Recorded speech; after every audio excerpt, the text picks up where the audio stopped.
so fucking insane right now. This is literally in fucking insane. Something we've been waiting for so fucking long. This is so insane, dude. Holy shit, this is insane.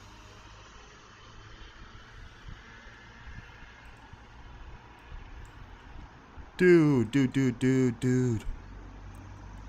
Whoa. I'll tweet real quick. Oh my god.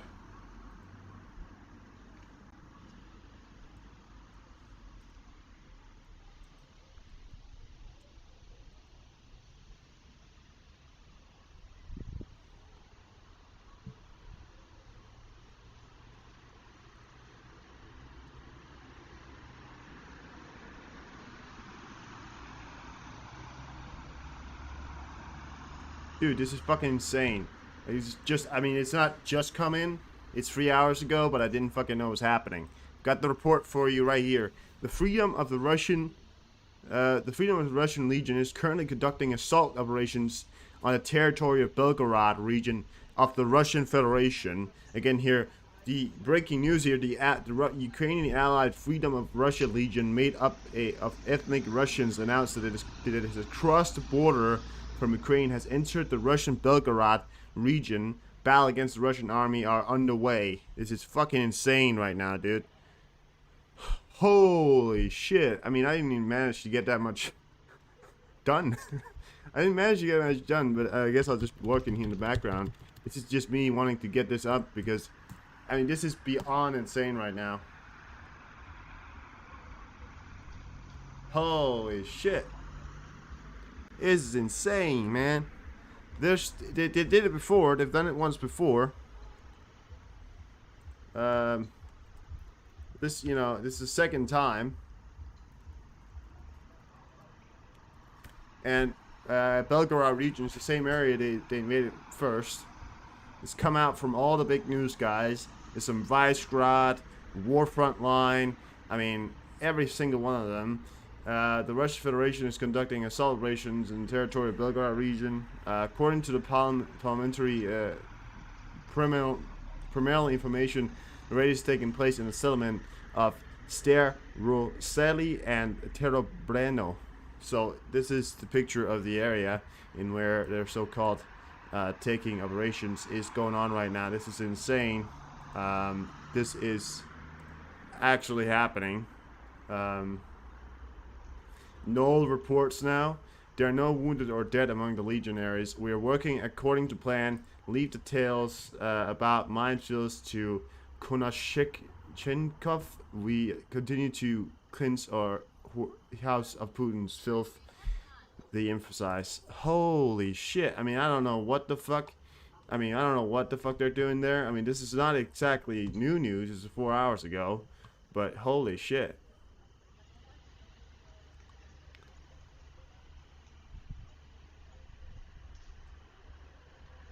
Yeah. It claims that their units are now actively working on the territory.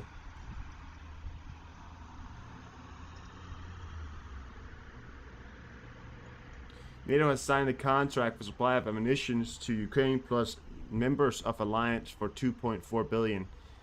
And I don't know how long this has been in the works for. I believe this is Ukrainian sponsored, Western sponsored as well. So this is insane right now. We are literally seeing the start of a invasion into Russian sovereign territory. This is no joke, guys. It is an invasion into Russia. And by the way I said that may seem like I wasn't for it, but I'm way for it, okay? I am fucking happy this is happening. I just couldn't believe it.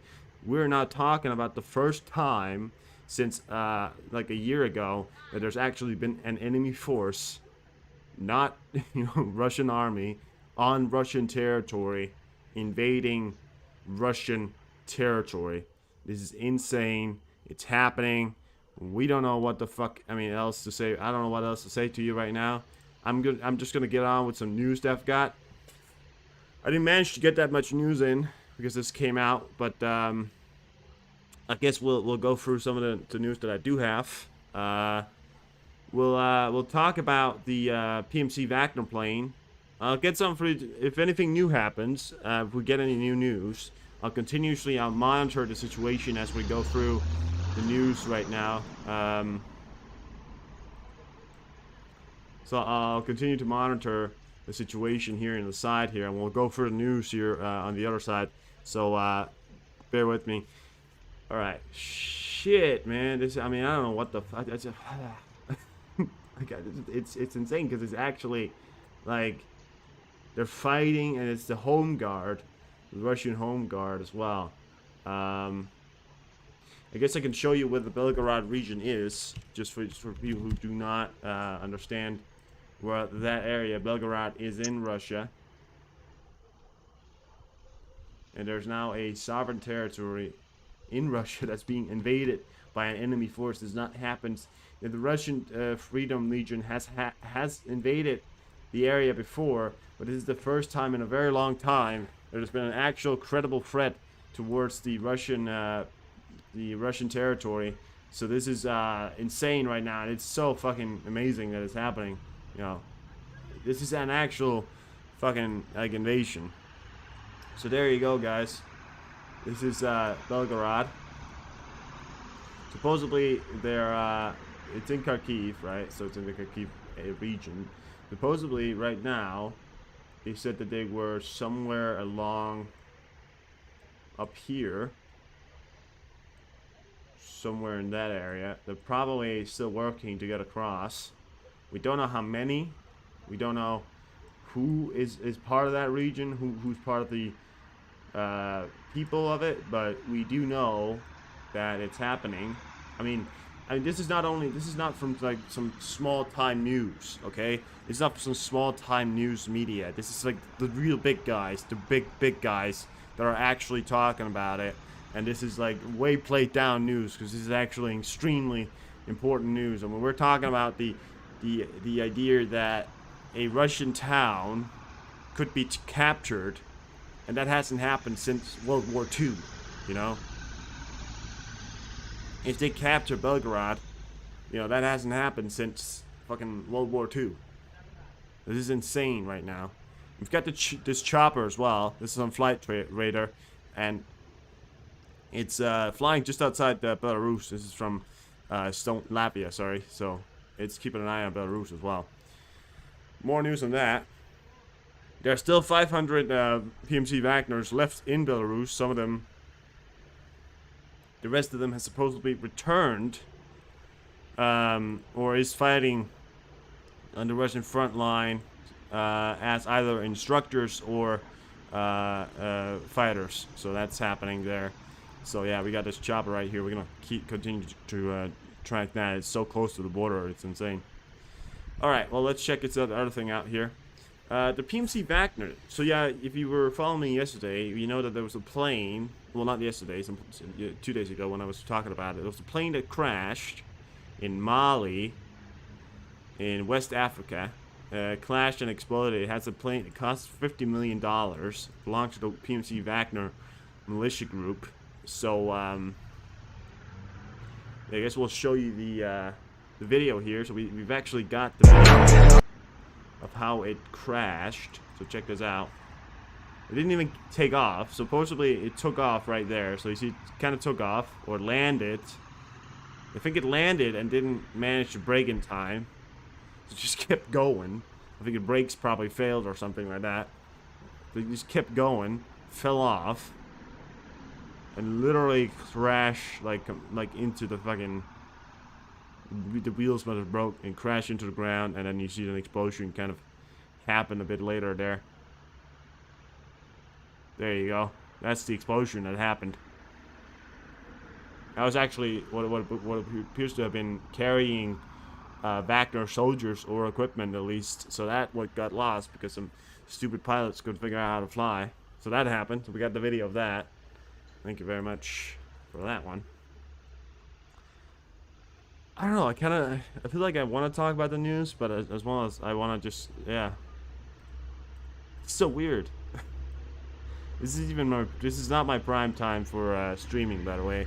I've not. I don't usually stream now. I'd stream you know, way later. So this is kind of insane news right now. Kind of want to see if we can get a. Actually, don't want to do. Let's fuck off. Let's forget about that. Let's continue with this right now. See if there's a camera from the Belgorod region.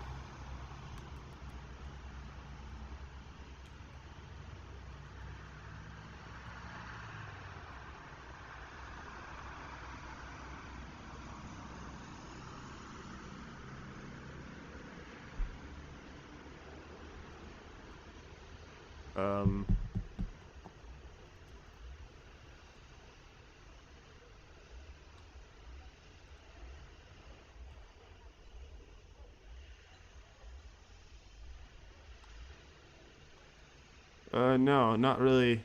Maybe.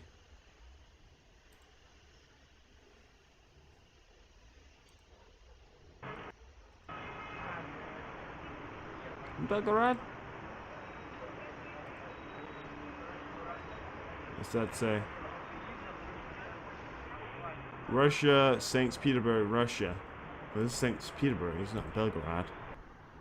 Can't use Belgorod. I can't use St. Petersburg for shit. I don't really care about St. Petersburg. Kind of want to find I want to find a camera from the Belgorod region. I guess that's not something that exists. Probably is not something that exists. I don't know. People talking about it. I guess people are still trying to figure it out. If it's true or not. One reason why I'm saying it's true is because it's not, you know, it's been reported by a lot of major news stories.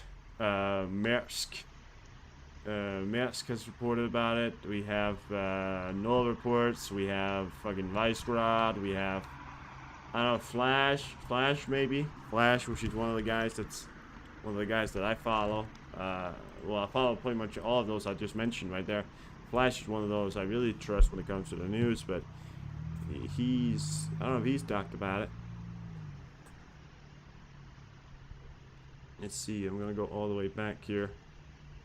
He's also, so Flash also talked about it. Legion Freedom of Russia announced an operation in Russia. According to the legionaries, the battle is currently underway in the Belgorod region. There are no wounded or killed soldiers. So, it's unclear as to who they're actually fighting.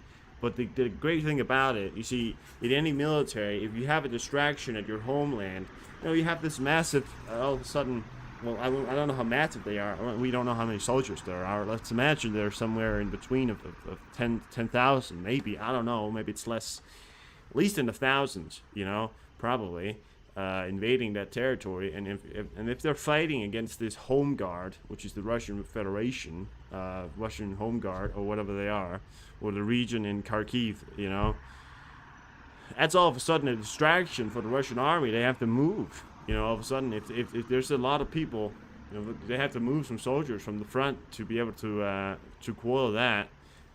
So we'll have to see if they're able to take it down. I mean, we have no idea what their strategic goal is. If their strategic goal is to continue to fight on inside Belgorod, perhaps, you know, take out Russian areas and free the city, and maybe recruit soldiers along the side. You know, maybe. What we're really seeing here is that this could be Ukrainian sponsored, which is true. If this is Ukrainian sponsored, I want to say that's right. And if they manage to take the Belgorod region, so let's imagine. Oh, sorry, city. Let's see. So Belgorod city, right?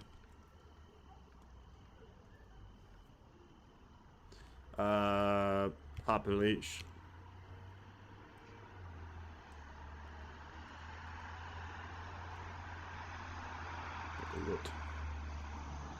So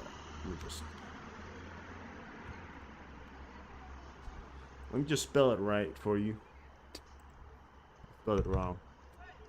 Yep, sometimes you just gotta learn. Belgorod, there we go. City. Population. There's 339,000 soldiers. Sorry, it's not soldiers. People living in the Belgorod city. And if their plan is to free that city and find any Russian citizen in the age of service of military, or really just anybody who's willing to fight, we're talking about a pretty substantial force right there. And I believe if their plan is to free a Russian city, which hasn't happened, you know, it's a major Russian city, by the way. The 300,000 people is not a small number. And if that, you know, if they manage to do that, which, you know, they haven't, nobody's actually ever captured a Russian city completely since, you know, fucking the Second World War. I mean, Wagner came close to capturing Moscow, or at least was on their way to do so, and they also came close to capturing other areas. But I don't think they've actually ever gone for a city and taken a city. And if the freedom fighters are able to take a city or some of these villages that are along the way, you know, because we could imagine that there are, you know, cities and villages, small villages along the way to Belgorod, which has, you know, a population, you know, in the thousands probably, or hundreds. You know, some of those guys want to join up. That could be something. And again, here, this is a major development, because if this is possible, and if they are able to break city by city by city, you know, and recruiting along the way, that's a major uprising inside of Russia.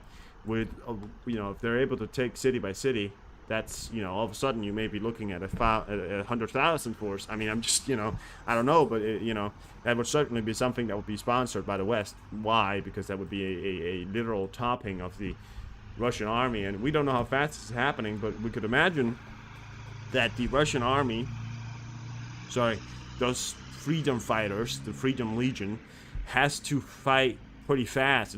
They have to actually do this pretty fast, because if they don't do it, you know, fast, what could happen is the idea that, you know, that Russia would be able to move in enough troops to quell the so-called resistance. So they have to move fast. They have to get into the areas. They have to recruit. The best idea is that if they could get into the areas, start rebellions, you know, start this major rebellion where they can recruit people. So they have to do this fast, and if they're moving now, and if they're in the territory now, that would mean that we're seeing the start of a major uprising inside of Russia. I mean, this could be literally the end. And this is not, you know, I know how this may be over. This may be a bit, you know, far-sighted right now, but you gotta, you know, think about it, because, you know, I mean, think about it for a second. You have a freedom-fighting legion inside of Russia has to move fast, get to city, and if they find people that are willing to join up to the so-called Freedom Legion, then you're talking about a major uprising again with a bunch of people that want to fight for the freedom of Russia. We're talking about a rebellion force of about, you know, what, hundreds, thousands, maybe? I don't know. But again, you know, this is insane. This is literally insane right now. It's just so fucking insane, because if this happens and if they manage to do it, I mean, what's going to be the next point here? What's going to happen? This is a major development, you know, of any of these armies right now. This is a major development.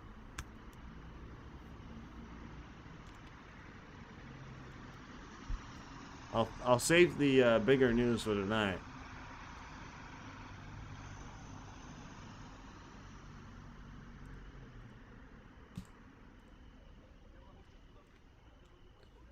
Just work a little bit more on it. I was working on it. I don't have that much yet, so I don't want to give you guys anything that I don't have. I want to continue to get some more news from it. I only have, what, 13 pages. I think that's a bit too little, perhaps.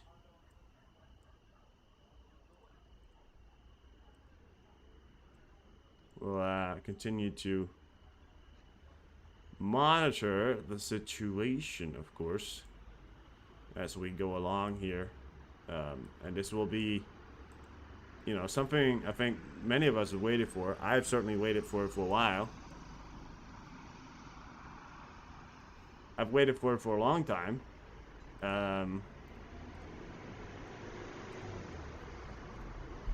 And let's see if we can get some videos to see if we can you know, as soon as we start getting some videos from it. But again, you know, they have to move fast. So, you know, if they start to move really, really fucking fast, and they're in the Belgorod region now, hopefully their main goal, we don't know, but their main goals are probably to take the Belgorod city. Again, city with 339,000 soldiers. This could be the start of the end for Russia right now. I know you don't believe it, but it is. It could be the start of the end of the era for Russia here. If there's a major uprising within their borders, this could be the start of you know, the toppling of the Putin regime, because you know, if he doesn't have enough soldiers, or if he has a, you know, hundreds of thousands of people uprising, you know, this is going to give way for more people to realize how far-fetched and how in control, you know, how little control Putin has left. And this gives the go-ahead for Putin to the other so-called freedom legions that are actually working inside of Russia. There are regions, Ukrainian special forces and other things working inside of Russia, upsiding rebellions. If these rebellions are given air because there's now another rebellion inside of Russia given air, you know, because they're now fighting inside the Belgorod region, you know, if that happens, if that literally happens, we're talking about hundreds of thousands of people. You know, we're talking about a lot of fucking people that wants to rise up, ethnic groups inside of Russia that has been taken from their territory and literally thrown into this war. I mean, those people, right? Because we're also talking about the Moscow people. You know, not a lot of people from Moscow has been taken and put into this war. It's a lot of ethnic minorities. So it's a lot of those guys. And if we're talking about the idea that there's not a freedom legion inside of Russia, in the Belgorod region, holy shit. I mean, holy fucking shit, right? Because this is the start of something fucking major. I know, you know, but this is, I mean, this is major news. And also, if you don't know how these guys look like, I've got a picture of their flag. Just for you guys who don't know, if you haven't seen them before, if worked inside of Ukraine before, Russia, and they're part of Ukraine's sort of, well, they're not part of them, they're part of their friends, and there has been 8 packages that was given to Ukraine, and it's now, you know, the 8 package status was on a 2.2 billion or something like that. And the status of it was to Ukraine plus Ukrainian members. So we're talking about the Georgian Legion and other legions of the freedom fighters inside Ukraine, but we're also talking about these guys right here. This is the flag that they have. This is the freedom flag of Russia right here. This is the flag that they fight with. This one right here. So this is not no joke. This is no joke, guys. This is literally no joke. We're seeing the start of the Russian fall. I certainly believe so. I mean, it all depends on how successful they are. I'm not sitting here saying this is going to happen overnight. However, I will say it depends on how successful they are. Because if they manage to be very, you know, successful, that's a Russian plane right there heading over Turkey. That is a Russian plane right there. Lithium 62M. That's a Russian plane. Heading over Turkey. Wonder where that's going. So yeah, I mean, listen, it depends on how successful they are. We got a river joint in the Persian Gulf. That's gonna keep an eye on Iran probably, or something like that. Did you see that? Look at that. There's a river joint in the middle of the Persian right there. But yeah, you know, I mean, depends on how fast they are, how successful they are. If this is Freedom Legion, and this is not, again, I just want to remind people that's coming in now. This is not just me talking about it. This is all the major news sources: Flash, Null Reports, Vicegrad, all the people, all the major news sources. Those people who report the news, who report the truth, who reports the good stuff, right? These are the guys that are reporting this. Search it up on Twitter. It's true. We don't have any videos of it yet because it's probably going to be very sparse, the amount of videos that we have of them, because, I mean, you know, giving away locations, and it's not even clear. If we get a video from it, I don't even think I'm going to show it because I don't want to give away any locations of anything thus far. So unless they, take a village, and I'll actually only show it when it's been hours after because it's just this is about the idea that we are now seeing the toppling of the fucking Russian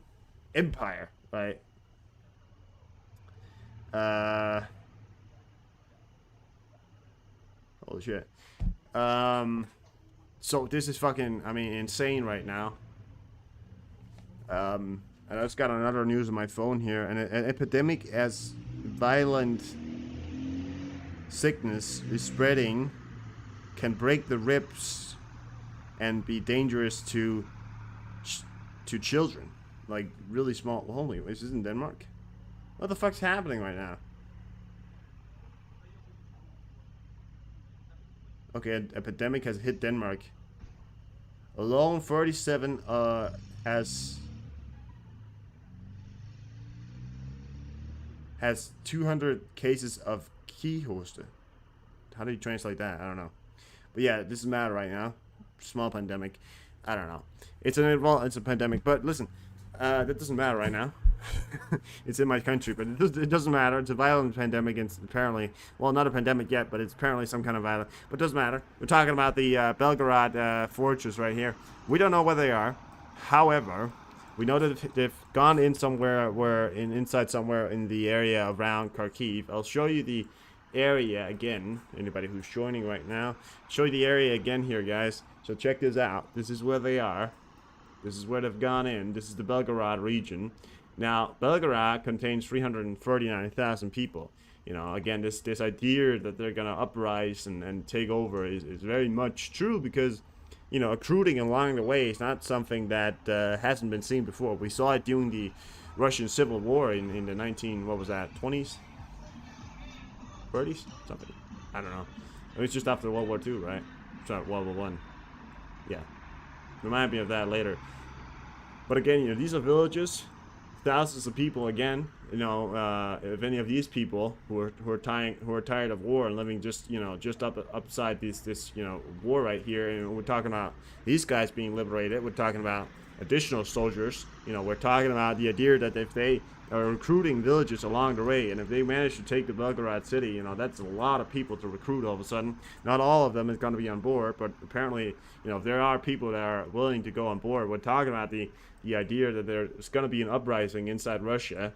And if there's a major uprising, right here, which, by the way, is fucking great for a few reasons.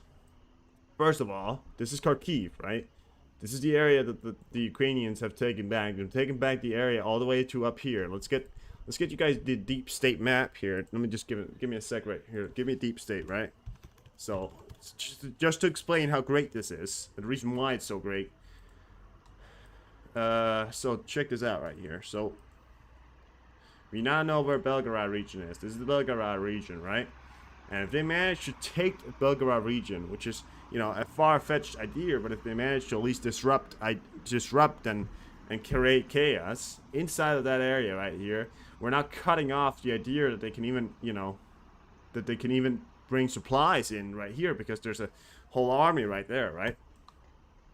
So the only area, now the Russians, they can only bring supplies in from over here.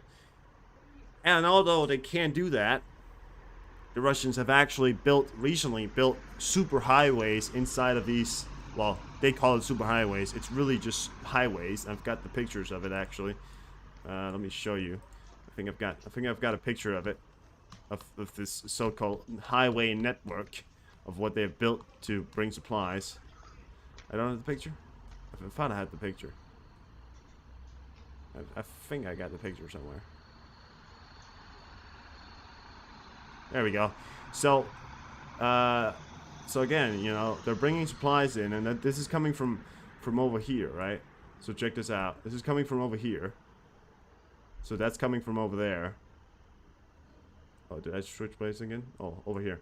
Right, so that's coming from over there, right? And if they bring the supplies in from here, which is the main area that they bring the supplies in, that's true and all. But if we got a major uprising up here that, you know, can turn into something really major, that's going to disrupt supply lines. And if their idea is to literally take one region, they manage to do that, they now all of a sudden have this whole area, they start recruiting, they start doing all these things, right? Which is, you know, again, far-fetched ideas, but it's an idea that we have to put into our minds right now, because if they manage to put together a relatively large army of, I mean, people that want to see the uprising of the Russians, you know, because we know that there's a lot of freedom fighters inside of Russia currently fighting and actually spreading the ideas of revolution. Oh shit. Hate when that happens. Why is that even a fucking function that you have? Thank you very much for that. Now I gotta turn everything back on. Sorry about that. So yeah, major uprising could be happening, right? But it's, you know, it's still far-fetched. I'm not gonna say that it's something that's happening right now. But again, you know, they cut off just this one highway right there. That's it, right? They get into range for that, because if they manage to get over here and they get into range to that fucking, you know, if they push in here, you know, that's you know, and they push over here, they push just this crossing right here of this territory right here. That's it for the Russian supplies right there, because the only area they're gonna get it through is here. But they still got a major uprising they have to get care of. They have to put so much effort and actually other equipment to quell that resistance, right? So we're talking about a really bad situation for the Russians, and it's something I think Putin has feared for a long time. Because we saw during the first time of when they actually invaded this freedom fight, this freedom rebellion, right? The first time they invaded, we saw a drop in the Russian supplies so major, because the Russian all of a sudden, you know, had this force in their backyard, which was literally their backyard, right? To think about, because if they don't quell that, and this was, you know, this was almost a year ago soon, and now we're talking about this time Russia, a Russia that's already struggling to supply their forces, right? We're talking about this time Russia, and we're talking about this Freedom Legion that's probably been preparing for a long fucking time with a lot of equipment, a lot of modern equipment, breaking into Belgorod region with a plan. We don't know what the plan is yet. I have no idea what they're doing yet. But the idea is that if they're able to do that and they break through and they actually manage to take the region, we don't know if they're gonna do it, but it's gonna, if they even manage to put up a front and a fight, you know, that's gonna cool down a lot of Russian supplies that was meant to go to the front line, but isn't going to the front line. You know where it's going now? It's going to the fucking backyard. It's going into Russia to fight a Freedom Legion on their own borders, which is insane. And it's gonna cause a lot of migration probably from other areas of Russian ethnic that wants to fight. That's probably going to happen. I mean, we're talking about a major cause for uprising, not only because we know that there's already existing uprising inside of Russia, but this, you know, idea that if Russia is now pulling so many resources into fighting a rebellion, we don't know how much they're going to pull into fighting this rebellion. You know, it's still a far-fetched idea, but you know, if that happens, this so-called super highway that they're building, it's not gonna matter for shit, because this is this highway that they've so-called built to supply their sources, right? And if there's a major rebellion over here and they manage to cut off this highway, get around the Russian forces, still far-fetched, something that could happen, don't know. If they manage to do it, that would be insane. We now have Ukrainians on both sides. This Russian army up here is going to be completely cut off of supplies. They're already probably, if they manage to put up a great fight, they're probably already going to be very much undersupplied, which they already are. And if they manage to get that off, you know, the only area in where, you know, the Russians would receive their supplies from would be for Crimea. But Crimea, you know, that's the only supply route they're having is through the Crimean Bridge. And if the Crimean Bridge, which is under constant attack almost every single day, gets blown out completely, you know, which already one side of the bridge is already under construction still. So if that gets done out, and if they continue to supply, what's the supplies going to come? This is a major event right now And I'm pulling all these analyzations inside my head where I'm like, this could happen, this could happen. You know, this is all me putting out here. It's speculation, it is. But it's also sometimes, you know, it's true because you got to put two and two together. You know, what happens if they don't quell the resistance? What happens if they have to buck down a lot of resources to try and fight off a fucking Russian rebellion inside their own territory? What happens then? You know, this is insane. So let's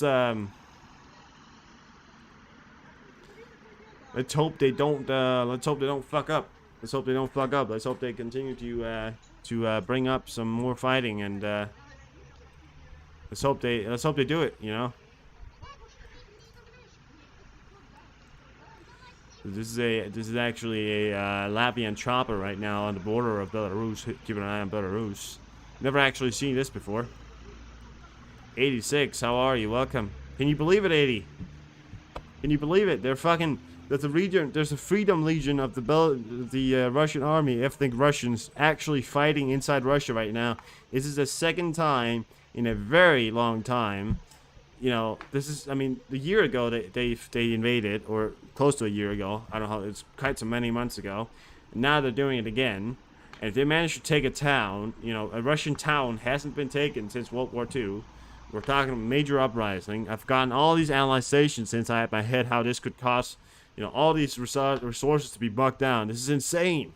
It's fucking insane. I mean, I don't think sitting right now you maybe not realize how insane this could be. But if, you know, they have to move fast to make sure that the Russians doesn't catch up to them. So they have to move fast. So this could be a major event that's happening with a flick of her fingers. So this is, I mean, right now, fucking insane. You know, I mean, I'm just ecstatic right now. I'm so ecstatic about it. And this is not, again, you know, reported by just, you know, some random people. This is no report. Vicegrad, Flash. Flash is the guy I show you the videos from. This is all the major guys, you know. It's fucking insane. They gotta move. And that's what I'm saying, 80. You know, that's what I'm saying. They gotta move fast. Because if they don't move fast, again, you know, that's... They gotta move fast so they can actually get through the lines and make sure the Russians doesn't mass up any forces that could take them down. They have to move fast, so this could happen a lot faster than you might think. You know, this you know, you remember Wagner when they invaded? That was probably one of the quickest fucking, you know. They were almost at Moscow, and it only took them what, like a day of actual fighting, and they were in Moscow or very close to Moscow, you know. So I just want to say this is a insane right now. I mean, it's really insane, you know. I'm just over the moon right now because I mean, this is gonna be a developing thing happening. I was just going through my own fucking things, right, and then I looked on fucking Twitter, and we just see all these things happen. We just see all these, you know, tweets about them coming in, and I just know what this means. I know what this means, you know. This means that we could have a fucking rebellion inside the territory of Russia, you know. I mean, there's no videos yet or anything. You don't even show. I don't even know if I'm going to show any of those videos, but we have maybe some videos. But check this out. This is the flag of these guys, and you've seen the flag before, by the way. It happened before, so this is insane right now. This is really, really insane.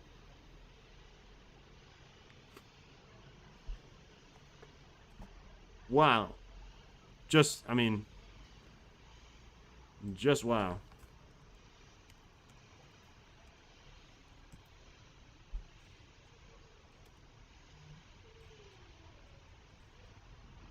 Holy shit. I can't believe it. I seriously, I can't believe it. I mean, I have got no cameras in the area. I've got a Moscow cam. This is from Moscow. So if they get near Moscow, we're gonna be able to see it. But other than that, I don't have any cameras.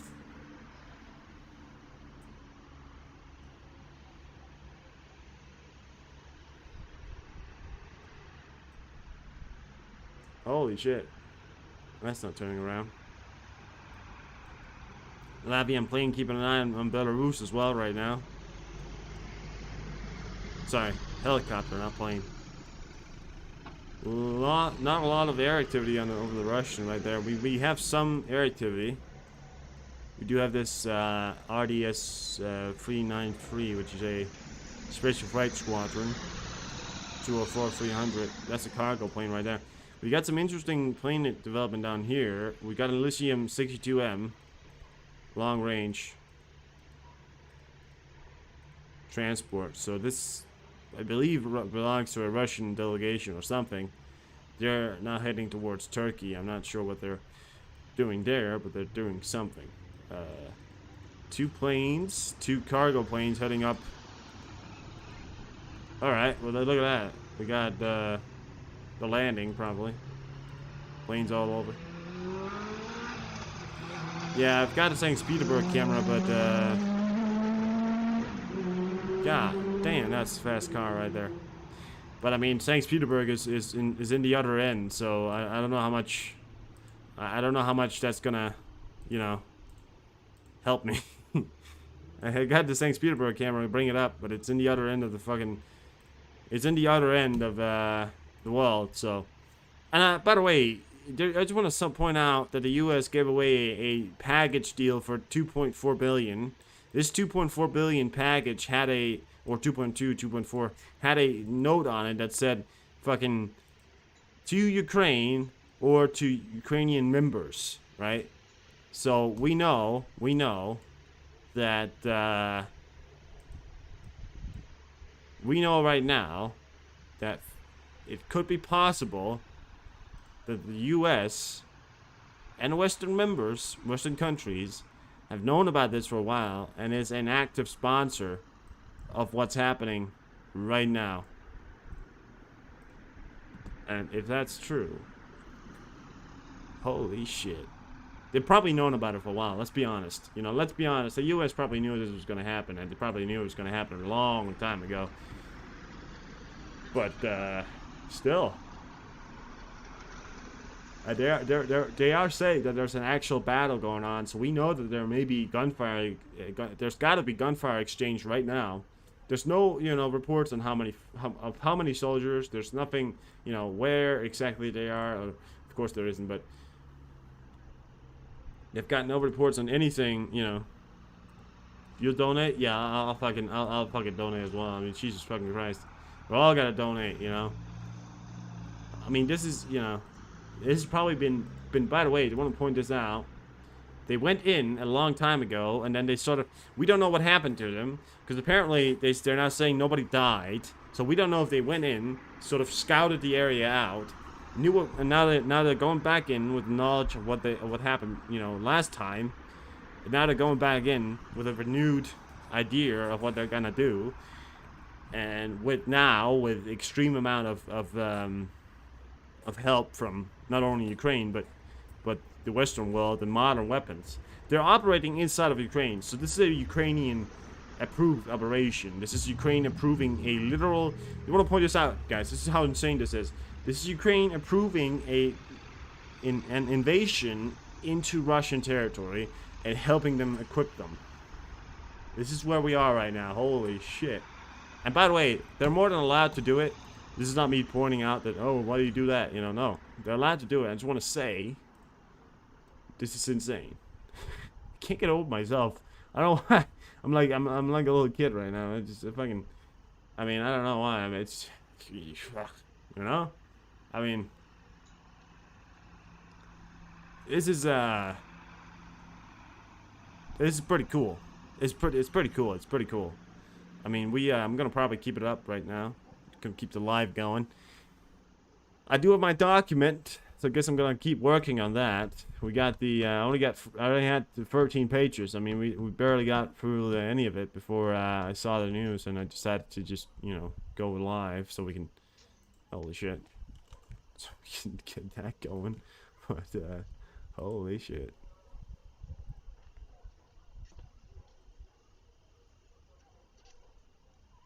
Oh.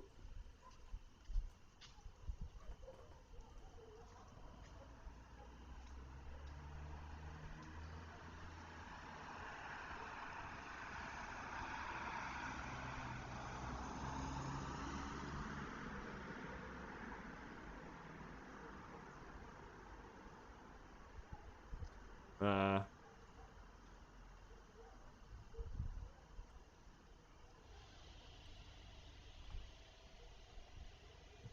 Each received at least a dozen.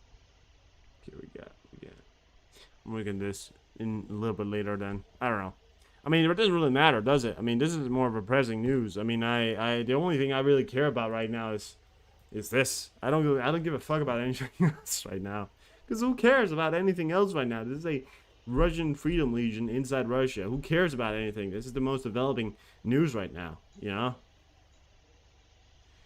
The Legion says that volunteers has managed to re-enter Russian Belgorod region. Official communique conveyed that the fighting has continued so far. There's no border material to confirm the reports.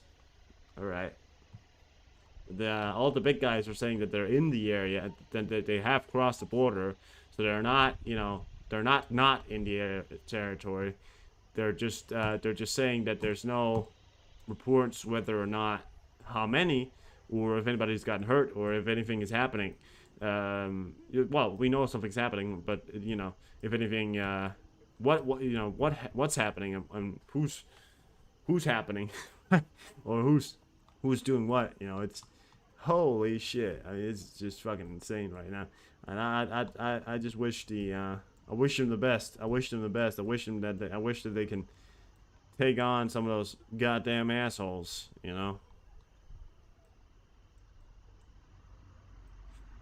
Take on the commies.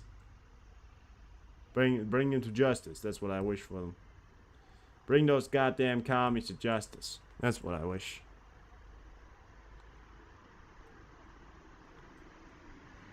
Holy scheisse. Scheisse. The Russian response is one thing we gotta keep an eye on.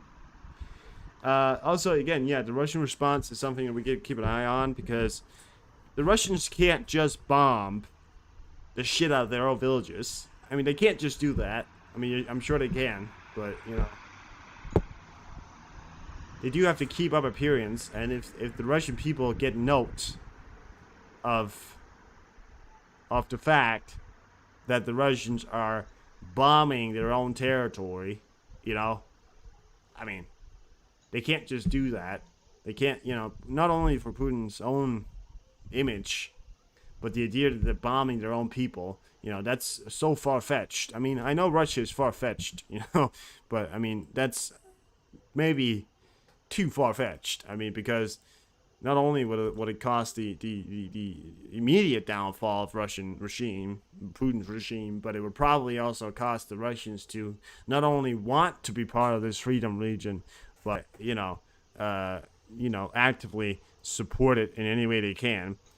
And to make another point, they would have to do conventional warfare. I mean, it would have to be ground-to-ground combat, which would mean there probably is going to be explosions, but most of the explosions are going to be from the Russian Freedom Legion, which means whoever's going to fire off rockets are probably only going to be the Russian Freedom Legion. However, I don't think the Russian Freedom Legion wants to fire off too many rockets, because they have to be careful not to make the population that they're trying to free hate them from blowing up their houses. So it could be a literal gun battle that that could be taking place either on a field, because they would try to keep the fighting away from any population centers, or a just gun-to-gun battle when nobody's allowed to fire anything off or explode anything. I mean, again, this could be a lie, and of course they could be using drones and all that stuff. But I mean, they could also turn the whole area into a wasteland. But again, Putin can't really allow that, because if Putin allows that, that's going to seem really weak for his image. And if Putin seems weak, I don't think he's going to be replaced, but he's probably going to be. The people of Russia is probably going to realize, okay, this guy is not on top. He's not winning. We're losing, because this is also a nightmare for Putin. This is Putin's nightmare, by the way. I just want to point this out. This is Putin's nightmare. Okay, we're living in Putin's nightmare right now, because an invasion into his territory by a foreign legion supported by Ukraine wouldn't exactly, strengthen the saying that he's been given to his people that they're winning. Because how can a invasion by a Ukrainian people that they've been told their whole life is not only smaller than them, but it's 100 times less strong than them. How can Putin say to these people now, "Oh, by the way, we're being invaded by them, not because they're stronger than us, and not because we're losing, but because they just went up one day and said they're invading us." That means that they're now taking the battle to them, which means Putin is living in the fucking nightmare of scenarios right now, because he has to explain to his people why the country that he's told everybody was less strong than him and was less and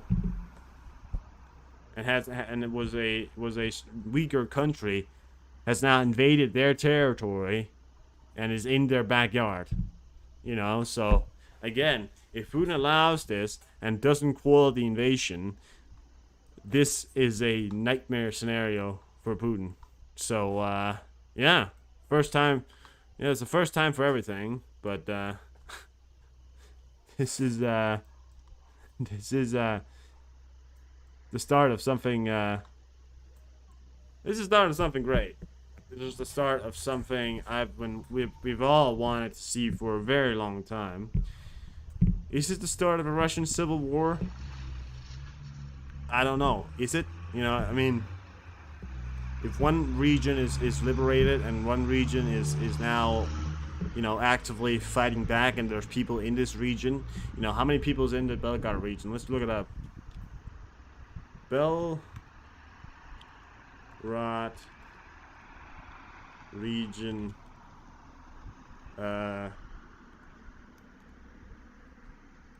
Caesar. Yeah. 1.5 billion people. Sorry, billion. Million people. 1.5 billion. God damn it. 1.5 million people. Not billion. Don't worry. 1.5 million people, or to be exact, 1.540,000 million. I don't know. Can't say that in English. 1.5 million people live in the Belgorod region. That's 1.5 billion Russians that used to be part of Russia, which is now part of a separate region, right? Because it's been liberated by it's the Caesar. It's Caesar, right? So it's liberated by a Russian Freedom Legion, and if they manage to set up this conscription centers, or if they manage to conscript this population, we're talking about a pretty massive force that could be supplied by the Ukrainian army, or at least that could be supplied by weapons that's going into the Ukrainian army, therefore being supplied by the Ukrainian army. That's a pretty fucking bad scenario for Putin right now. It's a pretty fucking bad scenario, because I guarantee you that at least a good 100,000 or more or maybe up in the thousands of those 1.5 million is anti-Russian. They don't say that they are, but they don't like the wars happening. They've had drone strikes on their territory. There's been multiple drone strikes in Belgorod region. It's just across the border. Yeah. Guess what? That's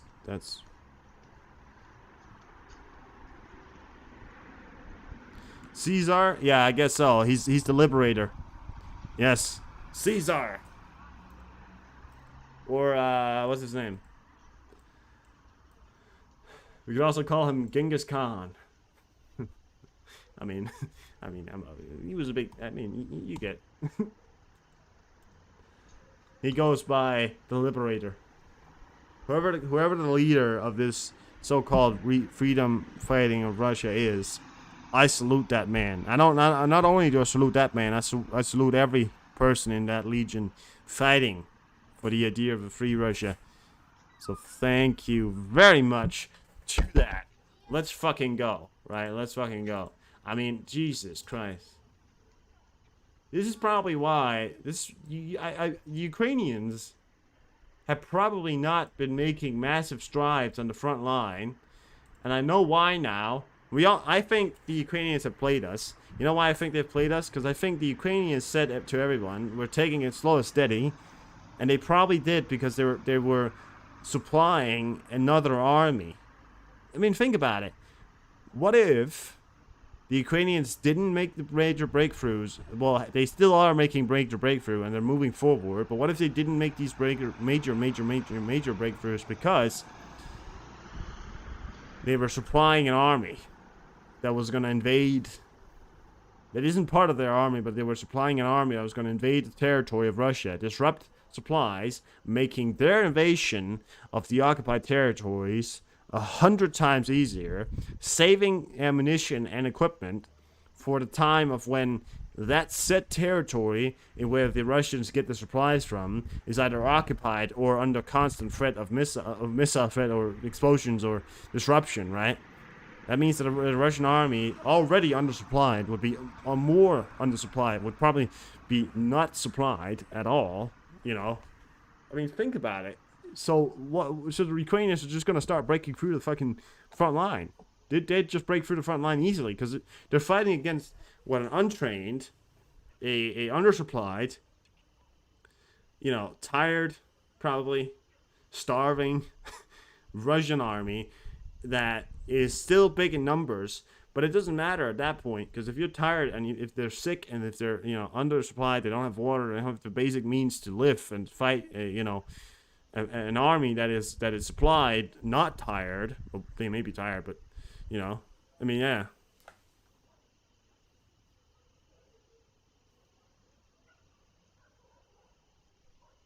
That is the third front attack. Exactly. 86, exactly. You know, the Trident. They call it the Trident operation. We're going to call it the Trident operation.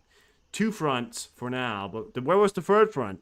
It's happening right now. There's a third front coming in right now. This is happening.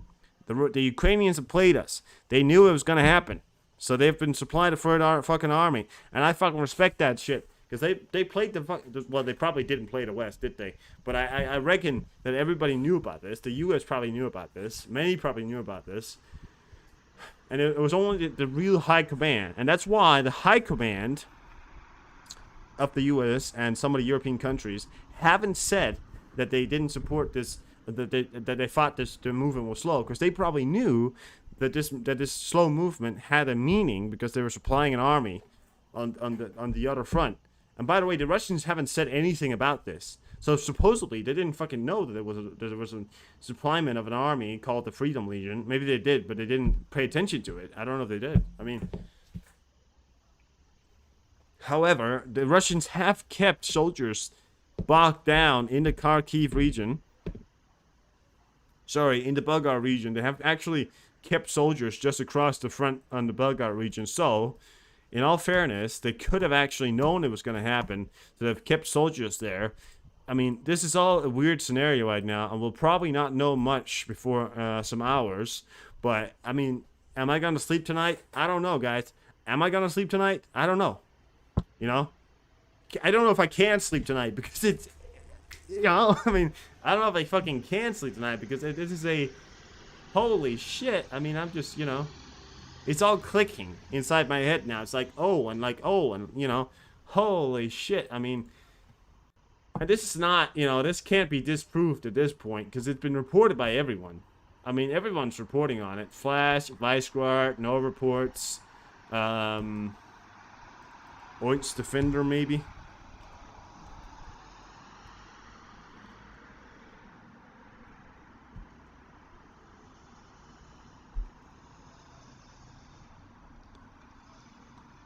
Let's see if he's reporting on it.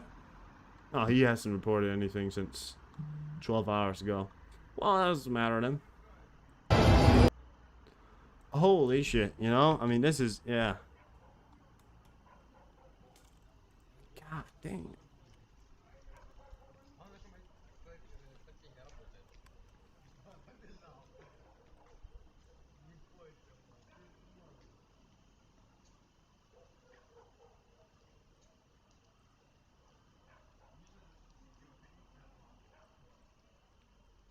Sorry, I just saw something I wanted to add.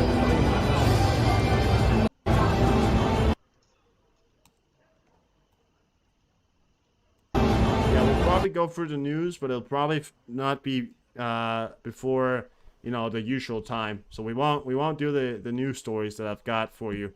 We probably won't do that before tonight sometime. Sometime 28, 22, you know, the normal time, just so people don't miss out on their things.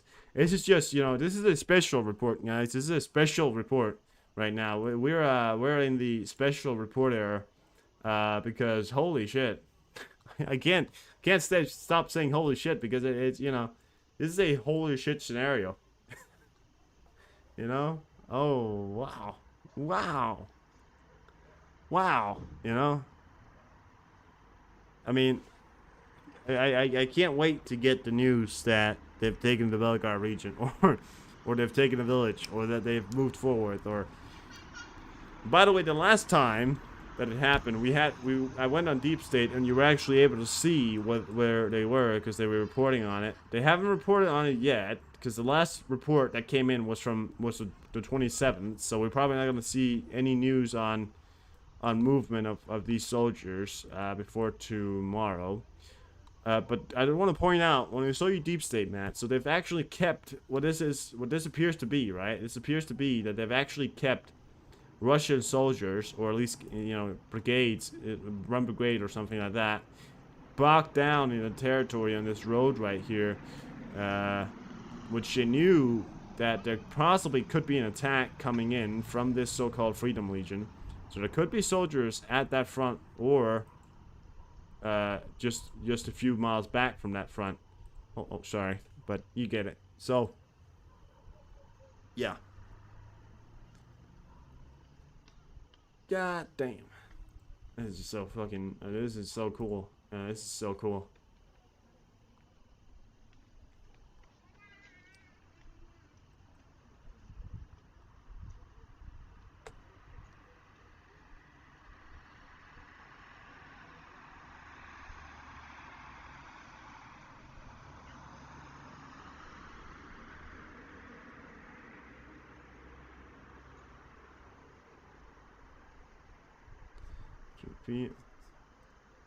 Oh.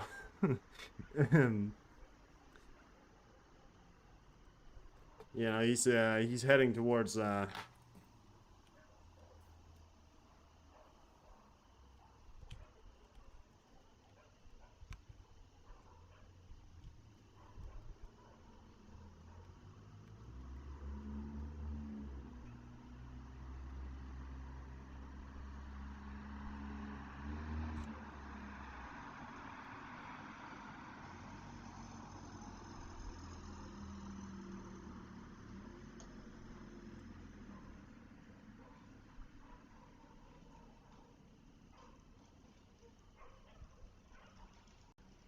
someone just asked me on Twitter if Shogun is on the way to the window next to the defense minister, or yeah, and then I just replied, no, he's on his way to his he's actually on his way to his private jet owned by Putin just bought him a private jet. he's gonna fly around in his private jet. If you don't get that reference, Shogun died in a private jet, so that's why I'm saying that. It's funny when you think about it. What is that? Yeah, Putin is desperate, and also, yeah. But that's the only thing about this 86. You know, Putin is desperate, but he can't. He's gonna lose power if he goes too far. If he goes too far, you know, if he goes too far. You know, if he goes way too far, then you know, not only is the Russian population, they're gonna know about it. They're gonna see that that Putin has blown up, or, you know, done some, you know, blown up or killed his people from the Belgar region, which he can't do. He can't have the population of Russia see that he's actively blowing up a region in Russia. Can't see that he's you know, ordering his home guard, his army to blow up territories or cities or villages inside his own territory. He can't do that, because the Russian people are going to know, and they're going to demand an explanation. And if he can't explain that, and again, this is why people say he's going to lose power. He's probably not going to lose power. However, it will give the so-called freedom fighters that are already working inside of Russia that we know of. We know of maybe the top of the freedom fighters. We know maybe only the surface. We may be only scraping the surface of how many freedom fighters that are inside of Russia, because we only know about a few of them. Because the so-called KGB or the security services of the Russian army, of the Russians, who aren't the KGB but are the so-called KGB, right? Or the newer version of that, they're still quite good at finding out, but if we only know about a few of them, and then these regions and these people are now going to realize they don't want Putin anymore, they're going to start uprising, and there's going to be a lot of chaos inside Russia, more than there already is. There's a fire every day in Russia, by the way. There's fires and explosions happening every day, not only from Ukraine.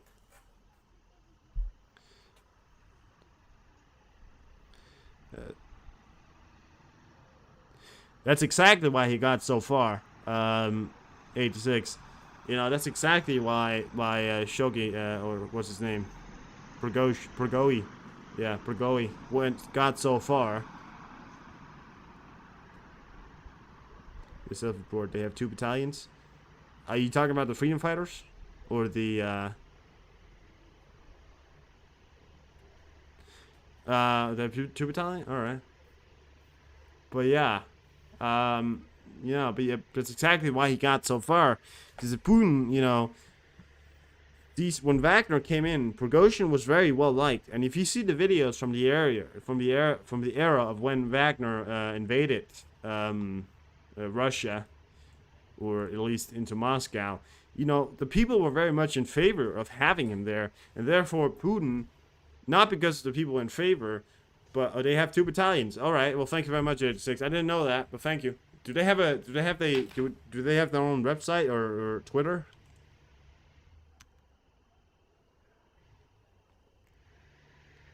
What's their Twitter called? Do they have the Twitter?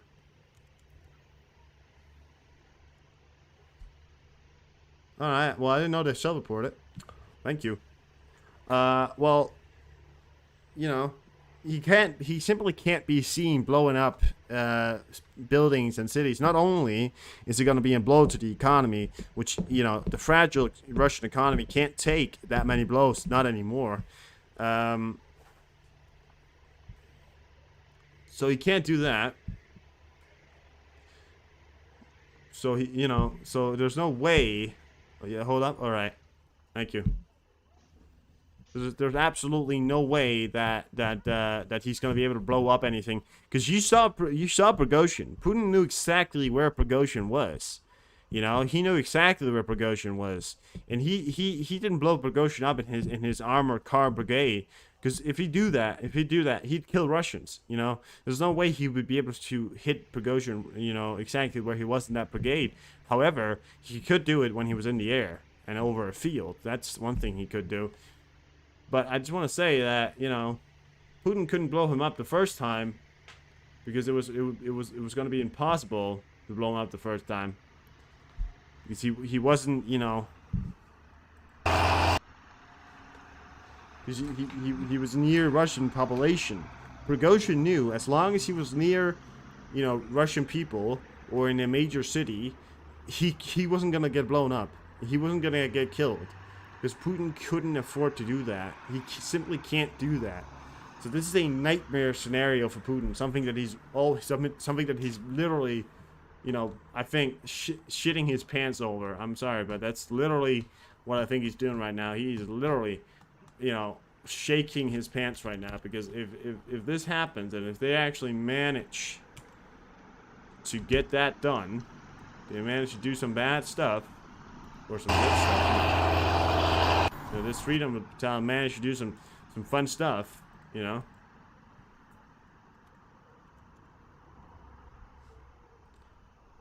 Oh, they do. This is them? No.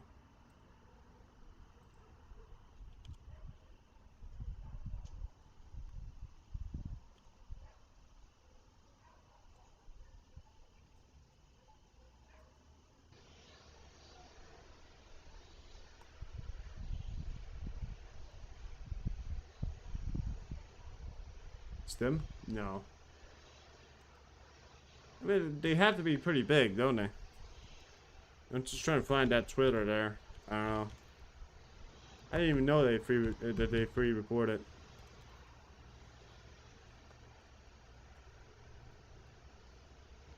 What's their names?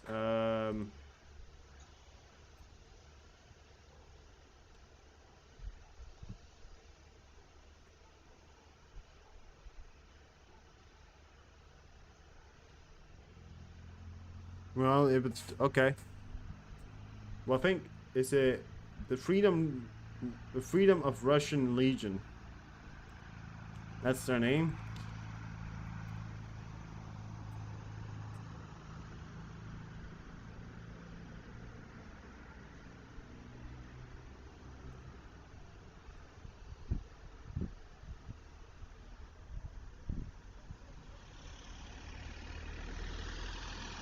It's gotta be these guys.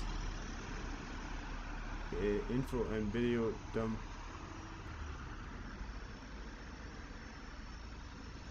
Is it these guys? No, it can't be. No, it can't be.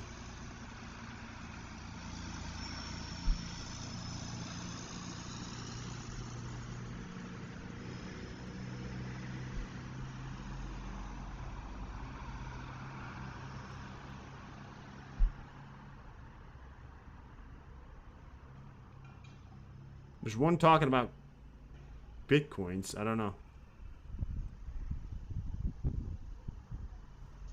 That's Denver. Oh yeah, I know that, but but I'm trying to find the Twitter, but it wasn't that Twitter. It was another Twitter. I mean, I don't know that. Yeah, I don't know. Well, I guess. What's their name? Do you got the name of them? 86. Do you have like the name what they're called? Maybe these guys do. I don't know. Council has extended temporary protection for Ukraine until March 2025. Published Zaporizhia Legion. What's it say? Russian troops attacked Kronovika, Konstanivka in Donetsk region, killing 2 people and wounding 6 others. This reported by the Office of Prosecutor General Committee for the okay. Got some pictures of the Russian shelling here from last night, I think.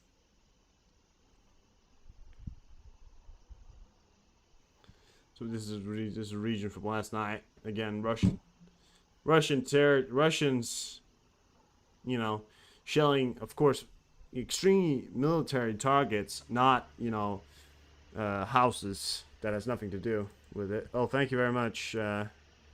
Thank you, 86. Let me just check it out then. Called Liberty of Legion. Oh yeah, 60. Okay, 67,000 followers. That's got to be them. All right, I'll give them a follow. We would like to inform you that our group are now working on the territory of Belgorod region. There are no wounded dead among us. The legionaries, we are working according to plan. Leave details about the minefields to Konashinkov. We continue to cleanse our house of... Okay, so that was also what was reported by the other guys. Well, thank you very much, 86. Hands down, thank you very much. I did not know they had their own Twitter. Alright, thank you. In the north of the Caucasus, Russia reminded what the flag of the country should be. Oh, look at that. So again, I just want to show you a picture. So this is actually exactly what I was trying to point out. So the flag, this is in north of the Caucasus. This is in north of Russia, and this is not even anywhere near the Russian front. However, look at that. That's a Legion flag right there, right? That's their flag. And that's thousands of miles. Well, these are 1,000 miles probably away from the territory of Ukraine. So again, just want to point out that we don't know how many Legion fighters or freedom fighters that are actually inside Russia, or people that work with this Legion, or people that support this Legion. But we do know that there's this is one of thousands of pictures. Probably, I don't know, but this is one of the examples of Russians. This Russian Freedom Legion, you know, being represented thousands of miles, not only inside Russia but outside as well. So again, they're doing a lot of good stuff here. It's insane. I mean, isn't it? I mean, it's just mind-boggling insane because, I mean, yeah.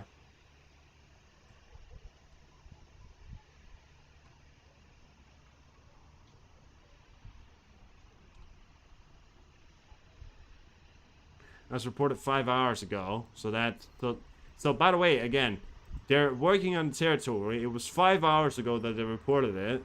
So we don't know how far inside the territory they are right now. And they've been completely radio silent. You know, they haven't made a tweet since 5 hours ago. And there's a reason for that. Obviously there is. They don't want to, you know,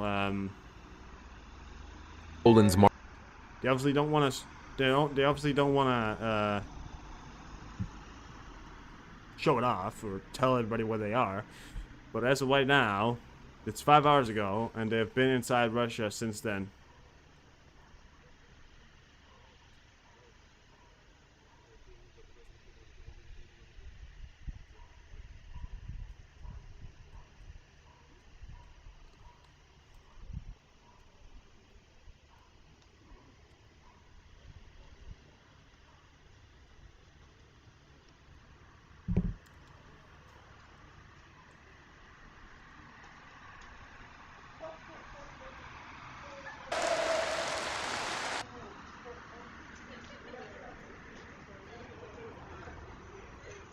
Yeah. Hallelujah. Hallelujah.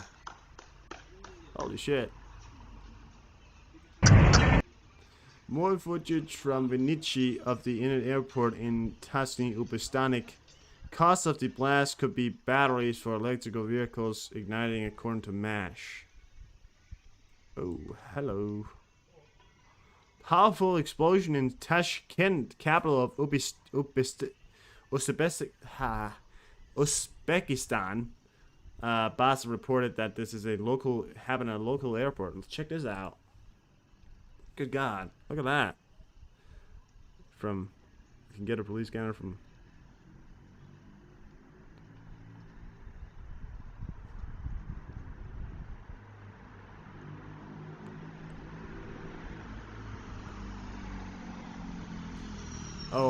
Oh, you're talking about a live stream. Oh, I was like, what the fuck are you talking about? I don't even think that's in Russia. Well, no, it's in Russia. Oh yeah, it's in Russia, man. Yeah, it is. But yeah, it's probably not gonna help us much. So that's the area.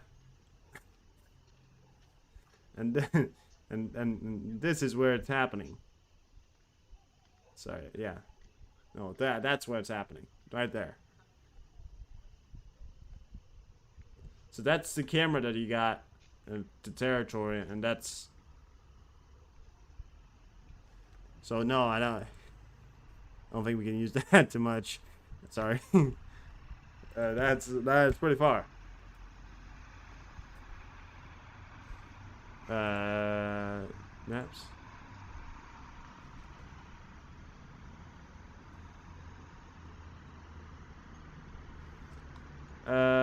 No, Vladivostok again. You know, that's just across, very close to North Korea. So that's pretty far away from the Belgorod region. So no, we can't use that. Sorry about that, man. Can't use that. But thank you. Pretty far away. I don't think there's any. I don't think there is, but there's probably gonna be within the next 24 hours. There's probably gonna be somebody who's gonna go live with it. I don't know, but maybe.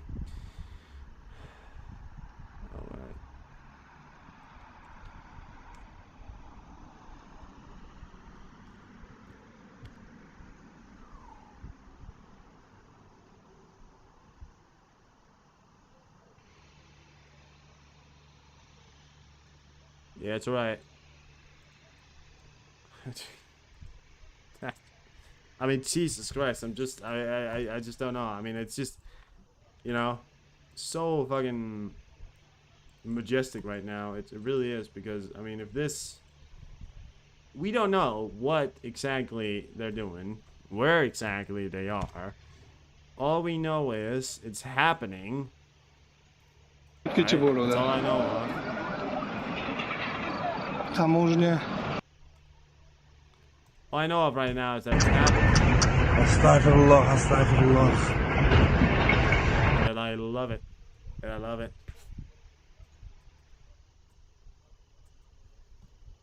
Alright, fair enough, 86. Well, thank you. You can continue to research. Yeah, I mean, well, yeah, Russia is a big ass country, you know. It's so fucking. Fire. You think about it, you know, it's such We're not so gonna- fucking huge, you know, so huge. It's insane. All right, well, I'm gonna get some food, so I'll leave you guys to it. I'll leave the stream up for you, just in case here. And the areas that you, well, we don't really have the camera. We'll continue to look for it, so thank you.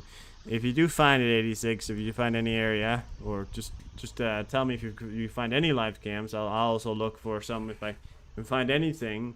So thank you very much. I'll be here later, but the stream will stay up in case anything happens. So thank you, and I'll see you a bit later.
Just want to say, I'm kind of back. I'm in the background here. I got some food. I'm gonna eat that. Had to walk with my dog, so I'm kind of back. But we've got some real news for you. But I've also got the other news that I usually do. We're gonna get to that later. For now, I'm just gonna be in the background here. I'm gonna keep you informed here. If anything holy shit, that was okay. If anything just happened, if anything does happen, I'll. Okay, so there is some news coming in. The Legion Freedom of Russia announced accomplished task in the Belgorod region.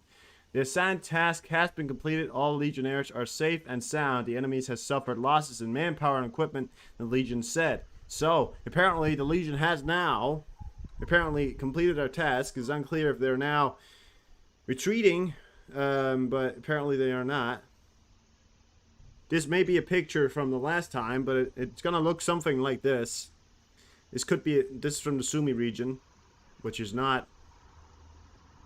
They're heading into the Belgorod. Wait, what?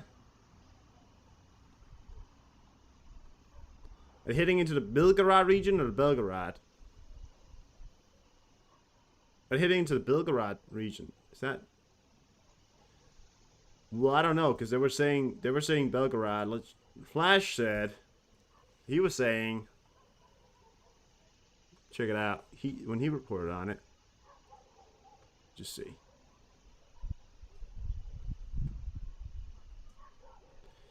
Operation Legion's battle on the way in the Belgorod region. So Flash said Belgorod. They're saying Belgorod. I believe it's Belgorod.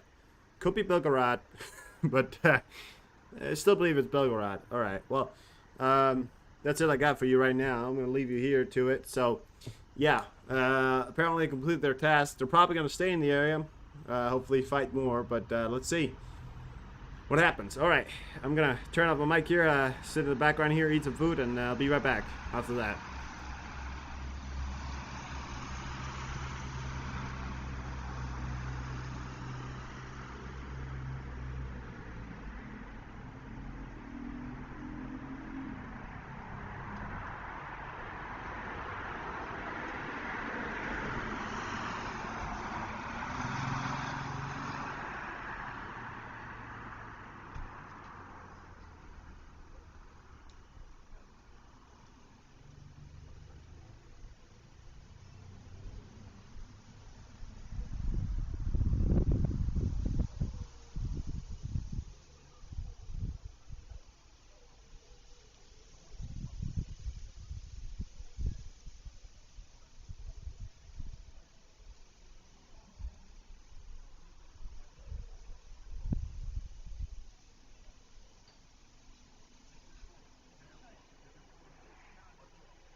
Afternoon, gentlemen.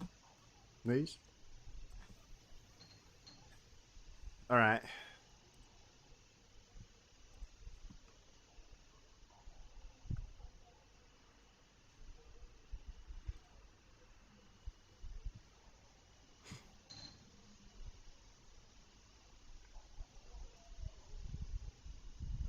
Alright. Just want to say that. Alright, well, listen. Stuff is happening. The Legion themselves have posted a tweet. And we're going to read it out here. I'm going to retweet it.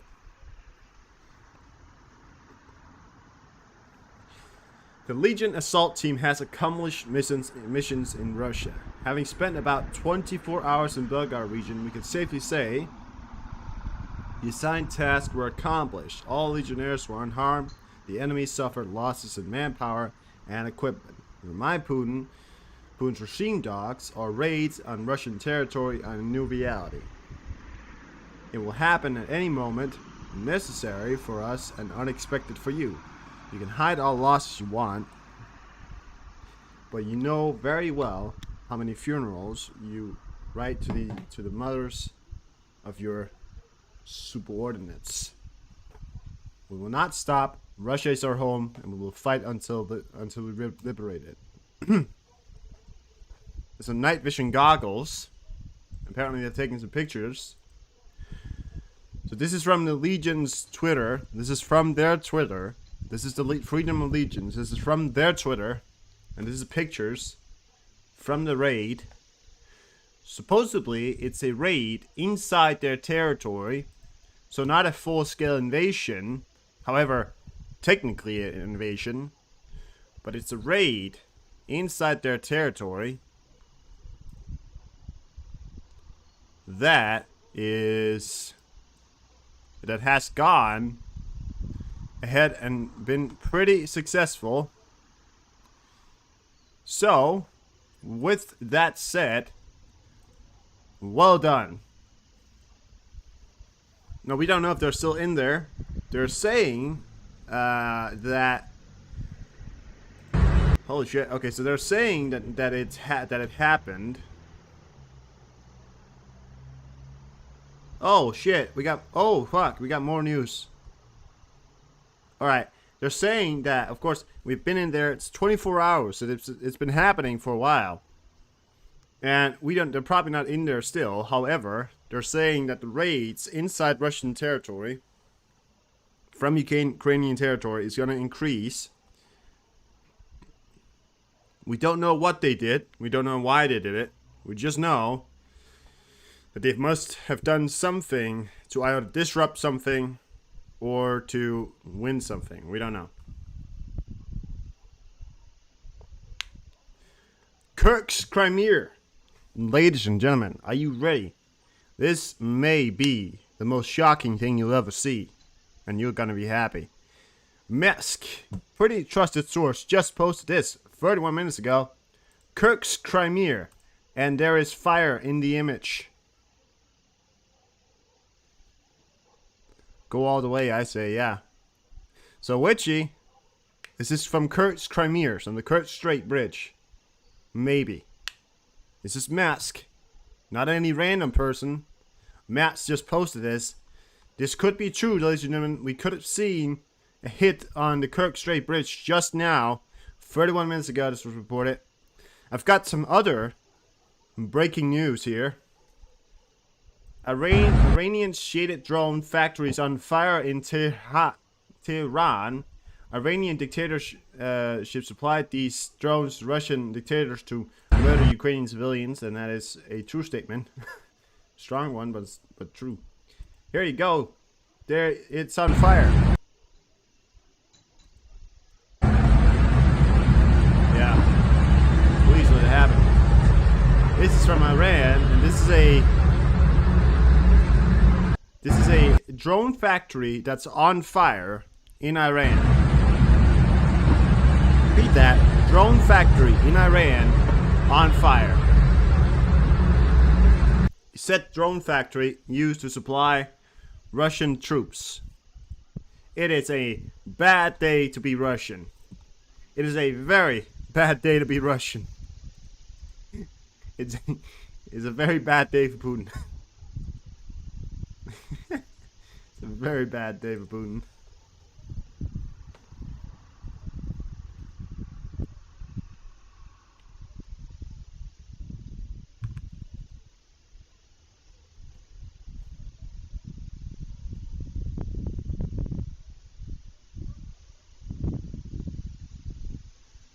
Moments ago, there has been some reports of fire or a potential missile attack on the Kursk region or occupied Crimea.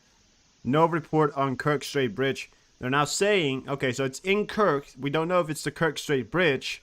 They're saying that there's a strike in Kirk, not reported. There are no reports on the Kerch Strait Bridge yet, but they're saying that there's been a missile attack in the Kirk region. So, what can it be? We don't know. Listen, if there's a raid inside Russian territory, Iranian drone factory used to supply Russia. I think I have the perfect video to sum up how Putin is feeling right now. Guys, I have the perfect video of how Putin is feeling right now. So, we got Putin and Lavrov in a video here, and this is how their day is right now. Check it out. They start off, this is the start of the day. Now we start going downhill. This is Putin and Lavrov. Oh, okay, it's going down. Okay, it's going lit up again. It's going lit up. And they burned down a Iranian factory. Oh, shit. Oh, it's still going back. Oh, okay, maybe Kerch Strait Bridge is on fire. Oh, shit, it's going down again. This is crazy. This is Lavrov. This is crazy. It's a perfect example of how Putin is doing right now.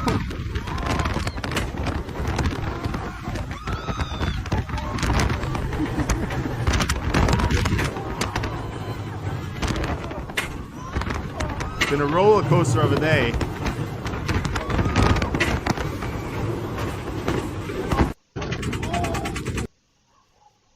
That's how Putin is feeling right now. I've got a video of how Zelensky is treating Putin right now. This is Putin to Zelensky. Sorry. This is Zelensky to Putin. This is Zelensky to Putin. This is Zelensky. That's Putin. I know you don't think I'm fucking stupid, right? This is your fucking cousin? This is a fucking joke? This is a fucking joke? What the fuck?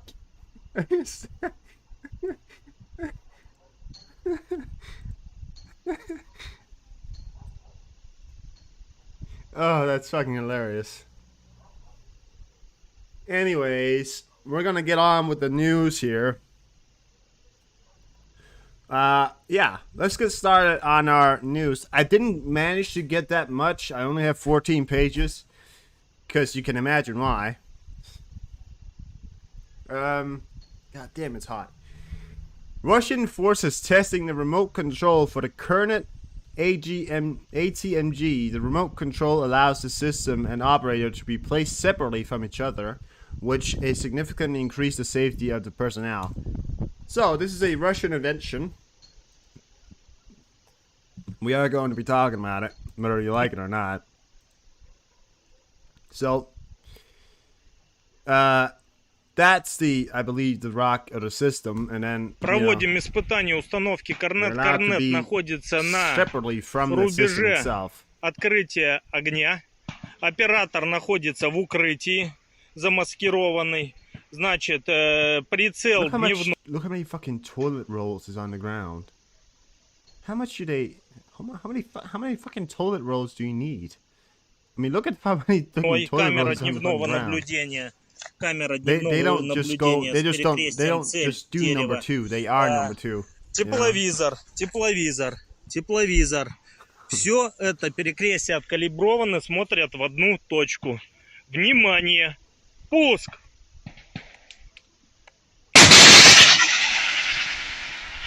Пуск прошел. Оператор ведет. ракету.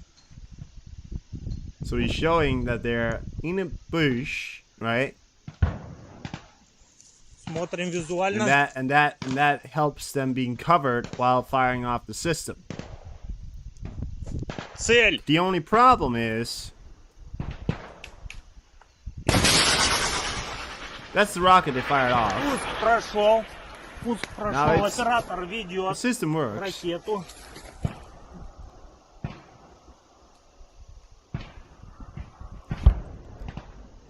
Смотрим визуально. Right. So that's the system. The only problem is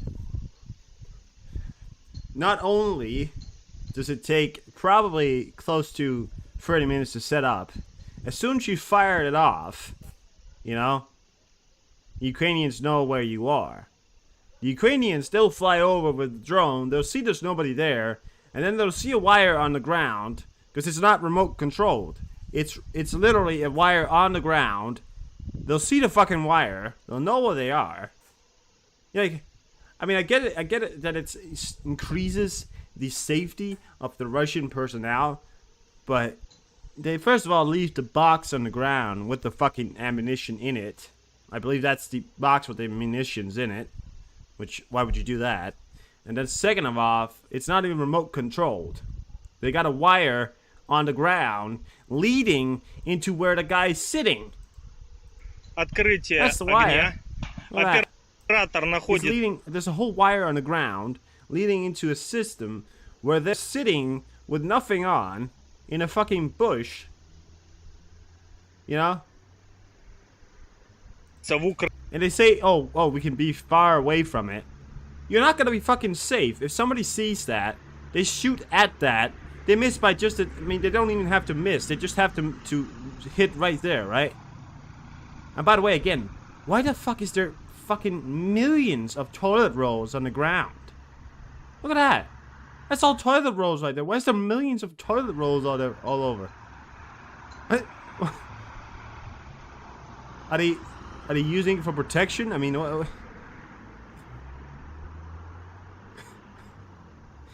it's just. I mean, if there's somebody with a tank shell, somebody with anything remotely powerful hidden the ground where that box is or that thing is, the shrapnel in which you're shitting, you gotta be hit by that. If you really want to make it remotely controlled, that's what we use drones for, or remote control systems. If you really want to make it great, you put that thing in somewhere where it can't be seen, and you sit maybe, you sit a good, well, maybe half a kilometer away. That's remote control. That's safety. This is not safety. That's just stupid. I'm not gonna increase. It's not even remote control. It's wired. It says it's remote controlled, but there's a wire on the ground. So it's obviously not remote controlled. I mean, I'm just saying. I mean, it makes no sense whatsoever. Okay, well, doesn't matter. We have some other news when it comes to the world of Kadyrov, the guy we thought that maybe could have been dead by now. However, new news suggests that he was it doesn't suggest, but he just met with Putin.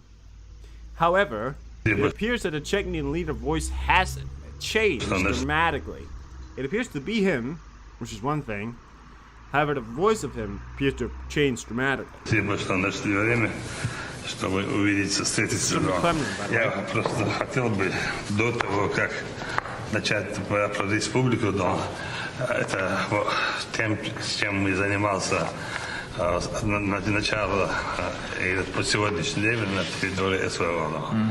И думаем, похвастаться дальше хотели, что сделать и гуманитарное направление, и боевое. Но вот ваш отряд там показывает хороший результат. Каждый день берут плен, каждый день уничтожают технику, никакие абрамовцы, как называют их танки, не страшны. Спасибо, что нашли время. So that's Kadyrov in the Russian Kremlin. So he's not dead. However, he does appear to have changed a significant change in his voice. So we don't know. what happened to him, but he's not dead. So, yeah, or maybe he is, maybe he's not. Doesn't matter. Well, it does matter, but you get it. The superhighway, I showed this earlier, but this is a so-called a 4-lane highway to bypass Tomac, which is the area they don't want to go past, apparently. But this right here is supposed to be the supply... My bad. It's supposedly the supply route of the Russian army.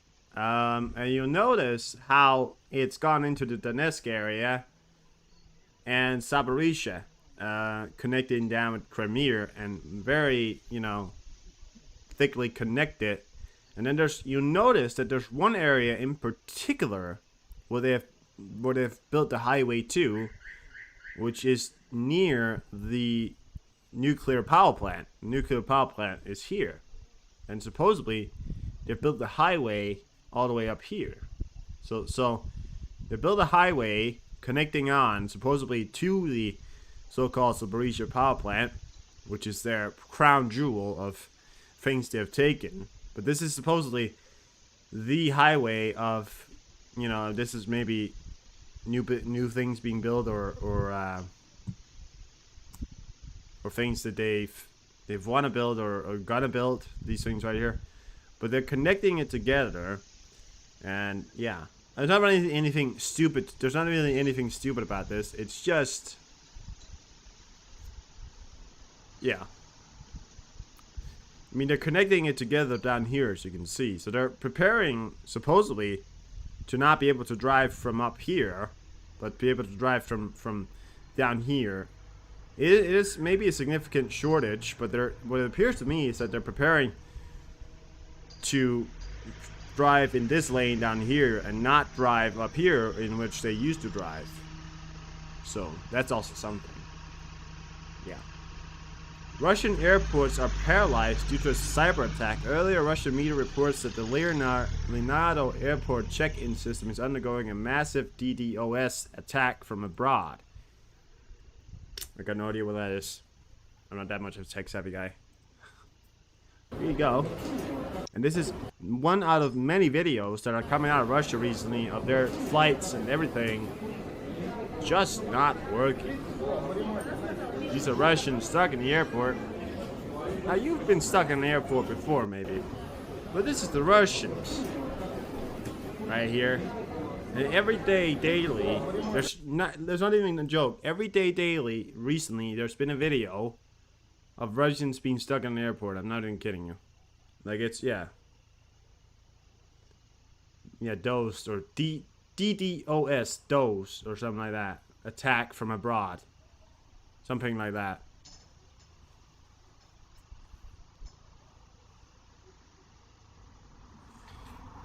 The president of South Sudan at a meeting with a... Okay, I can't read that. Couldn't figure out how to insert the earpiece for a translation for a long time. It's a word I can't show, but... Well, it's not a bad word. Well, I don't know if I can or not. I'm still figuring out the whole thing. But despite what you may believe, no, he's not an ambassador from the United States, and he's not a wild cowboy, despite the way how he dresses. You know, you might expect him to go, yeehaw! You know, but no, he's from South Sudan. He couldn't figure out how to put his earpiece in. Supposedly he's never done it before.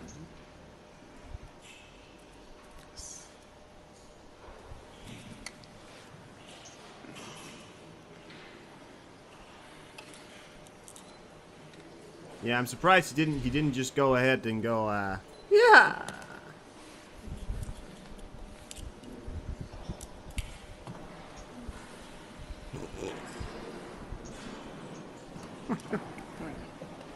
And this is the so-called allies of Putin right here, or at least the people that this is the people that are left that are willing to talk to Putin.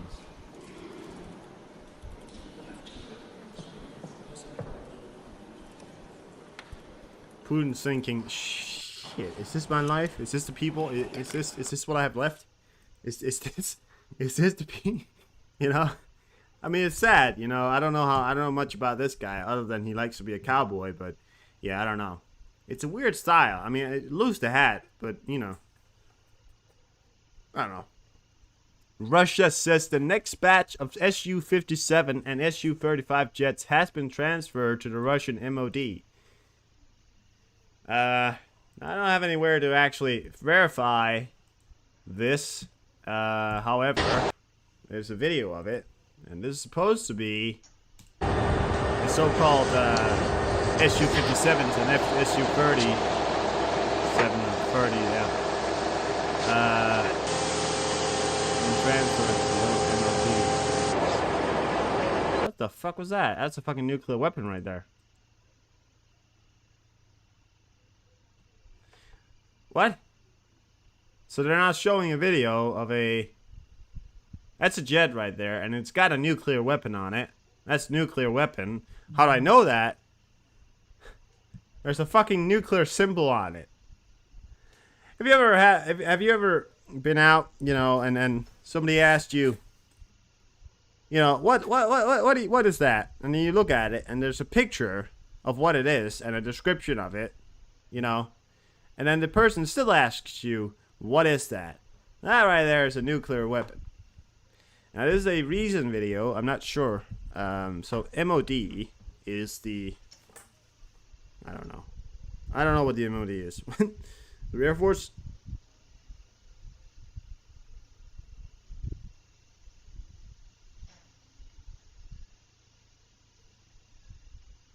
Ministry of Defense of the Russian Federation.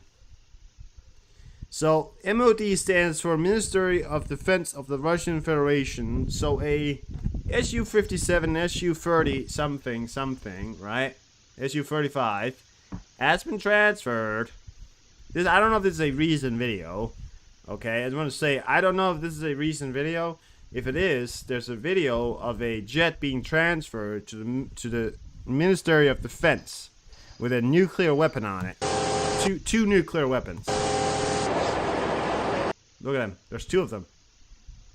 They certainly look very low yield, if I'm being honest. Yeah, I mean, they got a nuclear symbol on it, and that one has a nuclear symbol on it as well. So they're obviously nuclear capable. That's probably why they got a nuclear symbol on it. I mean, I don't know why else you would put a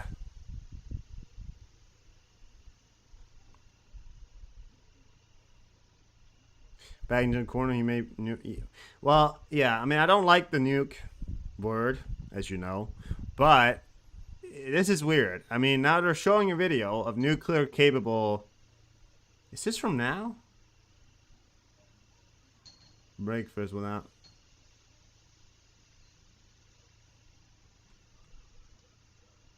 We only see one Su-35 in the video. So he's showing... No, this is a... That's right. He only shows one plane. So he shows an S-30... So they show... Okay. Well, they only show one S-35. And this supposed F-35...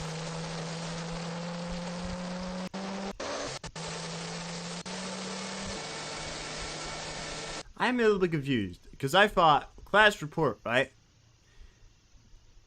He appears to be he appears to be Ukrainian supportive, but he also sometimes makes videos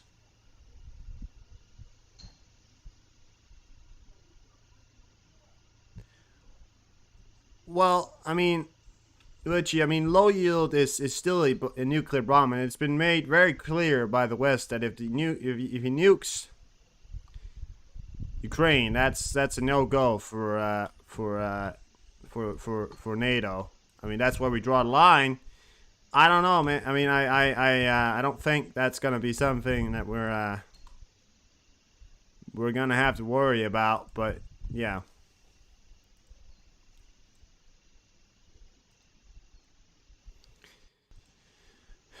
I get your point. Don't worry though. I think it's gonna be that much of an issue. I don't know if this, because I can't verify if this video is even from now. It shows a S-35. This is not an This is not an Su-37. Sorry, 57. And yeah, it's got a nuclear capable bomb on it. So I don't know if this Clash report guy is a fucking, is kind of like bordering on the edge of Russian support.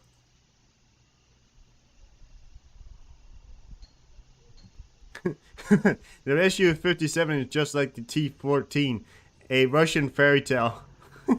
Yeah, that's so fucking true. Right? Oh my, that's actually funny. Well, I don't know. That Clash report guy, he's kind of sometimes bordering on the edge of yeah, I don't know. But yeah. Well, it doesn't matter. Whatever. Russian Telegram is pissed off that the Ukraine army is moving more and more to Western weapons. They're pissed that the Ukraine army is now far more modern, small arms, and that is not fair, and Ukraine should only be using the same Soviet era gear as Russia is forced to use.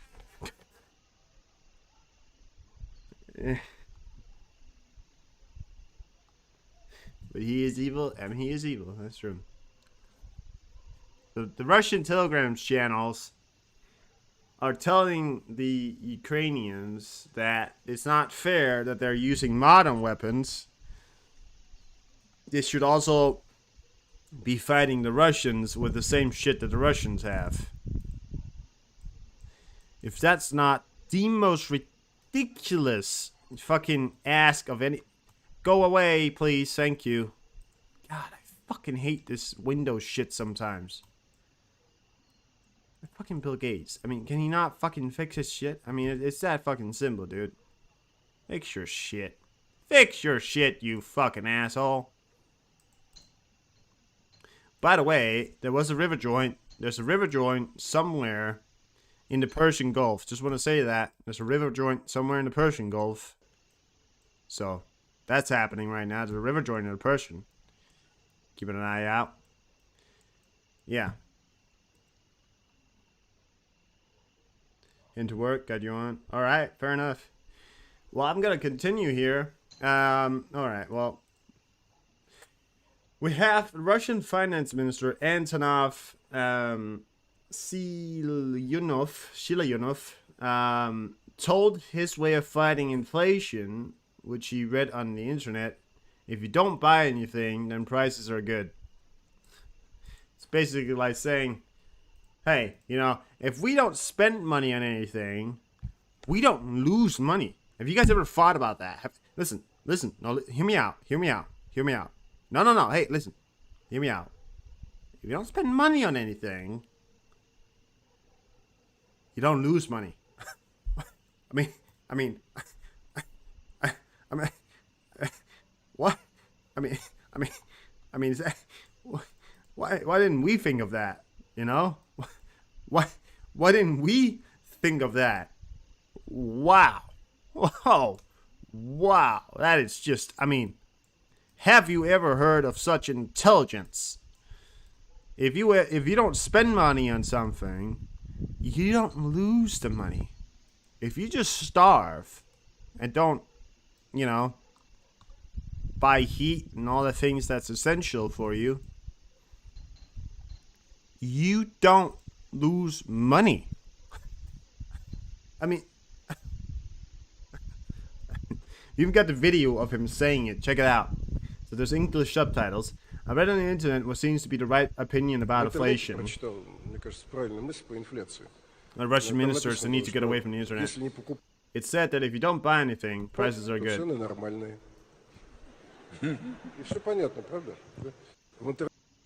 It makes sense, he said. Yeah, it makes sense. The only thing is, the crowd is laughing. Look at his face when he says it. Знаете, прочитал, мне кажется, правильную мысль по инфляции. Там написано было, что если не покупать, то цены нормальные. И все понятно, правда? В интернете прочитал. He doesn't look like he's actually laughing about it. I think he genuinely meant it. You don't spend money on anything, you don't lose money. What? Why didn't we think of this? Oh, it's so stupid. I've got a video of how the Ukrainians take their coffee. This is actually Just because we got Starbucks in Ukraine now. So this is the morning coffee of how Ukrainians take their coffee. Check this out. So this is obviously a barista working in Starbucks here. The guy's come up. He wants some coffee. Що ти хочеш? Американо. Давай, да, якраз An американо. americano. Да, диви.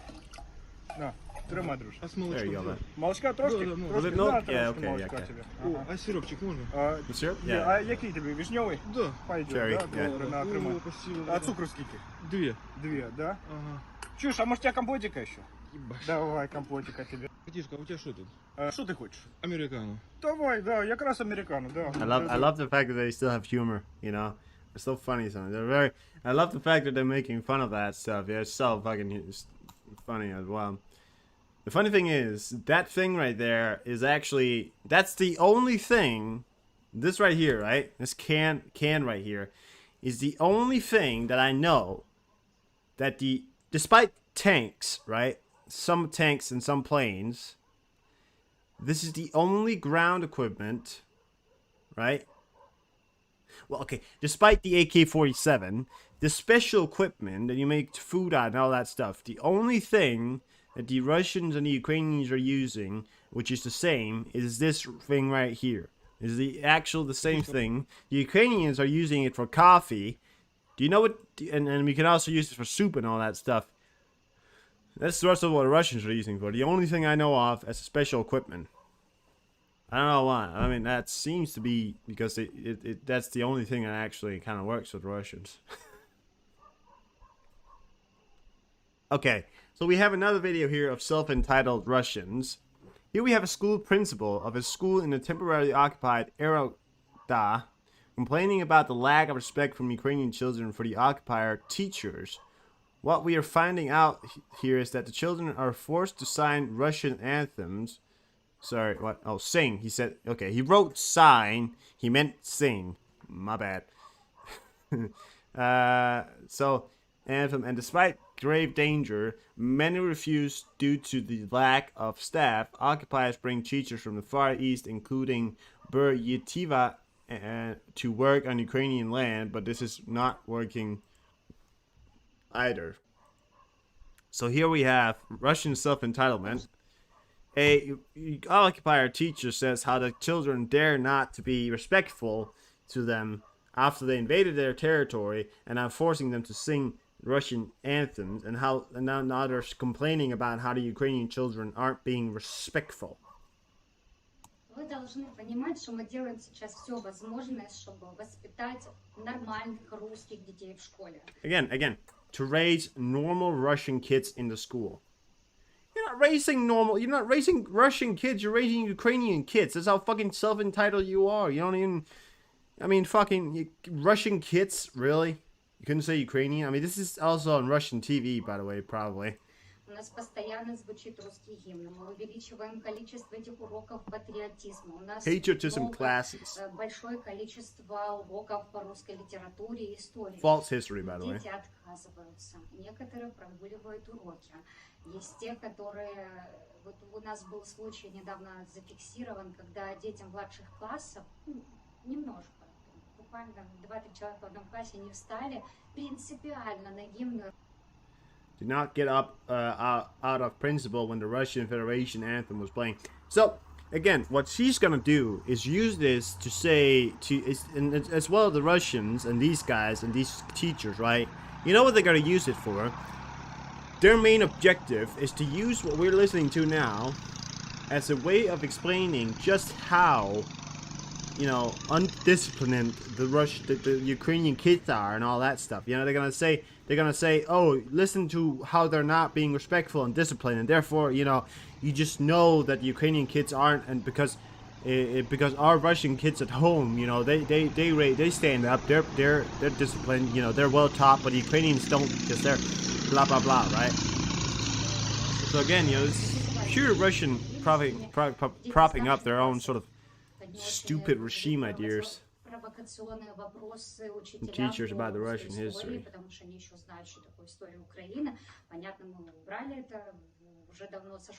Moved from the program a long time ago because we're trying to improve the quality of education in our region. К нам приехали недавно учителя с Дагестана и Бурятии, И тут, конечно, есть проблема, потому что качество образования, оно сразу ухудшилось. У нас дети жалуются, они не хотят. Oh, really? You got teachers from the Russian Federation, and then you just dissed yourself, didn't you? You just made yourself look stupid because you said something false there, didn't you, you idiot? You just said to all of us on TV that because you got teachers from the Russian Federation, which is in the Far East, right? That you so-called that the level of education dropped.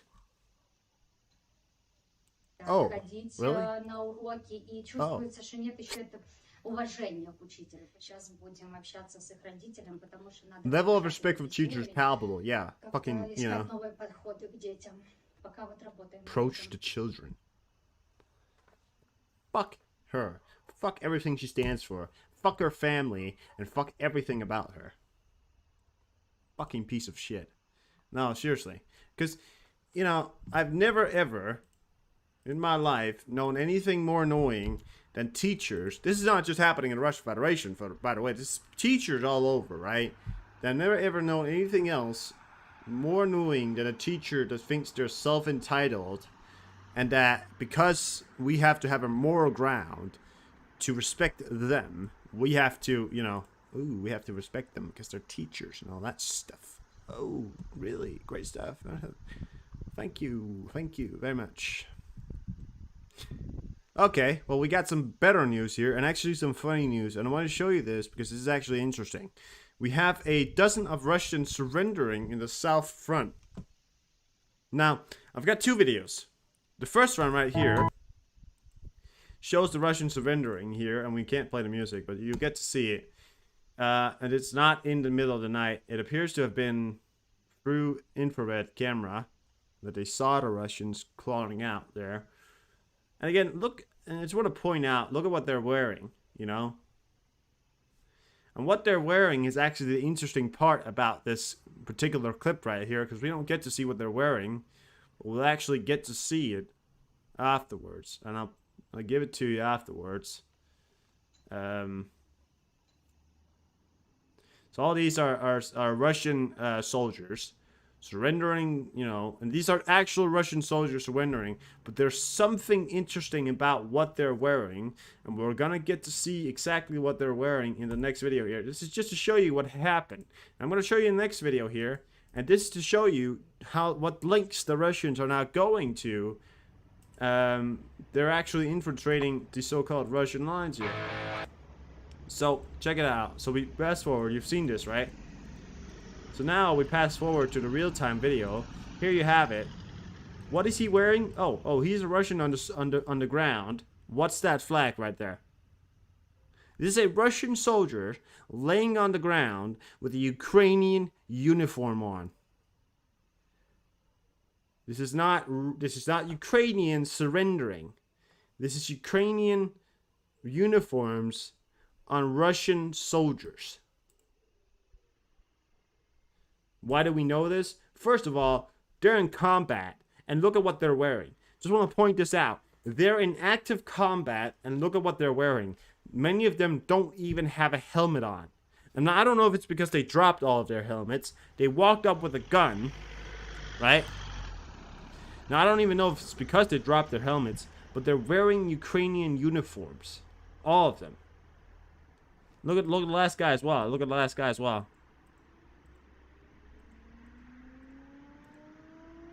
Right there, he had a Ukrainian flag. So this is Ukrainian soldiers. Yeah, so in Zaporizhia, in separate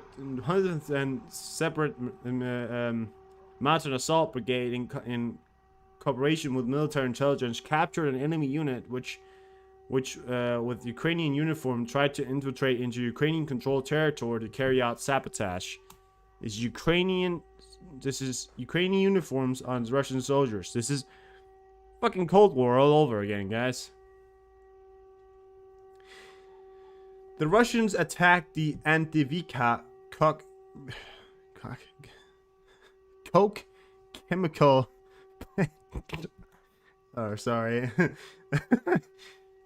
coke chemical plant with aerial bombs one of the workshops is on fire. The video of the consequences were published by the former director of ACCP People, Deputy Masu Mohamdov.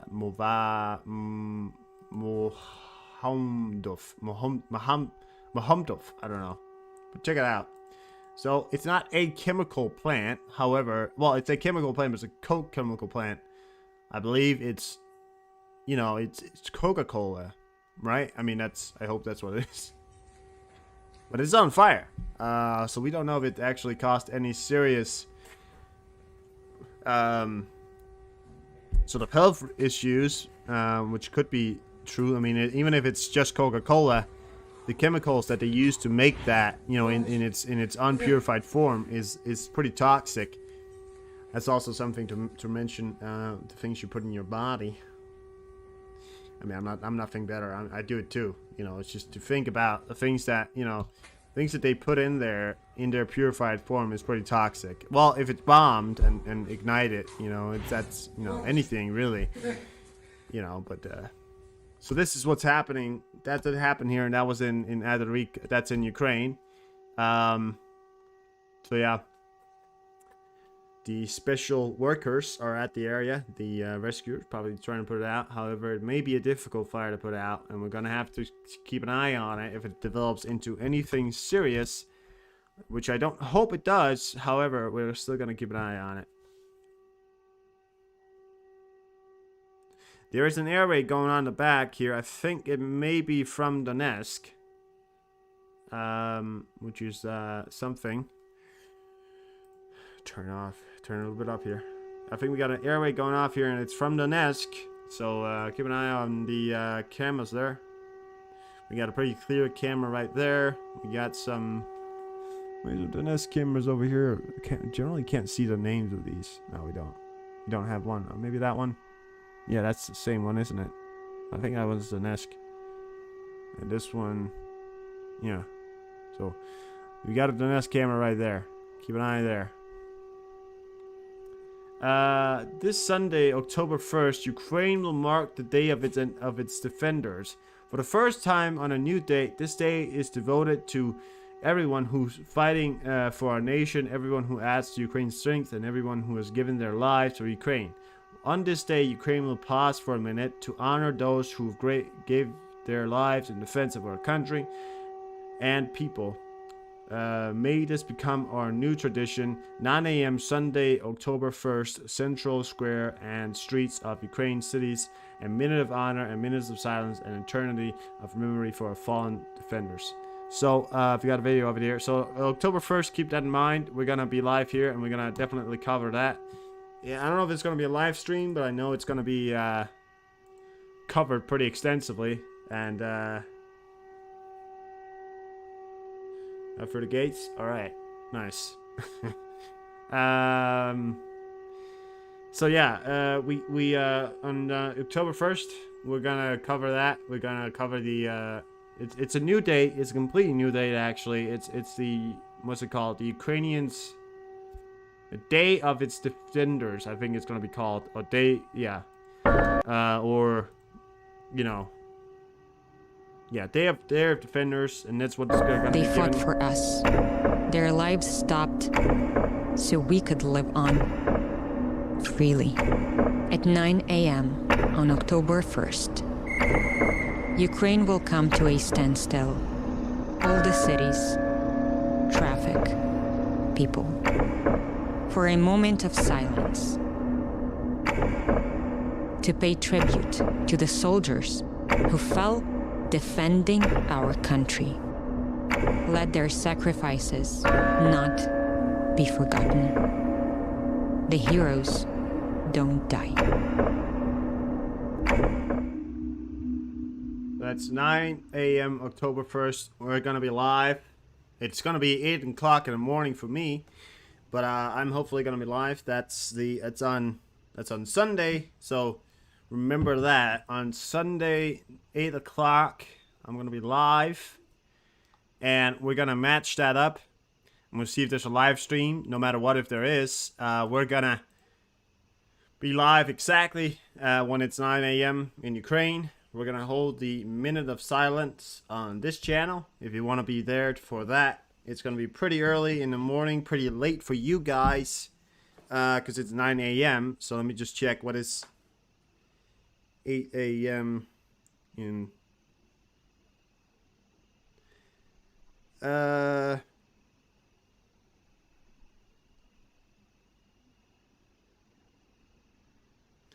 Well, what's okay? So 8 a.m. in the U.S. If it's 9 o'clock for me here in Denmark, and it's almost 10 o'clock in Ukraine. What's the clock for you guys now? Will that be in the middle of the night?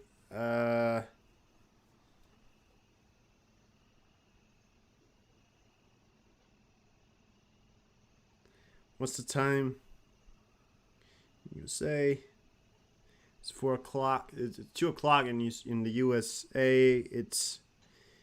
It's 10 o'clock in.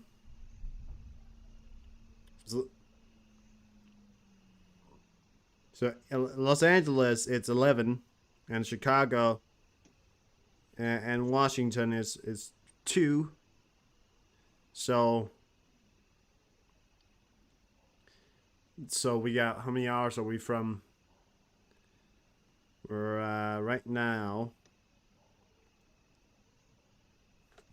from that point of view, if that's an hour, so that's 2:14. That's 12 hours for me. Just check it out. I want to figure it out because 21 times plus 20.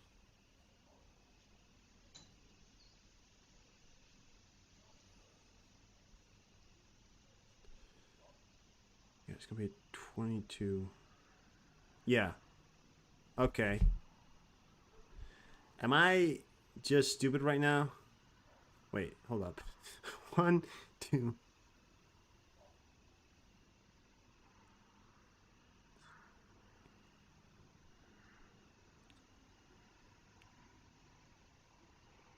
So it's 11 hours for me. Right now it's 9 o'clock for me, and it's 11 hours then from 9 o'clock to 8, which is when it was going to happen. So let's imagine that was on Sunday. Right now we add 11 to 14. That would be in the middle of the night, pretty much.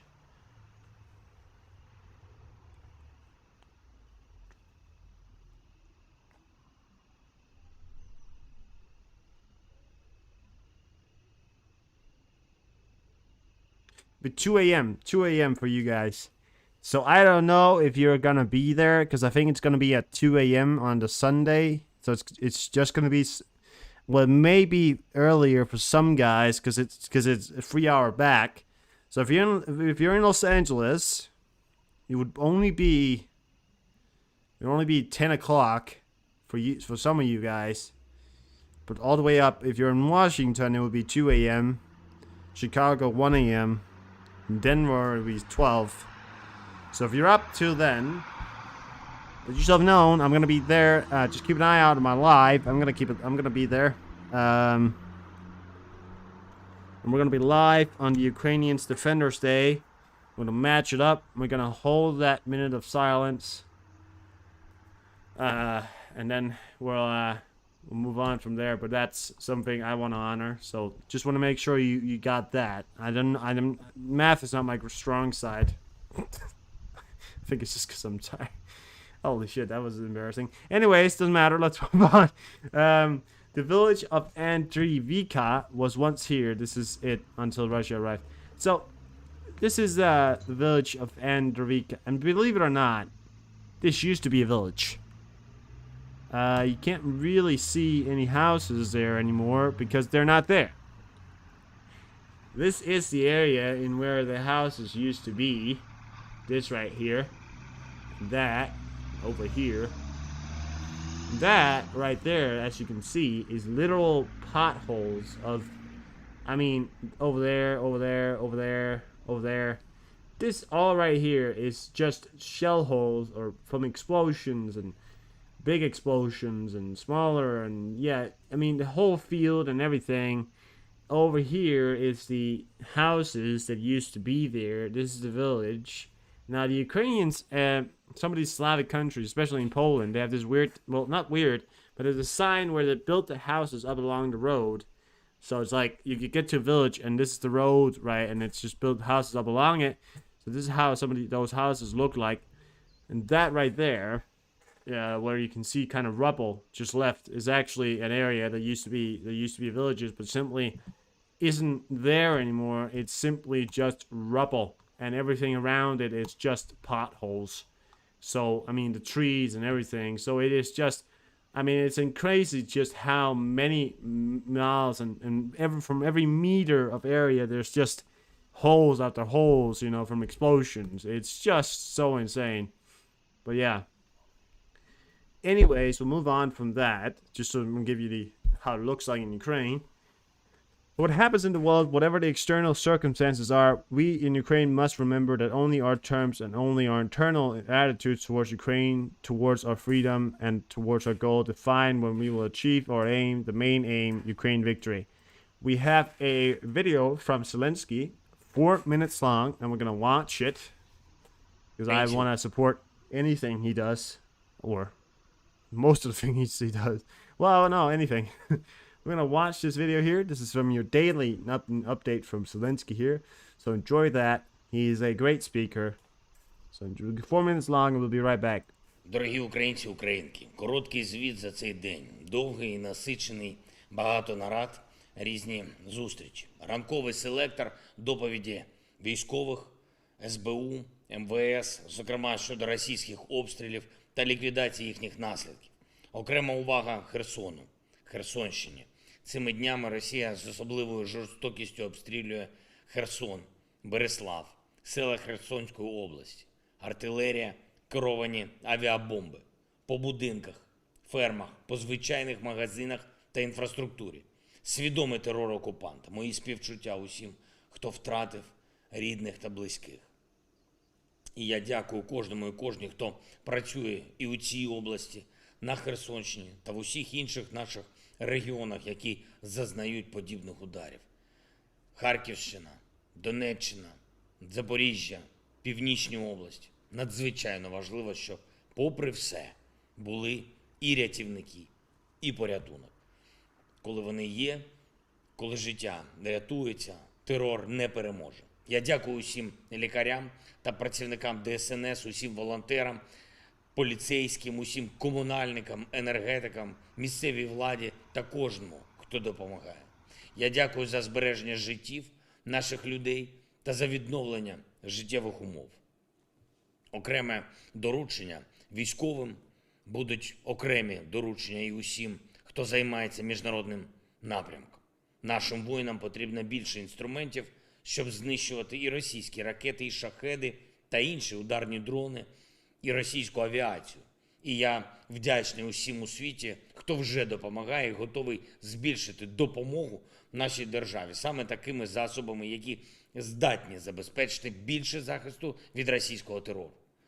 Прийняв сьогодні вірчі грамоти послів, 7 послів, які починають працювати в Україні, Велика Британія, Франція, Естонія, Канада, Угорщина, Словенія та Європейський Союз.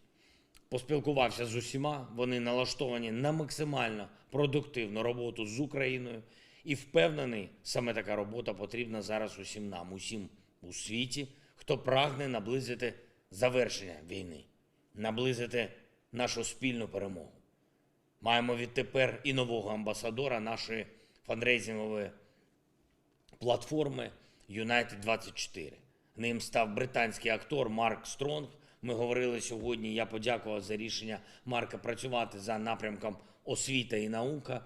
Його метою буде збори коштів на відбудову українських шкіл.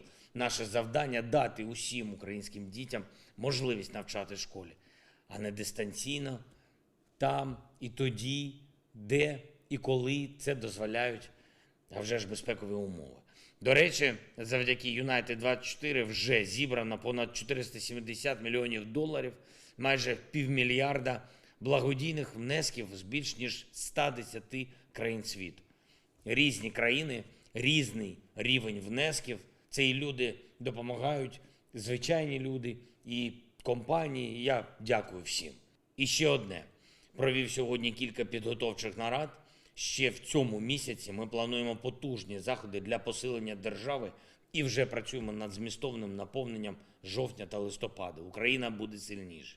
Україна матиме більше можливостей для свого захисту. Що б не відбувалося у світі, якими б не були умови зовнішні, ми з вами маємо пам'ятати. Лише наші умови, лише наше внутрішнє ставлення до України, до свободи, до наших цілей визначає те, коли ми досягнемо нашої мети. Головної мети – перемоги України. Сила для України не має альтернатив, і кожен, хто посилює державу, кожен, хто стає міцніше, та усі, хто допомагає боротись проти ворога і здобувати для України результати, всі наближають нашу мету. Слава нашим воїнам, слава нашому незламному народу. Слава Україні! Yeah, and that was Zelensky for you right there. So thank you very much to Zelensky, the man, the myth, the legend. And again, I've seen this before. I've talked about this before. I want to show you something. There is also in the streets of not only Denmark, there are streets all over in Poland and countries where there are Ukrainian activists. Not only activists, but there are these people that claim to be Ukrainian, but in fact aren't. Not only are they not Ukrainian, they don't speak Ukrainian. They're trying to get you to pay the money that they claim it's going to go towards charity, but they actually take the money for themselves. So nobody to track them down or anything like that. So this right here is an activist who don't understand the language, who gathered to rally near Kyiv City Council. They've been picketing the KCSA for the third week and even wrote demands to Klishnikov, that's his name, but they could not read them because they don't understand Ukrainian. These are activists that are standing outside. Again, this is the classic example of many things that happens. You've got Greta Thunberg for one case, who's an activist of the green world, right? There's nothing wrong with the green world. I just wish it was represented by somebody who understood what a green world meant, and not some kid who sat on a wall for a few weeks, acted like she did. Now, Greta Thunberg, in fact, I believe she's a activist that wants a better world. I also sometimes believe that she may be a little bit out of her depth. However, this is classic examples. Добрий день. А можете пояснити, будь ласка, що саме вам не подобається в Київській міській раді? Я на українську не розумію. А, ви не говорите українською? Я не розумію. Але ви прийшли сюди проти чого? Добрий день. He doesn't understand Ukrainian, so he tries to get her to translate it for him. He doesn't understand Ukrainian. He's standing outside to protest something. He doesn't understand what he's protesting. That's a classic activist for you right there. They don't understand what they're protesting for. They're just there because they think it's a good cause. Most of the time, they have no idea what the fuck they're there to protest for. There's a Ukrainian who's holding a sign. I don't even know if he's Ukrainian. He's protesting in front of the Kyiv Council. He doesn't even understand what he's holding up on the fucking piece of paper. He doesn't even understand what the fuck he's saying. He's just holding it up. You know, sometimes I don't get people. Like, was there not another time where you could have thought about these simple things? You know, you're in a war and you thought this is now when I got to be an activist and make an activist stand in front of the Kyiv Council. That's now. Okay. Yeah. No, that makes sense. Yeah. Fucking ridiculous. It really is. Sorry about that. Let's move on. Drone minus the Russian surveillance system, the area reconnaissance of the 501st Separate Battalion of the Marines worked well. So we have some more videos here. So this is some of the classic videos here, and you can actually see the Ukrainians are targeting military targets. This right here is a radar and a surveillance camera mounted on top of a building.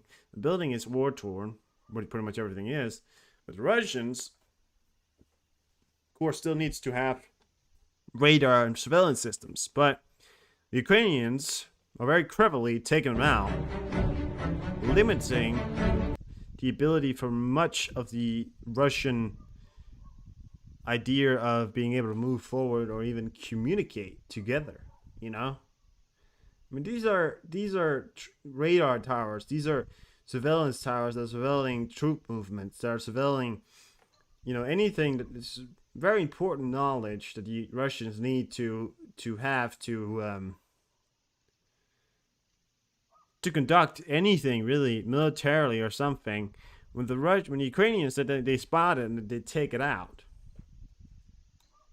not only does it cost that the Russians simply don't know what the fuck is happening because they don't have any, you know, surveillance left. They just, I mean, they're being taken out on the fucking spectrum every single day. It's amazing. As says, the destination of the Russian kamikaze T-62, the drone took out the tank to the field, left the tank, carried out a remote detonation, and returned on foot. As stated, the purpose of this was to break through the Ukrainian minefield. If it was indeed the initial purpose, the use of kamikaze tank to clear a minefield is quite strange, and effectiveness of this method raises questions, especially while having mine clearing systems such as UR-77. Citizen X, welcome in. So the Russian kamikaze T-62, and it was actually reported quite a long time ago that the Russians had this new sort of weapon. So it's weird. So a destination of the Russian kamikaze T-62, so it's a Russian tank, obviously. I believe it's Ukrainian.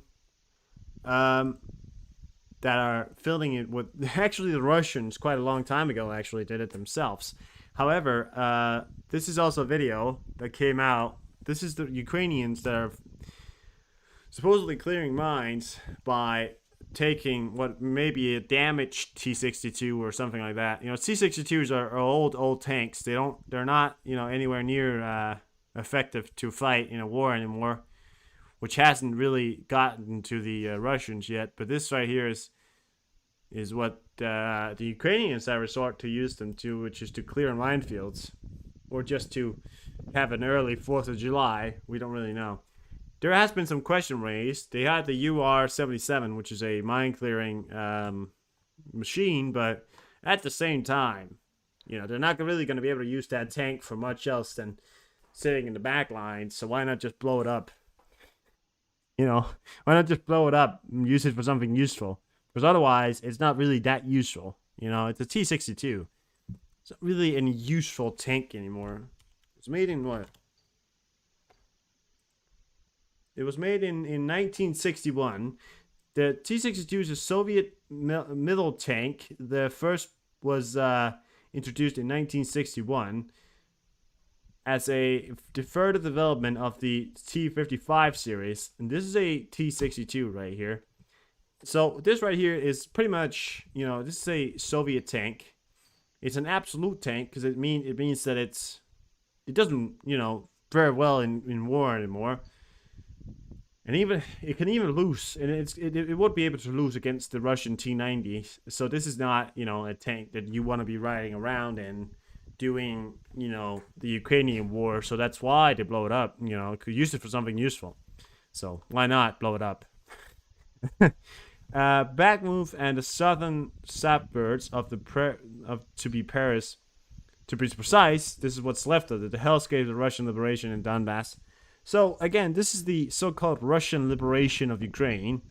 So here you have images of the Russian, again, liberation, you know, quotation signs. You know, I mean, it's so fucking. I mean, they keep bringing up the idea that they're liberating. Meanwhile, they leave the territories that they've, you know, taken, and then they lose, right? They lose the territories. This is what they leave behind. It's the scorched earth tactic. You know, these houses, they're not even houses anymore. They're just rubble. It is rubble. Look at that. You know, that is actually a video. That's actually something we've seen in the video. Of Ukrainian soldiers. I believe they stood somewhere here, over here maybe, or somewhere. I think it was over here actually. We saw Ukrainian people standing with some flags and that thing in the background. But this right here is actually just what's left. And these are high-rise buildings right here. They're just rubble. Nothing. I mean, it's, you know, and potholes everywhere from explosions. You know, it's just ridiculous. I mean, this is their so-called idea of liberating. You know, it's so destructive. I mean, it's weird. Yeah. Ukraine, another entry to the list of the Finnish military aid to Ukraine. Here's a M46 130K 55 150mm field gun in use with the Ukrainian army. How many of them were transferred by Finland is, as usual, unknown. However, we note that it's going to be above the 10 number. But yeah, these are transfers from Finland, a recent NATO member, who are now also very strongly behind supporting Ukraine, as they have a very common history. So here, this is an artillery system. Pretty modern one. This is from the Finnish army. Finnish are very a very impressive army, so it wouldn't surprise you that their artillery systems are also quite impressive. It's a bit janky, but it'll probably shoot it pretty far. It looks pretty modern as well. Probably pretty unused. I mean, the Finnish hasn't really done much. I mean, other than the fact that they may have used it for training, they don't really do that, you know.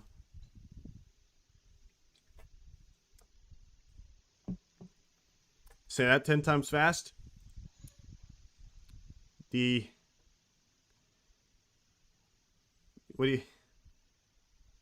M46 135K45 130mm field gun. There you go. Yeah.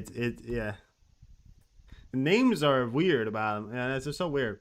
I've got another video of some cool things. Again, I didn't manage to get that much because of obvious reasons. You know, the stream we had earlier about the raid into territories of the of Russia by the Freedom Battalion. So we're a little bit shaken by that. I didn't get much, but I got some. Got 14 pages. We'll probably do for now. The SSU detained a Russian informant who directed strikes at the position of the paratroopers of the armed forces of Ukraine near Bakhmut. The attacker gave Russian the coordinations of the temporary deployment and movement of the landing units of the armed forces of Ukraine in the direction of the front line. According to the investigation, Russian accomplice turned out to be a resident on the front line town of Kostinivka. She faces up to 8 years in prison. The standard, what appears to be the standard sort of prison time for these traitors, or at least, you know, Russian informants, is this 8 years sentence right here. We got the picture of them right here. However, of course, pixelated, but this was taken there, and this is the SSU, the Special Ukrainian Forces there.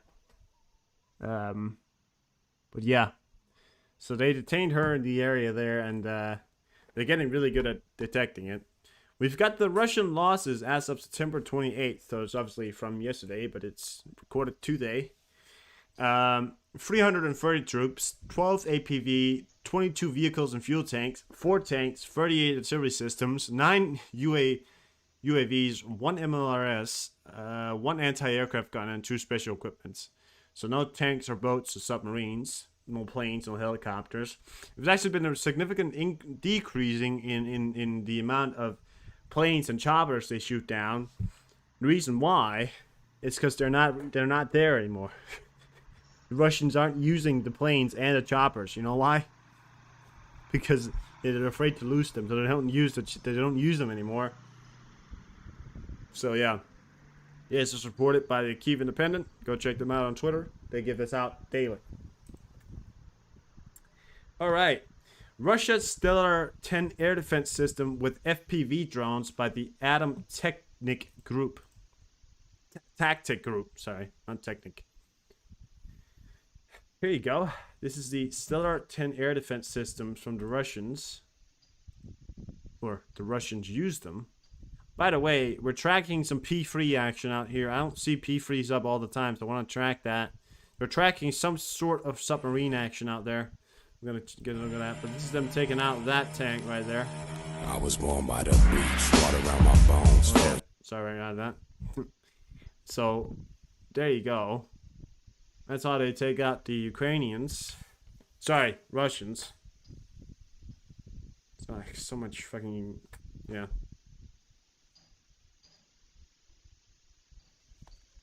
There you go. That hurts.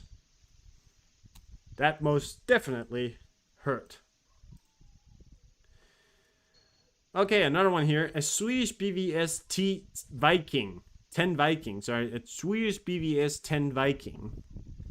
That is, I got the description of it. The Viking BVS-10 is a fully amphibious armored all-terrain vehicle. The first batch Viking all-terrain protected vehicles was delivered in July 2003. The vehicle has two linked track units articulated vertically and horizontally for steering, maneuvering over rough terrain. So we got the video of it here, and you can actually see the amphibious effect of this vehicle right here. So it is actually fully, and they actually drive into it. It's a funny looking vehicle, but it's really impressive. So look at that. So they drive, and that's the second part of it.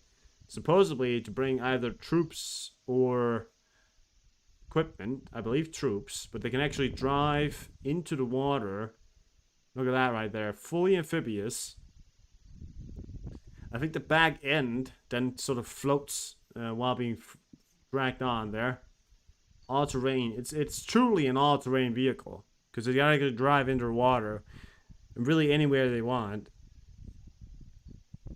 And that's how you bring soldiers across from the water right there. Pretty impressive system. You got the 50 cal on top as well. And that's working in Ukraine right now. Again, I've said it before and I'll say it again.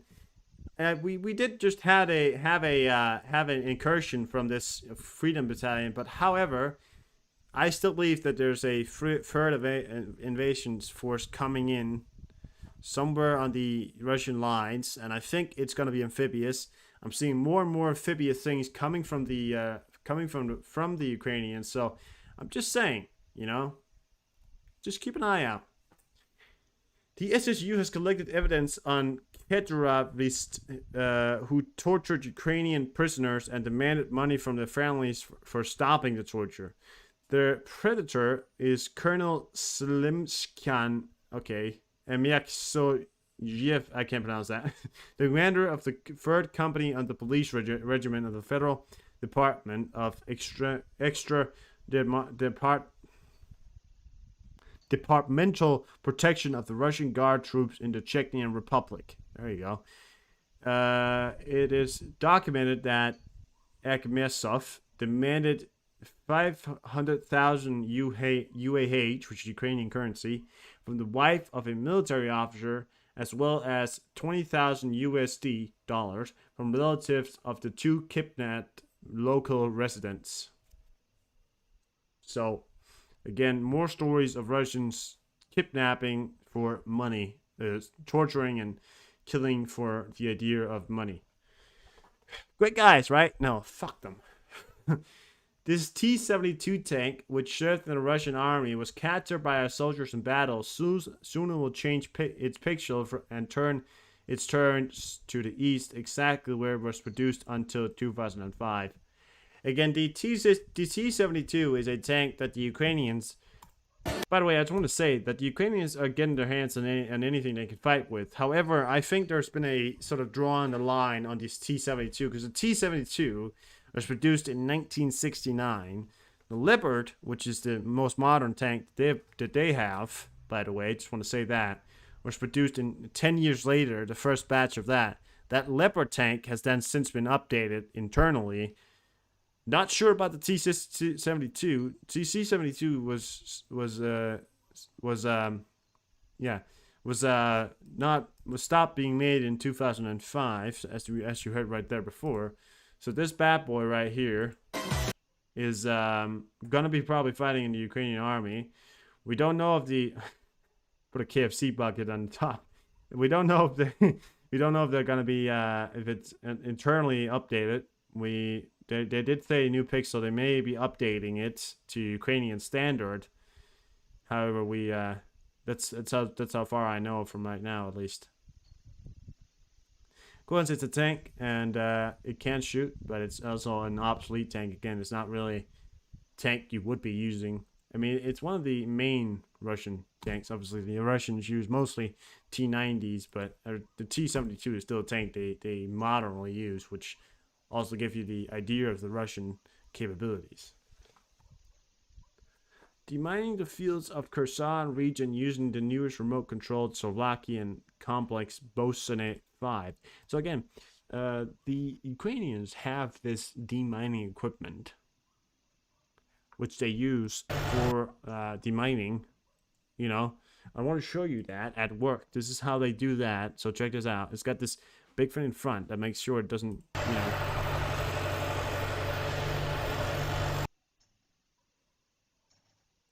Sorry about that. Check it out.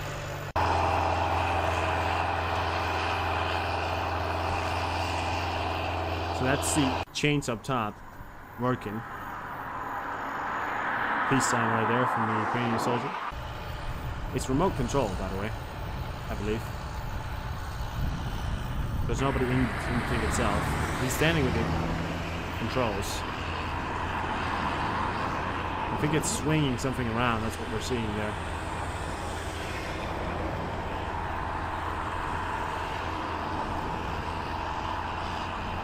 So that's how the Ukrainians stand around. They stand around. They drive that thing out there.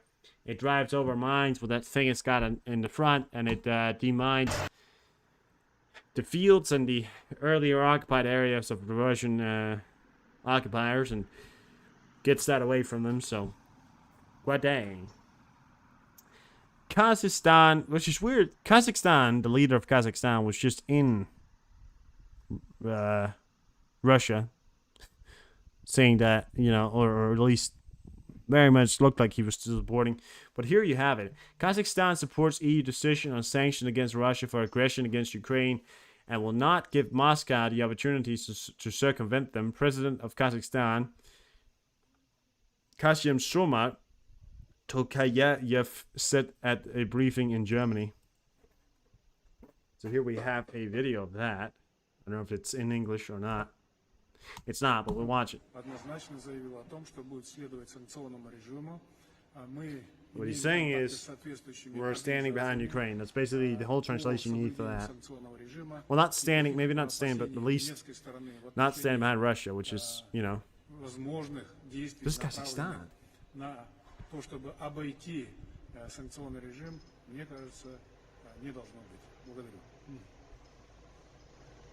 This Kazakhstan president saying that.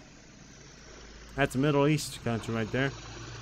Not stand behind Russia. Well, let them circumvent them. Great stuff.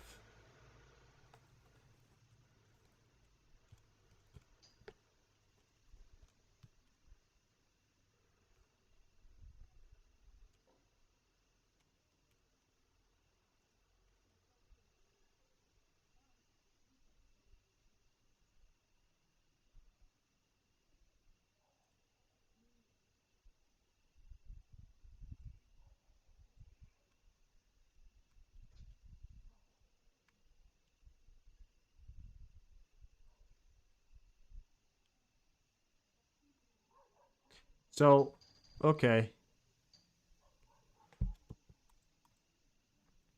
Wait, the Chechen Republic is controlled by Kadyrov. Kazakhstan is okay. I got that wrong.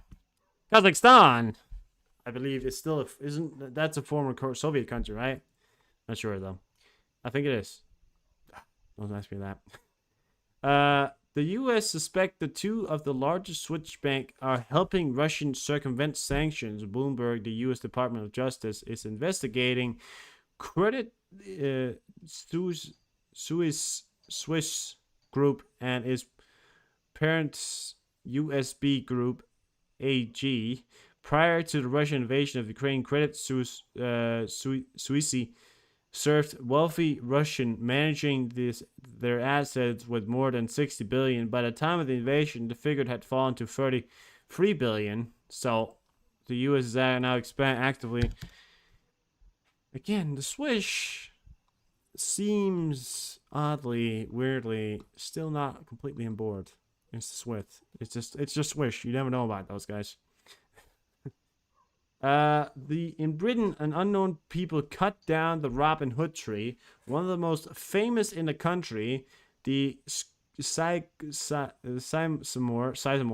tree was several hundred years old and became famous after appearing in the movie Robin Hood, Prince of the Thieves.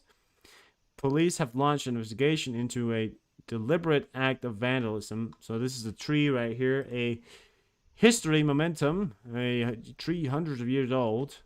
That was literally cut clean off. It was cut by a chainsaw, obviously, but it's cut clean off.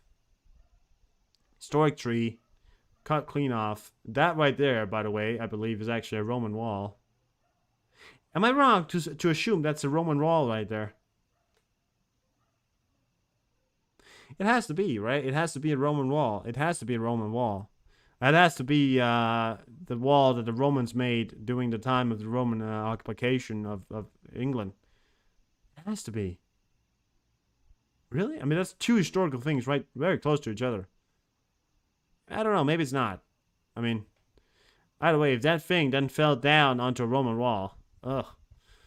Maybe it is. It's unclear. I mean, it looks a bit damaged, and the only wall I know in England that could have that sort of history would be that sort of damage would be the Roman walls built between Scotland and England during that time. So I don't know, but look at that right there, right? Yeah. Well, it doesn't matter.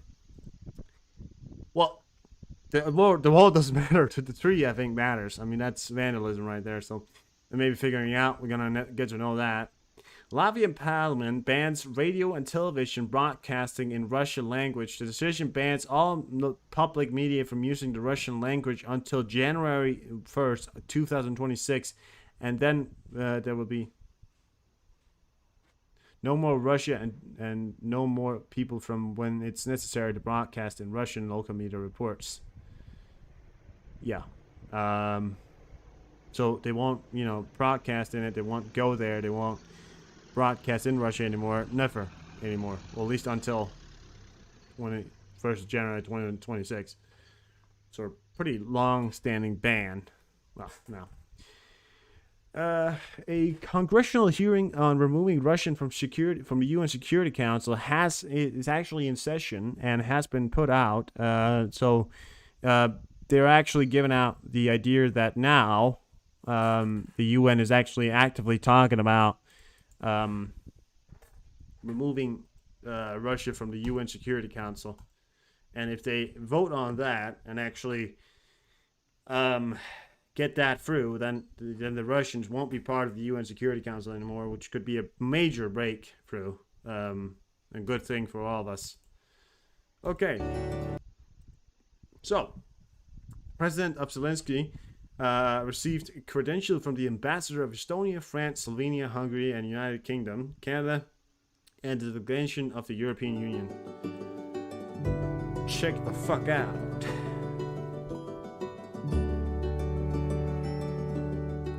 I believe we can show the music for this. I don't know, but let's hope we can. Makes it a lot better.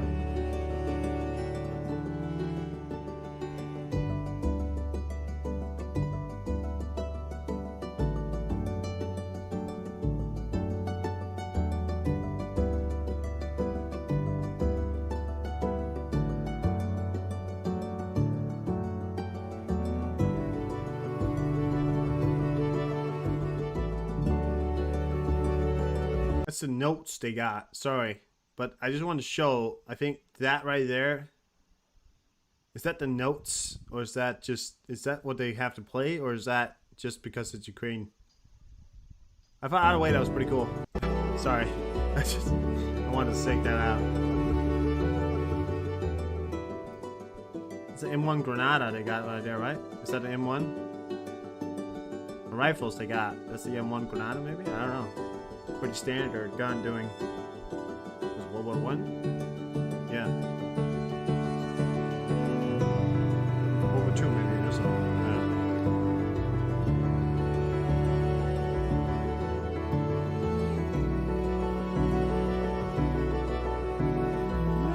Looks like it. Maybe.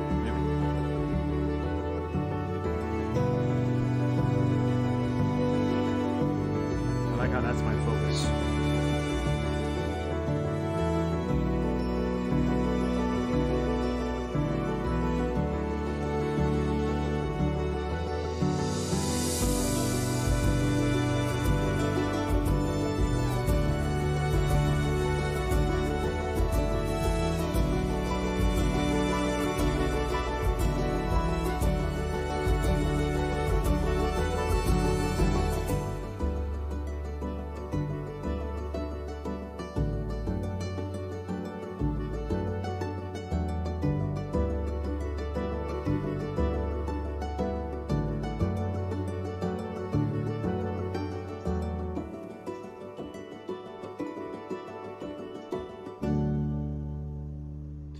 Really great stuff coming out there from Ukraine, and again, it's just nice to see that they're getting support from all over. Delegations coming from all over countries.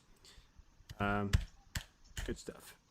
The Polish border guard has released a video showing a large group of migrants trying to cross into Poland illegally from Belarus. Border guards moving along newly built border well, to track their movement and stop them from crossing the border. Now, this is one of the things that Poland has warned about before. They've said that if they do, in fact, cross the border, and these are, you look over there, they can come up, and if they come in mass quantities, Poland would have no choice but to close the border, and they're prepared to do it with Belarus, and Belarus wants it to happen, apparently, because they keep on sending these illegal migrants. Or maybe not, well, that's, one way to put it. Well, at least they keep sending these migrants, and they keep sending them in such vast, these vast quantities of, I mean, look at that. That's all right there. That was all immigrants right there. And they keep sending them into Poland, into the EU, and, Belarus has been warned that if they don't stop, that border will close and no one will be let through. So that includes that the country in where Belarus needs to get its stuff from, into, we're talking trade and anything really, can't go into Poland anymore. And that would damage, I think it would damage the Belarusian economy quite a bit. But again, yeah, so sort of point that out. That's happening, and it could be happening very soon. I've got some weird news. The USA, I've got some USA news, and to say, I didn't know Blinken was this good. So USA Secretary Blinken played the guitar and performed blues, introducing the U.S. initiative on global music diplomacy. The initiative was convinced to use music as a tool of diplomacy to promote peace and democracy. I didn't know Blinken was this fucking good. I'm sorry, but he's, relatively good. By the way, YouTube, I don't want to point this out if you want to copyright me or anything like that. This right here is a man singing the song. It's not the singers singing the song. The song, yes, might be, a song you can't play, but you want to say it's not a song from the people. It's an educational purpose. It's diplomacy, and it was from politicians. So you can't copyright me on this. Please don't, because it's not me. It's educational purposes, okay? And so it's not, okay, I'll point that out. But he's actually pretty fucking good at it. And it's educational purposes, YouTube, so don't copyright me for this. Muddy waters. And if this doesn't clear the It's house, surprisingly good. I didn't know he could do this. Who is he? Is it even him singing?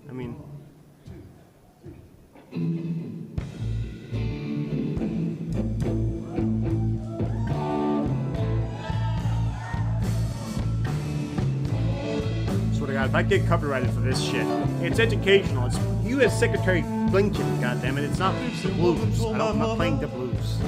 Listen to his voice. Before I was born, it's gonna be a man child coming. Is it him? Gonna be a son of a gun. Gonna make pretty women's. Why didn't he just go into music? Jump and shout. Much better at music. Jesus And the world will know what it's all about. You know I'm here. Everybody knows I'm here. Well, I'm a hoochie coochie man. Everybody knows I'm here.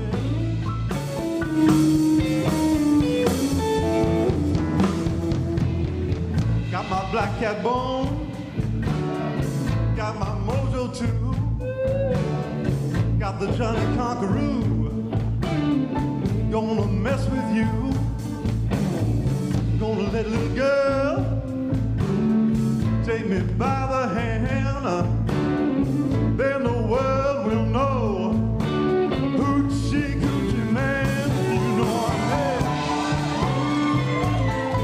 After watching that, I think maybe he is the problem. It's really good. I mean, it's surprisingly good. You know? Everybody knows I'm here.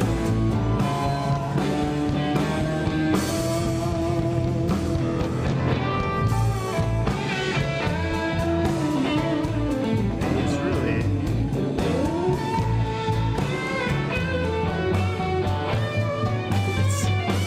It's Blinken. What's his official title? Blinken is the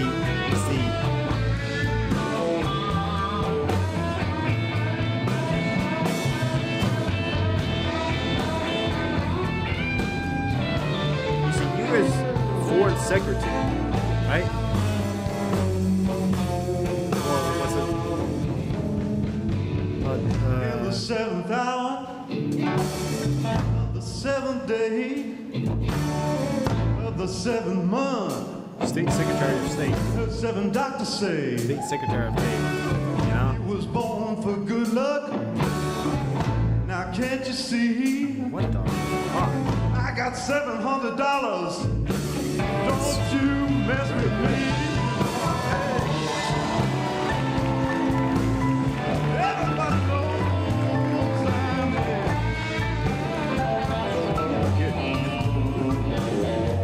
Well, I'm a hoochie coochie man. Everybody knows I'm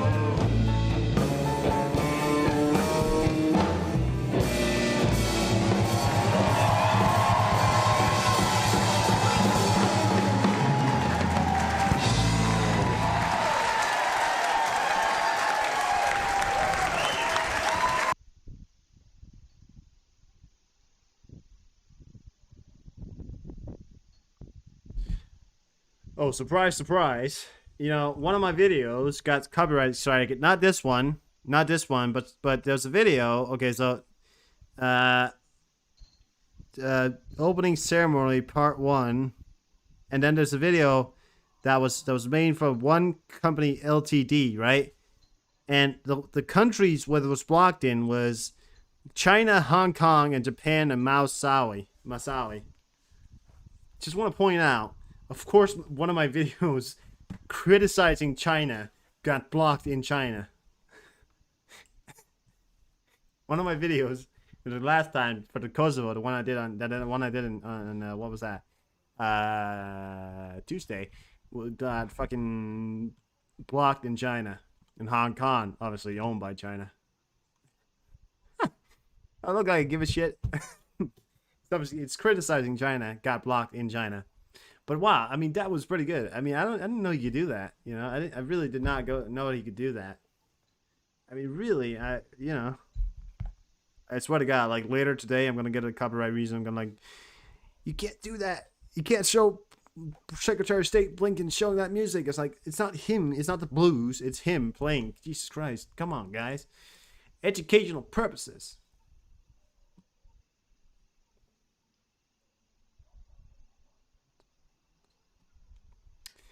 Yeah, but I don't want to make a second channel, you know. I just want to spend this one. I mean, I'm trying to keep myself within the lines of not being copyrighted, but unfortunately, some people don't really care.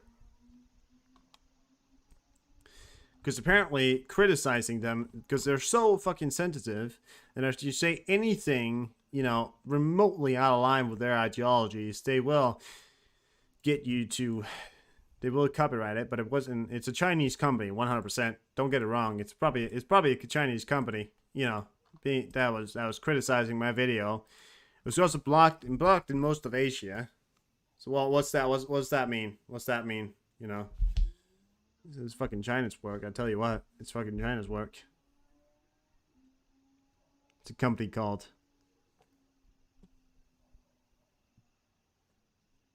What's that?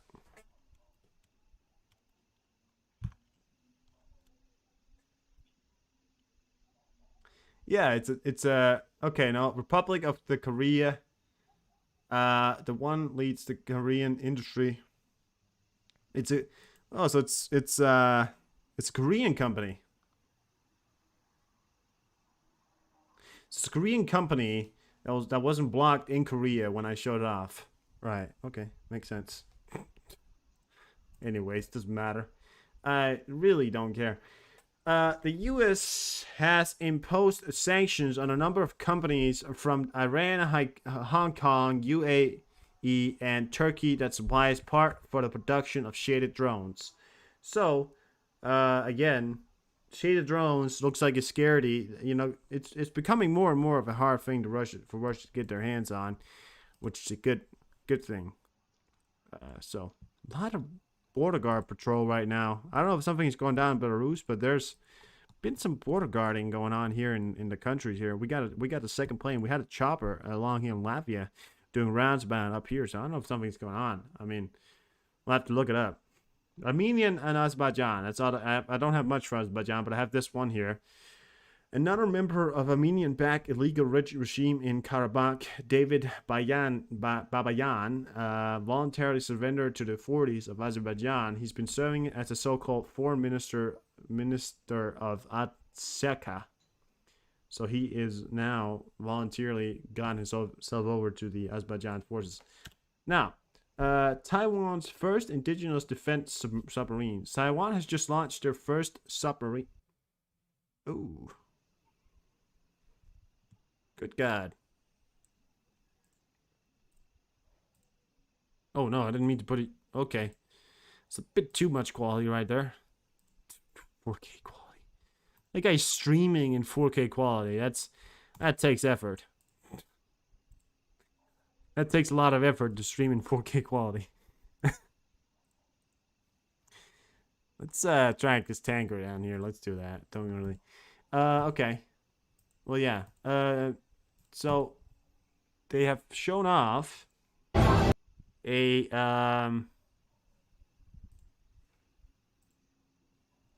this is the Chinese first, no, sorry, the Taiwan's first ever submarine, and you get to see it here, and it's actually not there. So that supposedly is, I don't know if it's ready yet, but apparently it is ready. It's been painted. I don't know if that's the actual paint or if it's you know, but it's pretty cool looking. It's on one of the smaller territories, I think, but it is in fact though ready, and is going to be probably patrolling the waters of Taiwan, keeping the submarine force of the Chinese submarine force away, or at least trying to, or yeah. So that's good news coming out of Taiwan. We of course, well, I expected it. I mean, I knew they were going to do something, but I think perhaps it's a bit too late. I mean, unless they start really mass producing, because they need to get a lot more than just one. Okay, North Korean leader Kim Jong-un has demanded his nation's constitution to include his policy to expand the country's military nuclear program. So this is from Sky News, and to include the policy to expand a country's military nuclear program. So they're expanding the nuclear drills. Okay, so what's mandated? So not.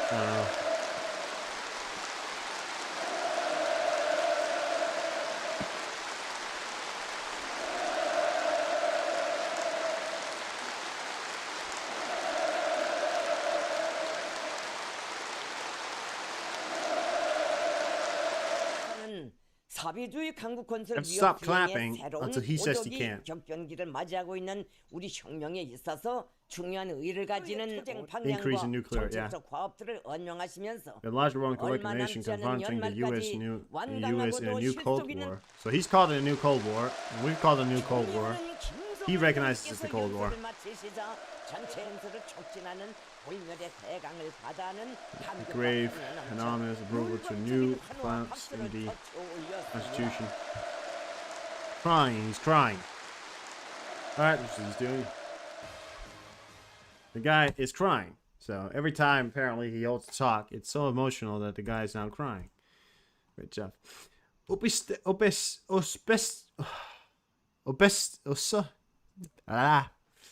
Uzbekistan. A powerful explosion in Tashkent, capital of Uzbekistan. Pasa reported that it happened at the local media. We got a picture of it and some videos. Check this out. There's been an explosion at an airfield, supposedly. We've got the videos of it. I'm going to get the videos out here first. Don't know much else about it. We're going to have to keep an eye on it. But here we have it. It's quite a large, powerful explosion, apparently. Some are saying it was an accident, but it's large, it's big. Tushgani olov marshrutkagacha bo'ladi. So supposedly an explosion happened, and then the fire began. Sorry. Then another one. So instruction for the completion. Because I think we got a second one here. We got the second one here. I think it was the same one. All right. Well, the destruction for the explosion in Tashkent was that multiple near buildings have been damaged and windows have been shattered in houses. Footage from explosion in facilities connected to the airport. So here we have the original explosion. Check it out. Another explosion. You got the shockwave. Boom, right there. It's a huge shockwave. That may only have been the first explosion, though. I don't know, but it was a huge, huge shockwave that came out. More videos here from Fukta News. Services is at the area, working their asses off, supposedly.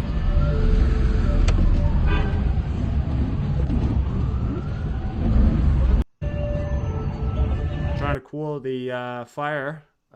So that has happened in Uzbekistan here over the past few hours. We got another one video here for you. I think that's it of the videos. That's the video we got up close of it. So that's Astaghfirullah. really up close right now. That's just after the explosion happened today.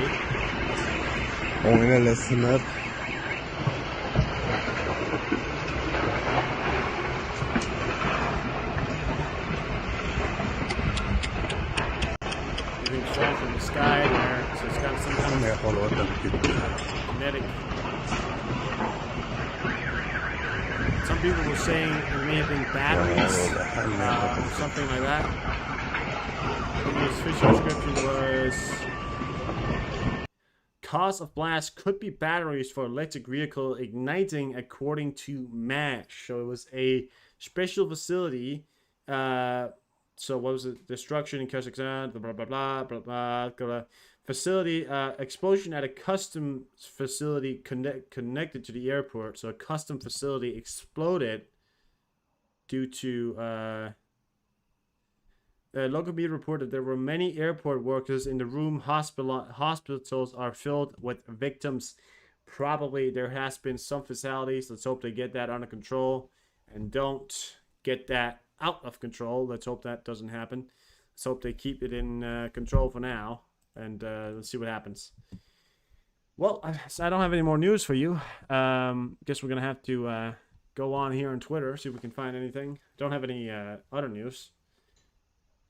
City in Rotterdam, in Netherlands, unidentified man has started shooting in local hospital, killing several people. The shooter opened fire in the apartment. He killed a 39-year-old woman and seriously wounded her 14-year-old daughter, leaving the apartment. He set it on fire and went to nearby Erasmus Medical Center, where he opened fire in a student classroom. As a result, a 46-year-old teacher was killed. The shooter then attempted to set fire in the building. The building was stormed by special units on Dutch. The shooter was detained. The police specified that the detained 32-year-old local resident, according to the prosecutor office, the man worked as a prosecutor in the past and was convicted of animal cruelty.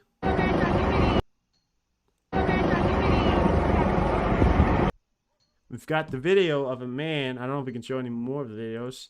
Certainly have the video of a man being detained. So that's the man right there, and he's surrounded by guys with some big guns. So he's dying. He's probably not all there in the head. He probably wasn't that right in the head.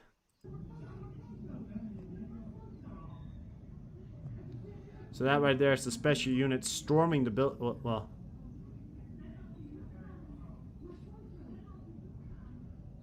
we're walking the building. Storming the building and walking the building is two different things, apparently.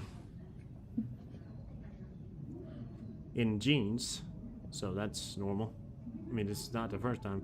This is Netherlands Special Forces right here, or at least Special Police Forces, SWAT teams. Not killed too many. However, he did damage and set fire to what appears to have been a building, so we are unsure if that was could have caused more damage. I mean, I've just read about this as much as you have, so that's something that's happened in the past. It's a bad day today, bad and good day. Holy shit. Well, that was from Next Star News right there.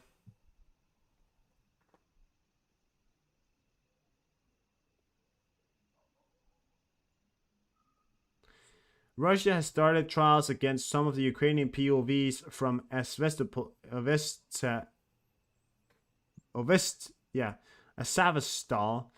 Many of them are likely to be sentenced to life in prison for defending their motherland. Others might die of starvation before verdict is delivered. Here we have a video of the Ukrainian POW. Well, not a video, but a picture. And the reason why I say starving is because that man is certainly starving. These are Ukrainian soldiers, and they're pretty much deprived of anything. I mean, they're given the bare minimum of food, and probably are left some days without. Chances are some days they're not fed at all. What I could imagine, you know, this is a fate worse than probably death. That they probably it's terrible. It's terrible how they treat their the soldiers of the, yeah. And the fact that some people are still, protecting Putin or even, even the fact that, you have pictures, stuff like that, and then you still got someone like Elon Musk saying that Putin is the aggressor, and that, and, Putin is the aggressor, and that's actually us, and it's fucking ridiculous. The stronger Ukraine becomes, the closer we coming to end the Russian. That's from Jens Stoltenberg here. We got the video. Okay, we actually got the video of them constructing a meet with the indigenously developed submarine, the Haikun. The Haikun is a diesel electric submarine armed with Mk-48 torpedoes and incorporates a combat system provided by Lockheed Martin. Haikun trials are slated to commence on September 28th, with harbor acceptance tests being on October 1st. The goal is to conclude these tests by April 1st, 2024, subsequently transitioning to sea acceptance trials By 2027, Taiwan aspires to commission at least 2 of these indigenously produced submarines. Taiwan's President Tsai Ing-wen, the architect of this initiative since assuming office in 2016, unveiled the first of the planned series of 8 submarines this Thursday in Kaohsiung.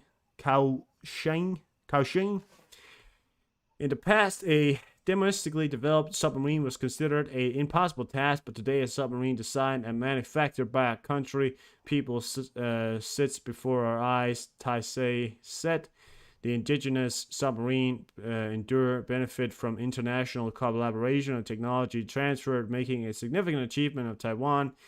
Often diplomatic sidelined, Cheng Wen-lin, the chief of Taiwan's CSBC Corp responsibility for the submarine construction, indicated that the submarine comprises approximately 40% domestic components. He refrained from elaborating on international involvement, highlighting the strategic partnership between Taiwan and the United States.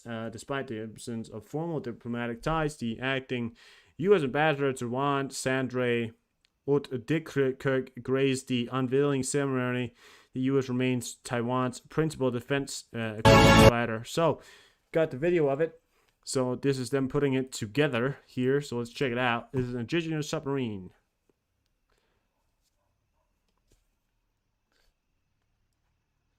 First of its kind, produced and made inside of Taiwan, obviously burning the inside out. Probably a very high tech, I would imagine. This is just amazing. You know, it's amazing what you can do. Because, I mean, it really looks like they're making a big fucking missile. You know? There you go. That's the part of it. But there you go. It's covered up right there. That's the first of its kind. You know what they should call it? Which would be a great name for it. Would be the anti-Chinese. That'd be that'd be cool. They call it the anti-Chinese.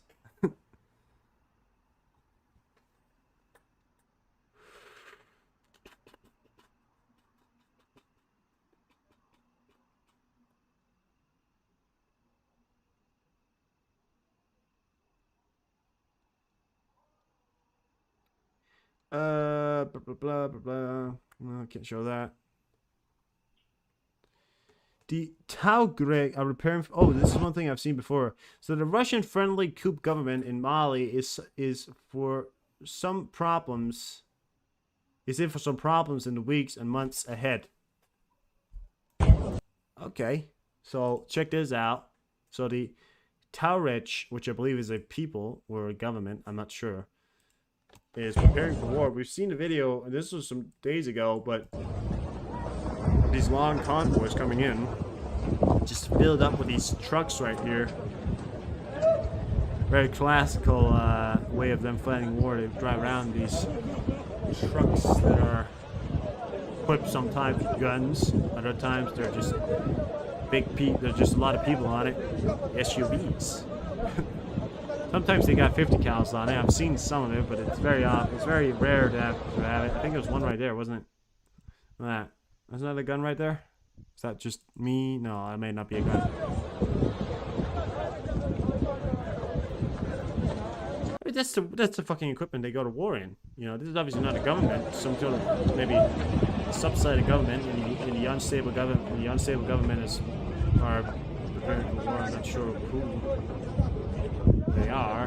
I don't have much knowledge when it comes to these countries and the different warlords and different, you know, all these people right here. There's a lot of them, and they're preparing for something. Supposedly not. I mean, there's a lot of them, and apparently they got a whole base of operations, a lot of arms. Very likely AK-47s, RPGs, or something like that. The operational norms. Very little air activity, probably, if any. Probably no air activity. But a lot of ground equipment, probably. Snipers, stuff like that. The usual stuff. I have to see that. It's probably coming up in the coming months here. But it's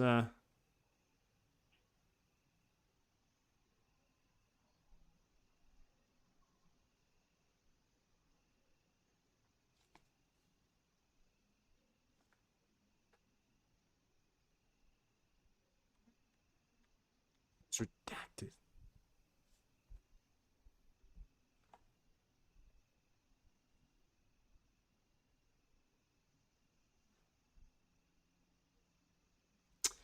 All right. Well, good stuff there. Thank you very much to that. We don't.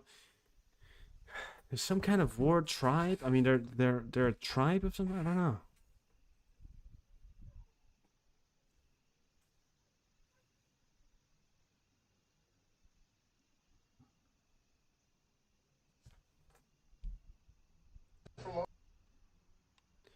Okay.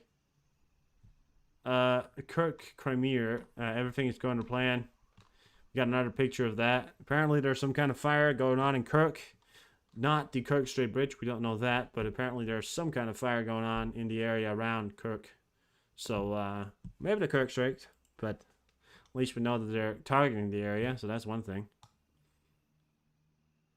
I spoke with actor Mark Strong. Oh shit, that's him. Oh yeah, it's him. Recently became a U24 government Ukrainian ambassador to support Ukrainian schools.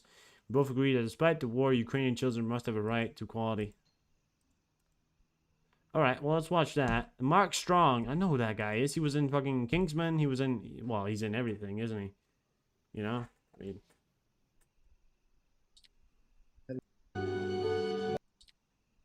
Hi, Mark. Thank you so much. Happy to see you. Honor for me to have dialogue with you. Thank you so much. I want to thank you for that you decided to join to our United 24. My team told me that you will help us with the humanitarian direction.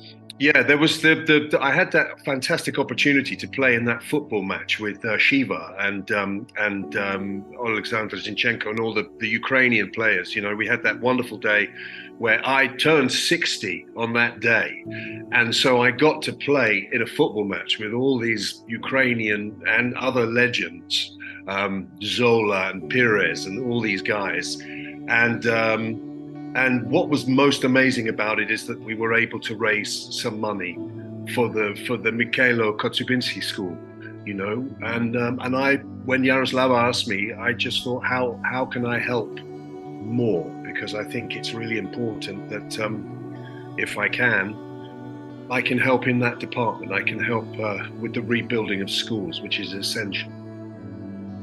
Yes, thank you so much. It's very important. It's you know, gives signal. It's not about one school, because it's always, you know, the school gives a signal to people, come back to Ukraine first. So that's also an important signal that the life goes on. Yeah. So thank you. So I think that you will help us in this direction. I will, certainly. I mean, I'm hand on heart. I'm really happy to help in any way I can, and I will come up with some ideas. I'm sure of it. And I would definitely love to come and visit and come and see Kiev and Ukraine. I've never been, and I would love to be able to come. Thank you.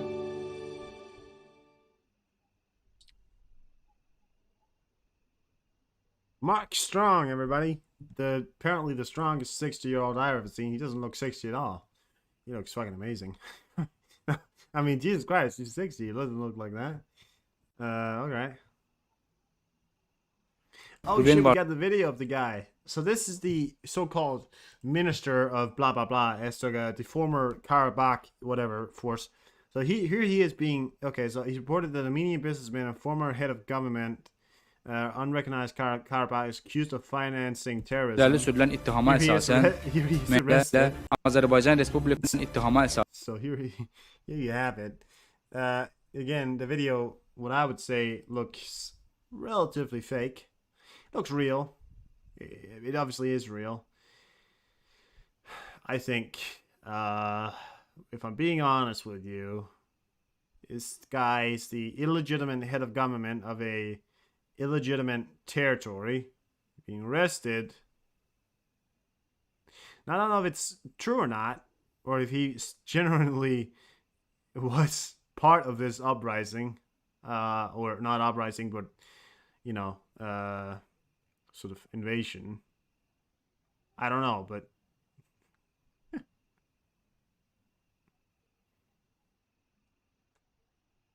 I don't know, but I just feel like, I mean, really, they took the territory in 5 days. If you take a territory in 5 days, that means that somebody fucked up, so you was able to take the territory.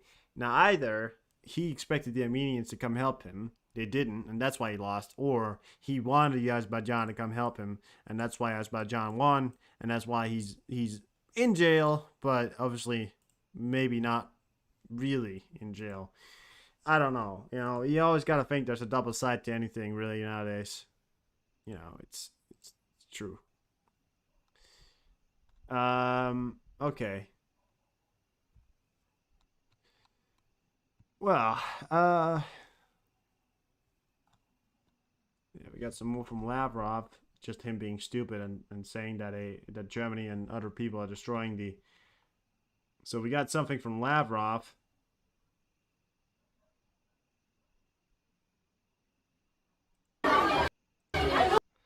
Was trying his beer to be part of it and filmed the whole incident.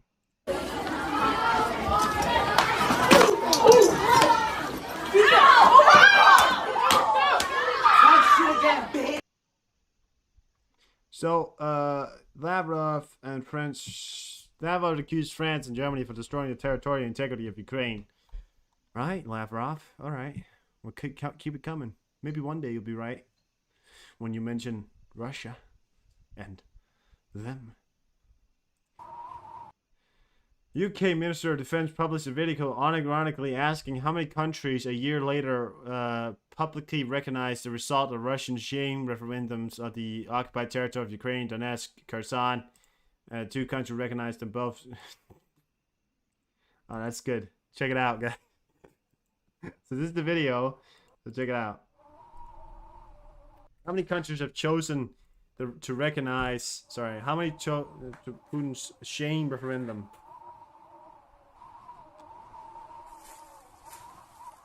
Just 2: North Korea and South and Syria.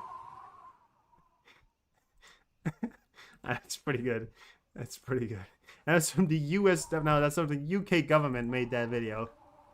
They don't fuck around. Look at that. Just 2. That's unironically British humor right there at its best. They come in when you need them.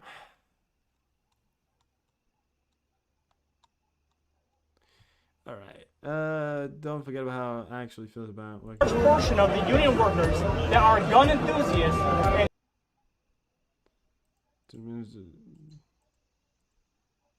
All right, thank you. No, shush. You're not allowed. All right. Take away our guns. Of the union workers that are gun enthusiasts, and you are actively trying to diminish our Second Amendment right and take away our guns. You're for it. All right. Here you have Joe Biden. He doesn't play around anymore sometimes. So check it out. So this is a worker asking Joe Biden You intend on getting the union vote when there's a large portion of the union workers that are gun enthusiasts, and you are actively trying to diminish our Second Amendment right and take away our guns. You're for it. All right, thank you. No, shush. You're not allowed to own any weapons. I'm not taking your gun away at all. You need 100 rounds. So when you were with Beto, when you said you're going to take our guns, I did not say that. That's not true. I did not say that. It's a viral video. Okay, this is not okay. Hold on. All right. Hey, let's don't tell me to do that. There's a lot of guys. A lot of guys wanted. Man. I'm not worried. Hold on.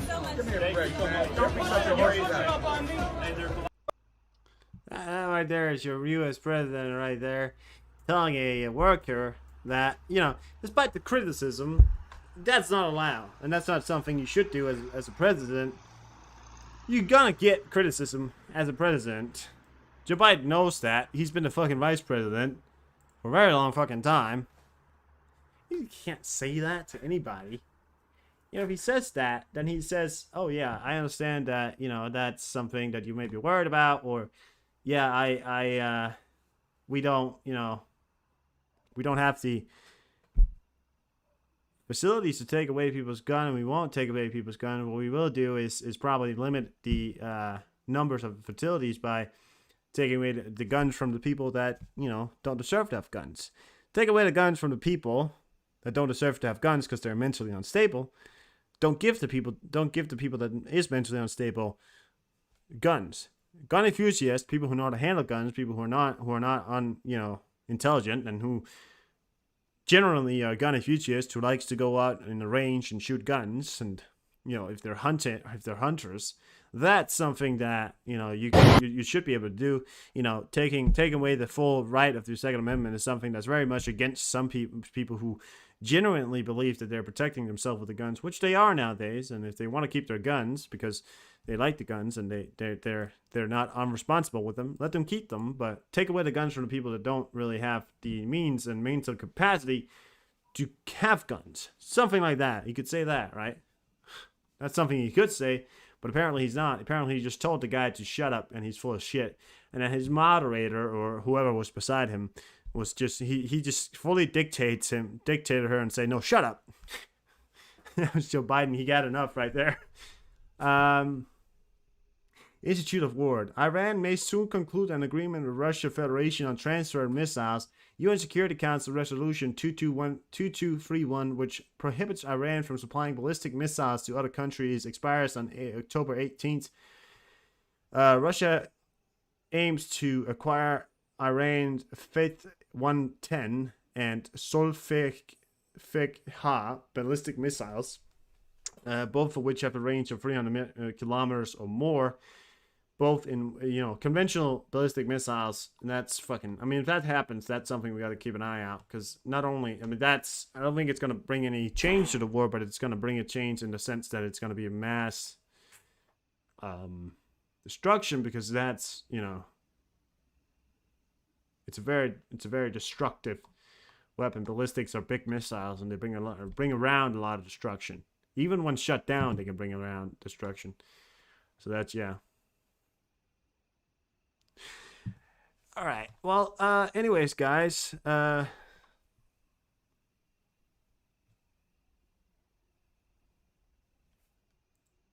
reported.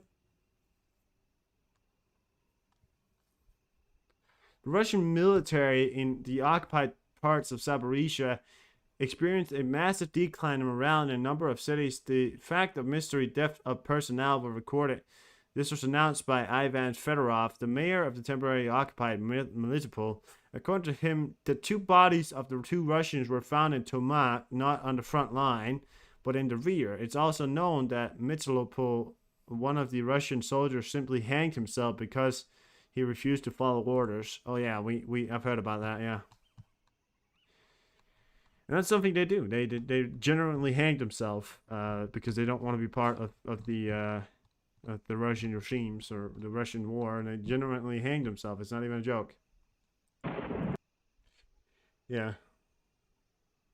At Ford myself. Desire, welcome. Well, it's been a while, Desire. You know, you might want to rewind a bit, Desire. There was an invasion by the freedom fighters into Russian territories today.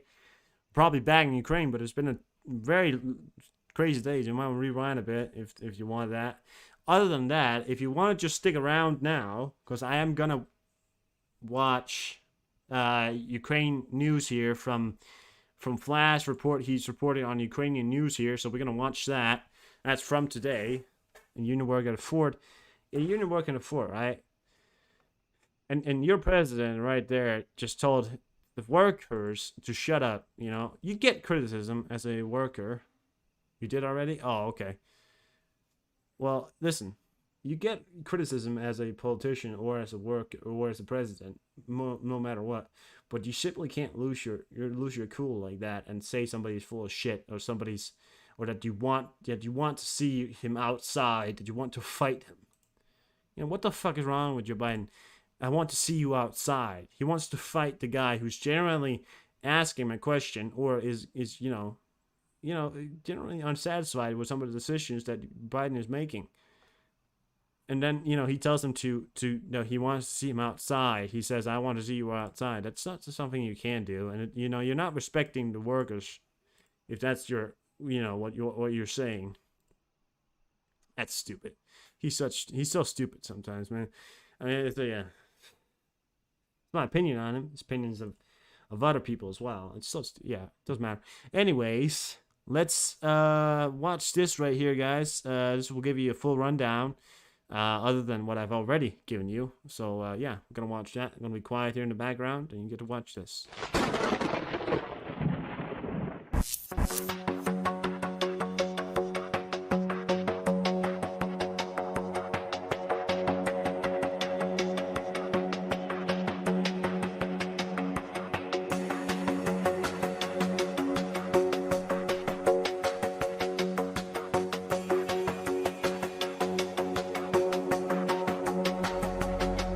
Today, your forces are moving forward. They face fierce fighting, but they are gradually gaining ground. Every meter that Ukrainian forces regains is a meter that Russia loses. And there is a stark contrast. Ukrainians are fighting for their families, their future, their freedom. Moscow.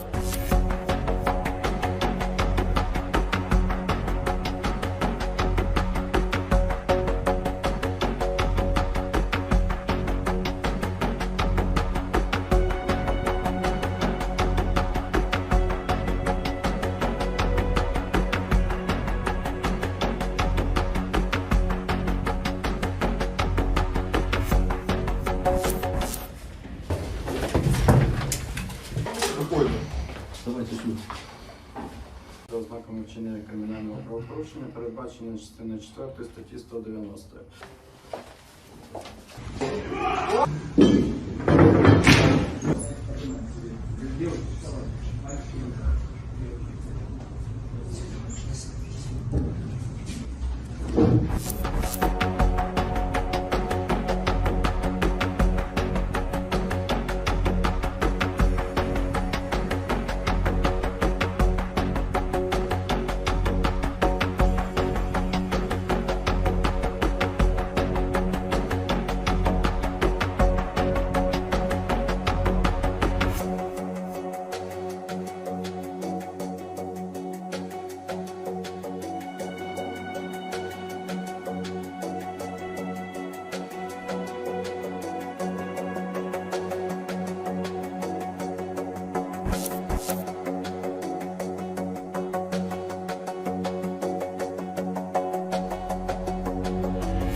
Я видеть не пройдет. Ясно, ясно.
там включили.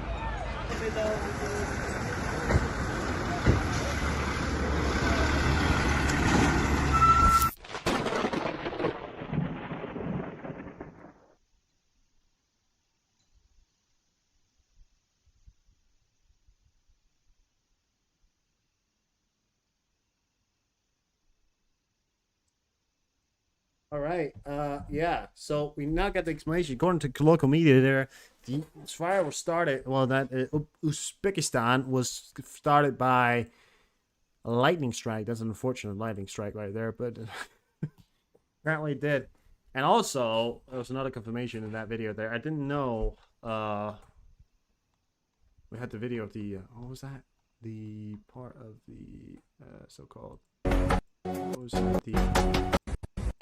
The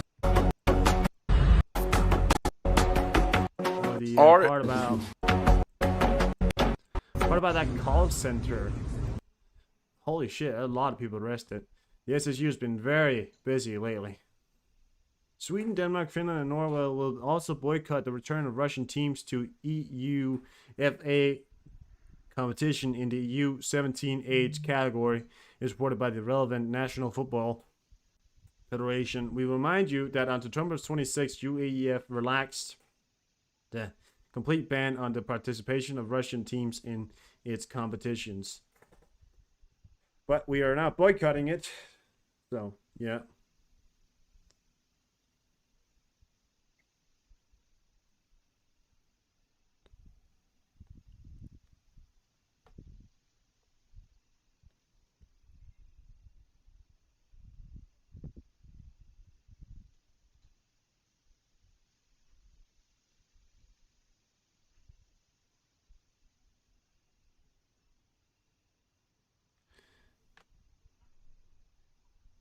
Did you see the lightning? Well, it wasn't phasing that camera when we saw it wasn't phasing the area, so probably. I mean, they were saying it, but I really don't know, man. Somebody was also saying that it could have been because of battery connectors. Still a little bit unsure. I mean, still also a very new thing, so just want to say that it could be something else. I mean, unless they have to get into the area, so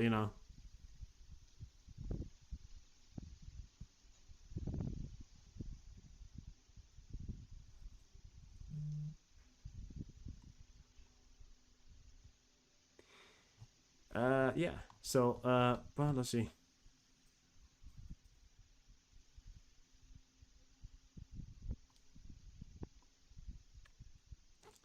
Estonia takes the first step to rename Kaliningrad to a traditional name. The Estonian Parliament Foreign Affairs Committee, headed by Markham Hickelson, has asked the Language Commission to the Native Language Society to consider renaming as Königsberg instead. Okay.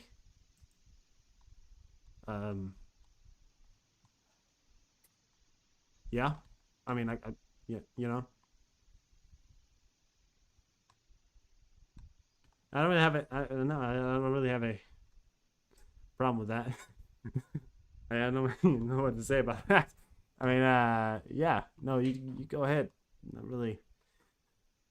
I mean, it's a blow against the Russians, surely. Okay, so what's another one? Lukashenko accepted credentials from ambassador to Hungary, Zita Luinbenski. This is the first time in 3 years when the ambassador of the EU country presented credentials to the president, Belarusian dictator. Lukashenko in turn stated his readiness to continue dialogue with Hungary in order to de-escalate tensions in the region by resolving dispute only peaceful negotiation. Yeah, I think something. I mean, it's up to you, which if you want to tell them. I mean, I didn't want to. It's really up to you. I mean, yeah.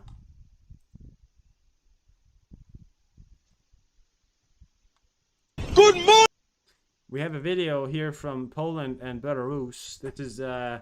This is how the border is right now. Good morning, my neighbors! Hey, fuck you! Yes! Yes! Fuck you! So this is obviously Belarus right here. Good Talking to morning, my Poland. neighbors! Hey, fuck you! Yes! Yes! Is all good now. Yeah, like a normal Tuesday. Somebody gets stabbed in the fucking arm. That's a normal Tuesday.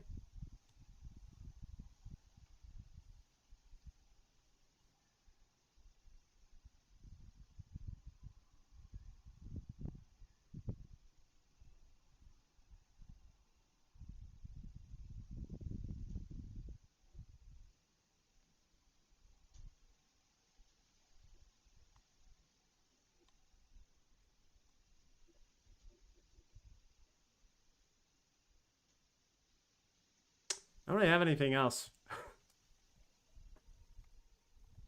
Stinking kids? No. Well, it happens. People get hurt. Not unusual.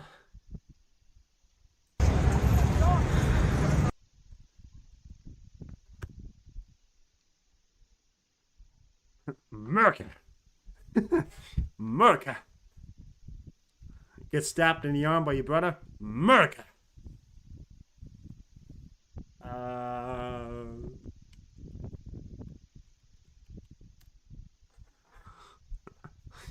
America.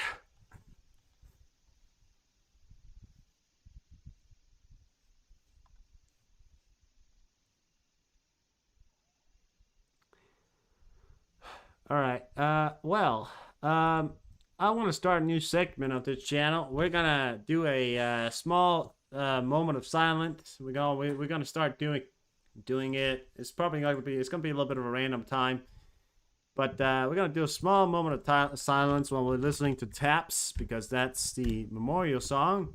A lot of people have died throughout this week. Some heroes that we have shared on this channel. I want to commemorate those guys, so we're gonna listen to some Tap right now, and we're gonna hold a moment of silence here. So I hope you guys would like to have that. So we're gonna do that now, and we'll turn right after.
Yeah, and there we go. Heroes and all, brothers in arm. People that went to Ukraine, to soldiers, to the heroes, through one and all, that went to fight for a country, despite not being theirs, but went to fight for the freedom that we enjoy, freedom that we live in, freedom we had. The only thing we can repay them by is making sure that freedom continues to exist, and do everything we can in our homes, in our countries, to help them. Well, yes, Ocean. This is a long stream today. How you doing? Listen, there's a lot of stuff that happened earlier in the stream, and I think I'm too tired to re-explain it.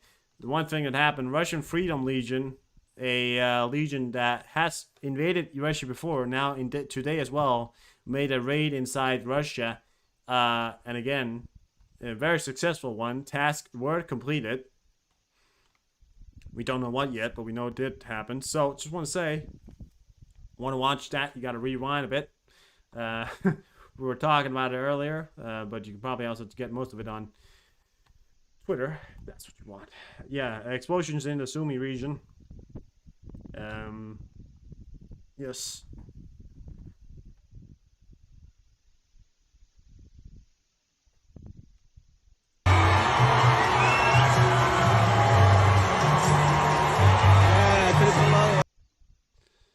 They are active. They are, in fact, active. And not only are they active, we know that they were in there. They conducted some kind of special operation. We don't know what they did. We don't know how they did it. But all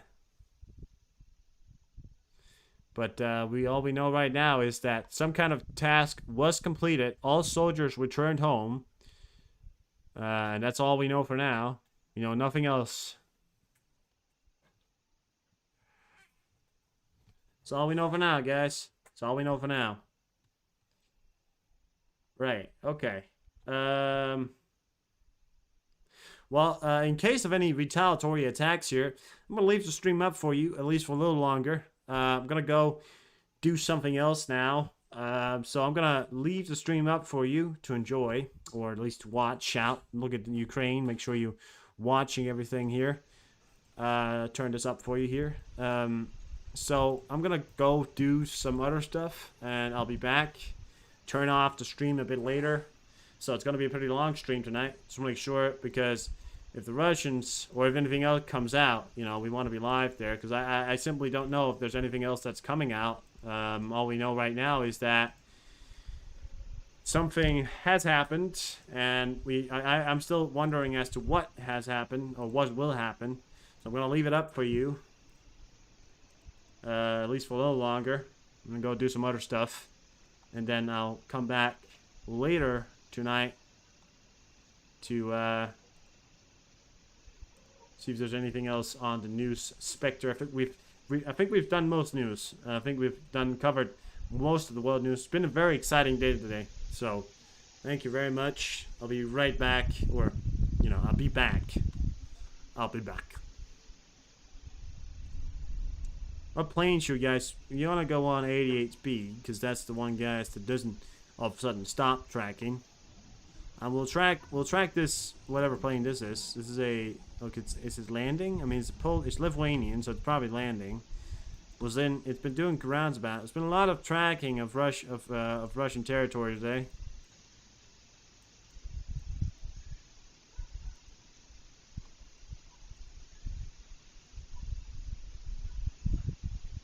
Tell you what, a lot of tracking of Russian territory today.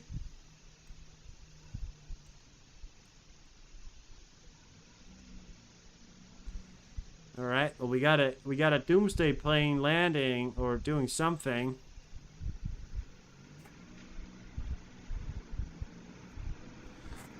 No, I won't be able to talk. I'm not at the stream, so I'm not able to talk. So we got a doomsday plane here. I'm gonna track it. It's probably landing. Looks like it's landing in Andrews. I'm not sure. But whatever it's doing something. So doomsday plane heading into Andrews or near Washington here. So we're gonna track that. I'm gonna do some other stuff. I won't be able to talk. I'm just gonna leave it up for you. So yeah, there we go. I'll be back end the stream a little bit later. So yeah, there you go. You can thank me later.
Be good.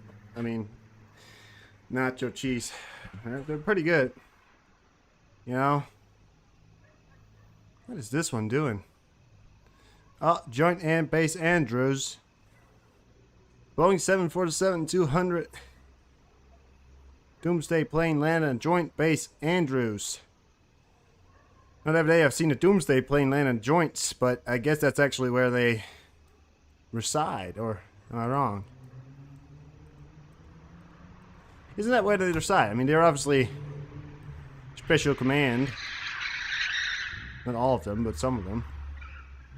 Someone's drifting in the background for some reason. I think he just had... I literally think we just heard someone almost crash their car. Or brake really fast right there. Nacho cheese nuts. God damn it. Or corn nuts. Oh. Yeah. I guess, I bet they're pretty good. I bet they're pretty good. Alright. Ladies and gentlemen. Hello, and I'm back from the dead. No, I was out for a run. I felt like I needed it.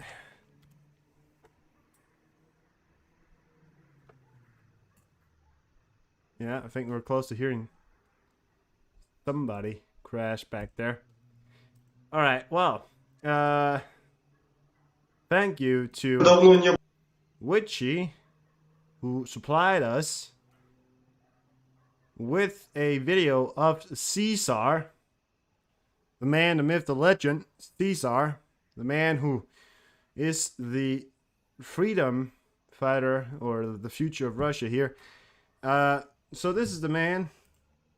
Probably felt good. It felt pretty good.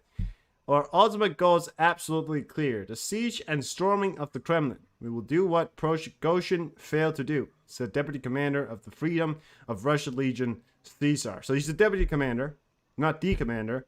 However, he's still the future of Russia right here. Deputy Commander right here, guys. It's not in English. I will retreat it. Just know that this is the most important part. We'll wait, because there's probably going to be a translated version, and when that comes out, I'll watch it. It's just like, I feel like if we don't speak, you know. Well, news bad, yeah. Well, news badass. So the man, the myth, the Caesar guy right there. So I'm conflicted, because the task they so-called said was completed. So I'm not sure if they're still on Russian territory, or in fact they left Russian territory and are now, you know, heading, you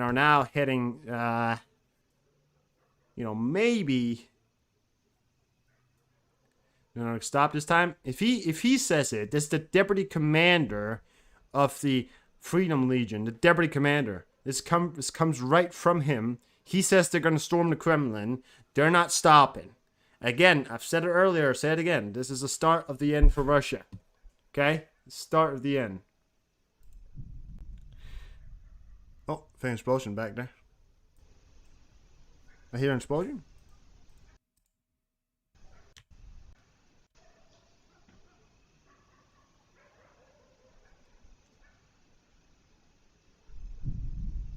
Yeah. I just heard an explosion in Kramatorsk, I think. Listen real close.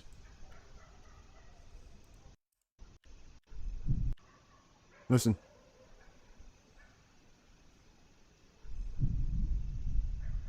Yeah. I think I was an explosion in Kramatorsk just happened.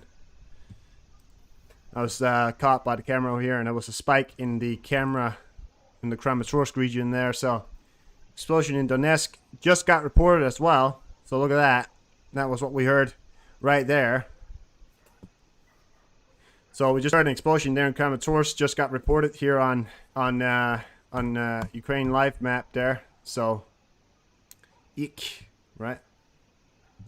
This is another 24-hour siege and retreat again. They need to go all the way. I think what they're doing right now, Ocean, is laying the groundwork for going all the way. I think the task they complete now is probably some kind of, pretext that they need to take out so they could push further or something like that. I think they're going to take a region, or either they're working to, get inside Moscow without fighting too much. They could be, you never know what these guys do. They're very, very intelligent in many ways. Beachhead? What are you thinking there, Ocean? You talking about a rocket or a Kramatorsk? Not sure what it was. Probably a drone. Poltava region just turned on. Apparently everyone else is safe except Poltava. No, okay. Yeah, no, we have regions turning on here in Ukraine now. Kharkiv, Zaporizhia, Poltava. At starting point? Yeah, I mean, yeah.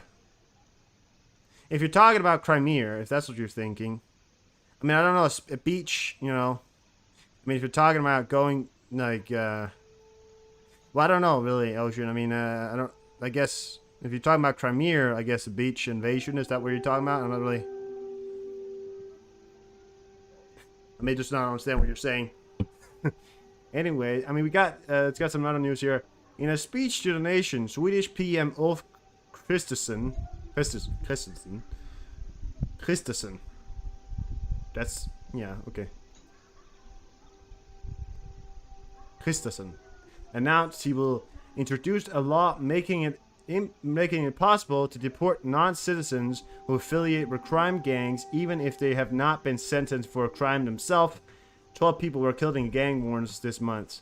And that's something we all fucking need. I wish there was more nations that would stop being so fucking, pushy about everything, and then say, if you're in a gang, you're committing violence, you can't be in this country. It's pretty fucking simple. I feel like it's very fucking simple, especially in Denmark, when we offer a lot of opportunities. I will say, the treatment of some of the immigrants, it's very unfair sometimes, and I agree to that point where it is where we lead them into the life in the first place when we talk so badly about them, and we need to start talking, positively about them, give them that life that they deserve as human beings, and then if in fact that happens, yeah.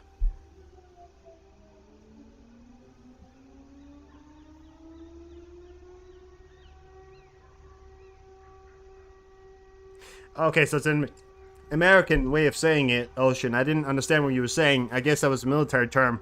My bad. I didn't understand what you were saying. Right, yeah, beachhead. Yes, exactly. Sort of a beachhead invasion. Or a starting point, a base point. You could call it out like that.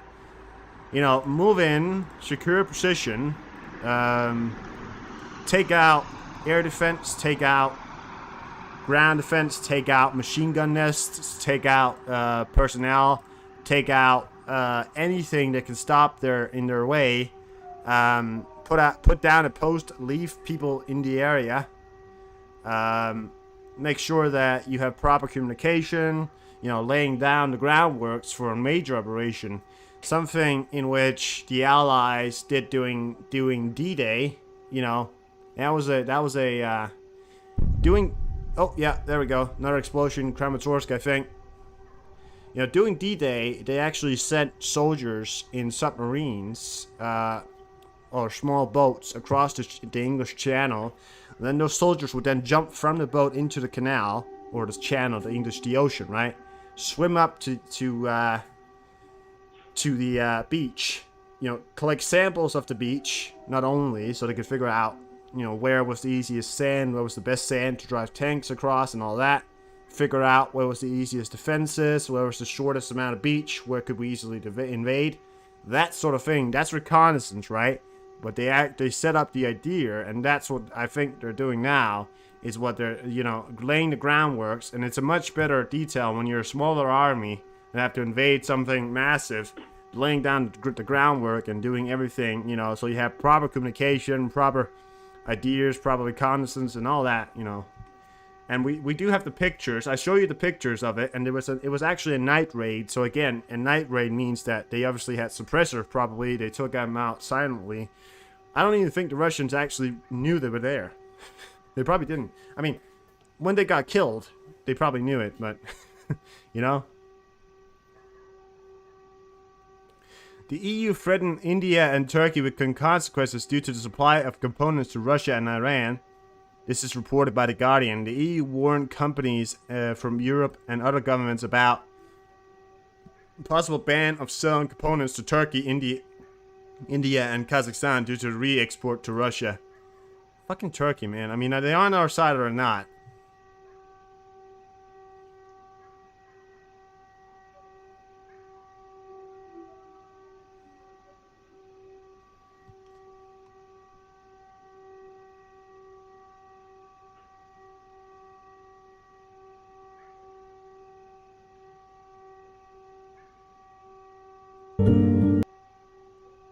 Alright, check this. Oh, that's a really... Okay. Another video here. This is Russian aggression here again. Check this out.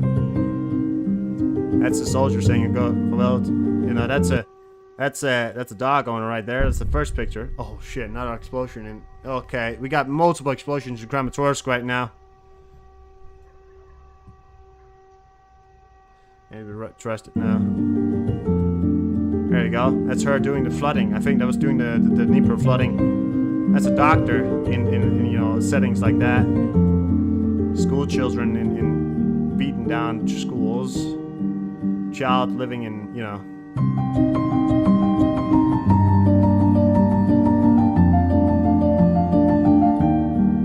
Yeah. It's a good dog, man. Good. That's the doctor right there. You know, that's the reality of it, and that's true because that's the settings that they work in nowadays, right? So that's the setting they work in nowadays. That's before, right? That's the way that the child should grow up. That's the way our children are still growing up, you know. But now, you know, this is the way they you know have it. So that right there as well, yeah. Fucking ridiculous. And you know, and that's Russians right there. It's children's home, kindergartens, hospitals. You know, what the fuck is the point of it all? Because they destroy children's hospitals. They destroy hospitals. There's no fucking, you know, I mean, there's no point in their aggression. There's no point in what they're doing. There's absolutely no fucking military objective. You know, and nothing, absolutely nothing. You know, they're wasting rockets and things they don't have to waste on things they shouldn't be wasting it on. In the first fucking place, but they're still doing it, and it's ridiculous. So yeah. Kremlin calls Armenian decision to ratify the Rome status extremely hostile towards the Russian Federation. Russia does not welcome Armenia's intention to join the Rome statue. Rome. Saroma. Saroma. What?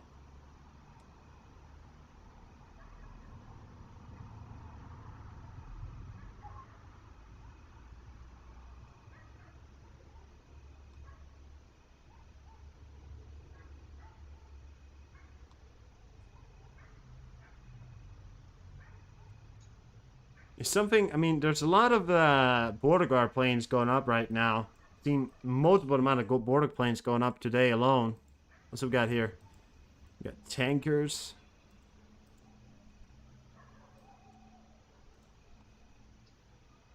You know.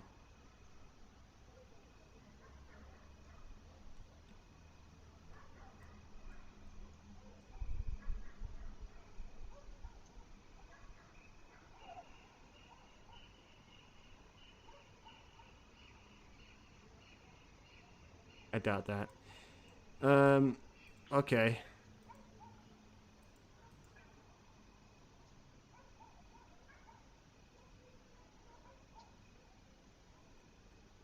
Well, that's the dream, John.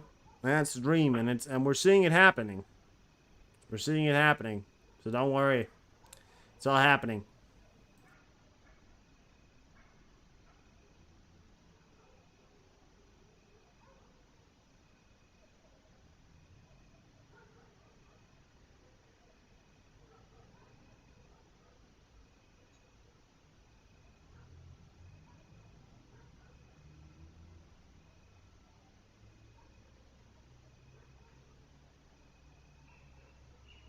The Russian Freedom Legion. It's funny because I completely forgot about them because I knew they existed, and I felt like the reason why I didn't think about them before or afterwards, because the first time they did an invasion, they were gone within 24 hours, and I thought that's because they all died. I honestly, I think their first invasion kind of went not as well as they might have expected, but I mean, let's see what happens now, right? Right, Russia's goal is to holocaust. Yeah, exactly. Should break down into different countries, hopefully. Yeah, I mean, again, sort of a Russian civil war on the brinks here. I actually have a video of the Russian Freedom Legion invading and really annoying Putin here. So we actually have the video here. This is the Russian Freedom Legion here. How you doing, man? Hey, how you doing, Putin? How you doing? How you doing, buddy? How you doing? Then Putin's like, oh, he can't come over. He can't get over. Oh, no. Hey, you stay over there. Hey, you stay over there, man. That's the Russian Freedom Legion there. How you doing, Putin? How you doing? Putin thinking he can't get over. Oh, shit. Oh, shit. They're getting over. They're getting over. Uh-oh. Uh-oh. Uh-oh. That's a really cute video, though. Anyways. I lightly use the word cute because I don't use it a lot. It sounded really sad right there. I don't use cute. Or manly. Not a lot of Russian air activity, which is something I would have expected, probably. But, ooh, hello. What we got here? We got the RC-135. We got a river joint. No, that's a tanker. What? 135. Boeing RC-145. That's a tanker, but is it? It's got a picture of a.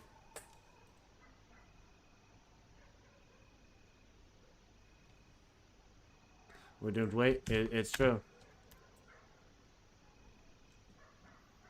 Is a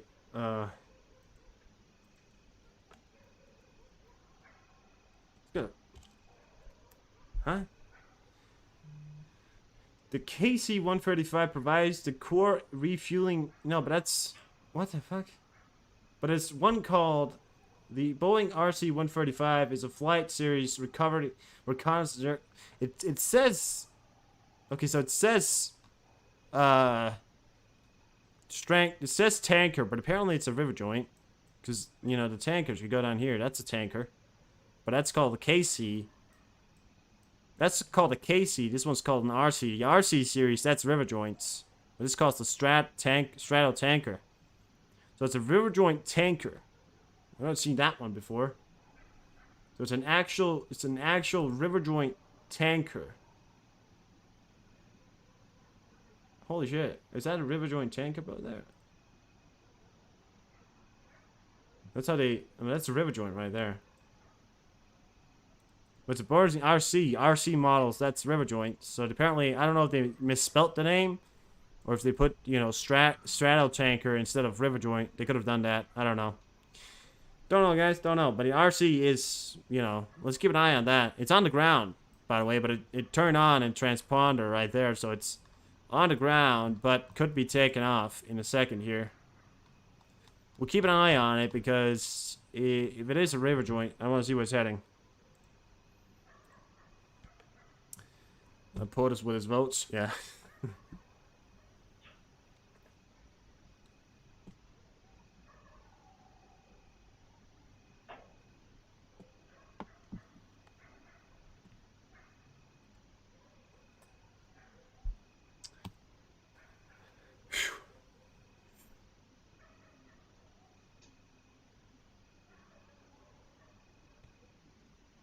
Warsaw confirms that none of its helicopters entered Belarusian airspace.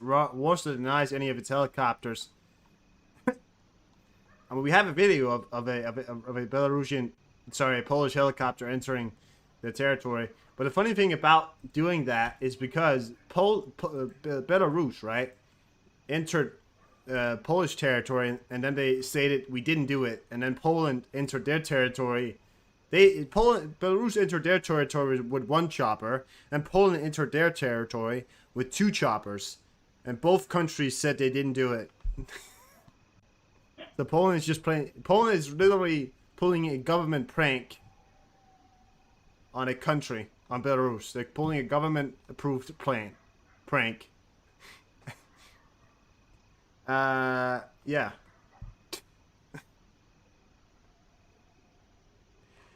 NATO is going to send AVAC aircraft to Lithuania to monitor Russian military activities near the alliance borders. Okay. Well, what? Are they monitoring that? I mean, that's something. If they're going to send it to Latvia, Latvia is the country that, you know, obviously borders Russia and Belarus. So not only, I mean, we saw a chopper fly here yesterday. So I don't know if this, listen, I don't know if they're keeping an eye on something right now, because I mean, they could be, right? I'm actually gonna pull this one over here. 1 second. Could be keeping an eye on something right now.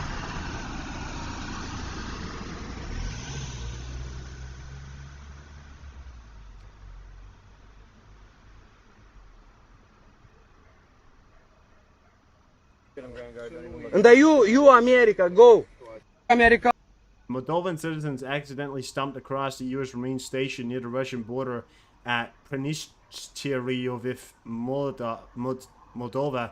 Americans are everywhere in Moldova. No, they're not in Ukraine, you fucking idiot. No, they're everywhere. They're in Moldova, they're in Ukraine, they're in Poland, they're in Estonia, they're in Latvia, they're not in fucking Ukraine. What? Fucking idiot. It's the kind of guy that would tell you that Ukraine that U.S. soldiers are fighting in fucking Ukraine, right? That's the fucking kind of guy that would tell you that. Tell you what. Oh, they're fighting in Ukraine, and you know it. No, I don't know it because they're not. I fucking hate it. I hate how stupid. Well, they're not stupid. They're just, well, maybe they are. They are stupid. But they're just trying to sort of route you up. They're trying to get you to, you know, yell at them. You know, so it's the same thing with everybody. They're trying to get you to yell at them so that if you yell at them, they win. Because then they just try and prove just how, you know, then they say, oh, look how insane he is to just prove me right, you know, and stuff like that. They do the same thing every time. There's no difference between any of them. They're all the same, really. Many of them, I have no doubt, is Chinese fucking bots or, you know, all that stuff. The Chinese bots and fucking Twitter and all that shit, yeah. We got a river joint that went out towards, what was that? Great Abacat? No, what's that island called? Marsh Libar. Libar. I don't know. It was out towards the Bahamas. So that went out towards the Bahamas. Check that out. We got a river joint that went out towards the Bahamas. Hello. What are you doing out there? Keeping an eye on Cuba? Are you keeping an eye on Cuba? I'm asking you a simple question. Is something going on in Cuba? Do I have to answer? Can you answer the question? Guys, is something going on in Cuba? Is something going on in Cuba?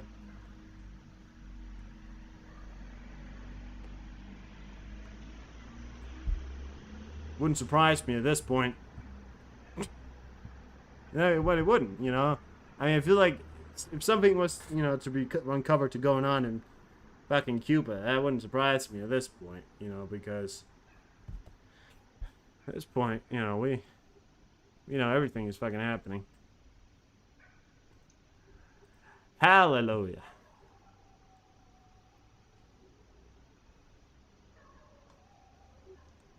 As the baseline for the budget, and then see what's actually necessary.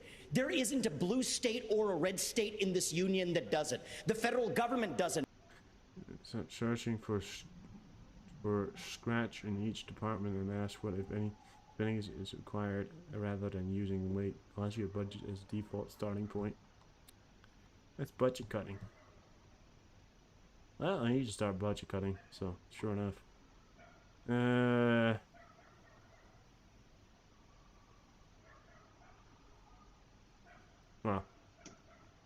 Cuba.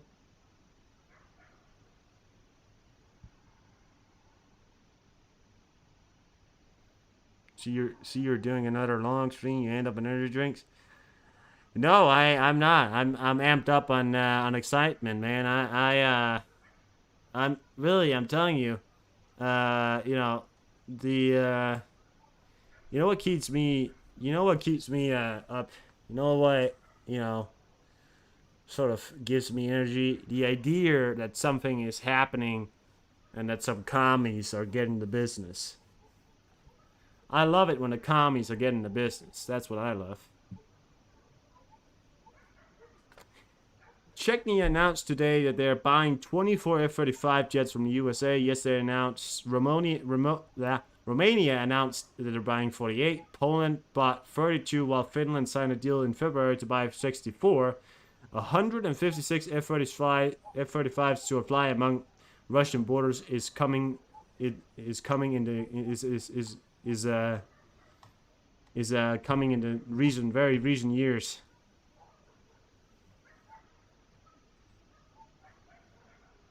Yeah, listen.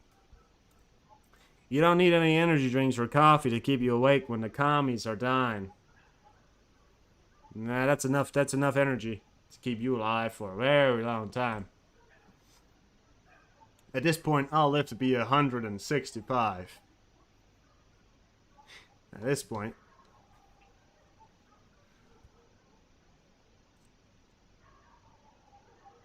Yeah, because literally, if anything was to happen, right? Like, really serious, I'd stay up tonight. I'm not even fucking joking. I'd stay up tonight. I wouldn't care. Because I'd monitor every second of it. Because I wouldn't care. I wouldn't care about the sleep. You know, I sleep fucking anywhere. I sleep on my couch most nights because I got stuff that keeps me up. And most nights I'm on the fucking couch. Not because somebody kicks me on the couch, because I get on the couch. Just sleeps there. I don't know. I just fall asleep and wake up, whatever. Giving them the bis.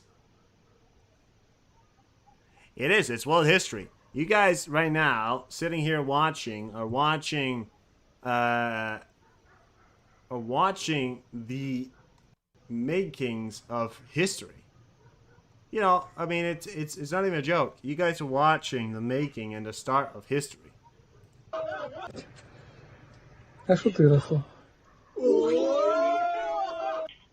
Okay, I mean, talk about overkill. Talk about overkill. God damn, that was overkill. Holy shit. Check it out. So we got a Russian soldier down there, a commie, right? So talk about overkill. They're gonna miss it. Don't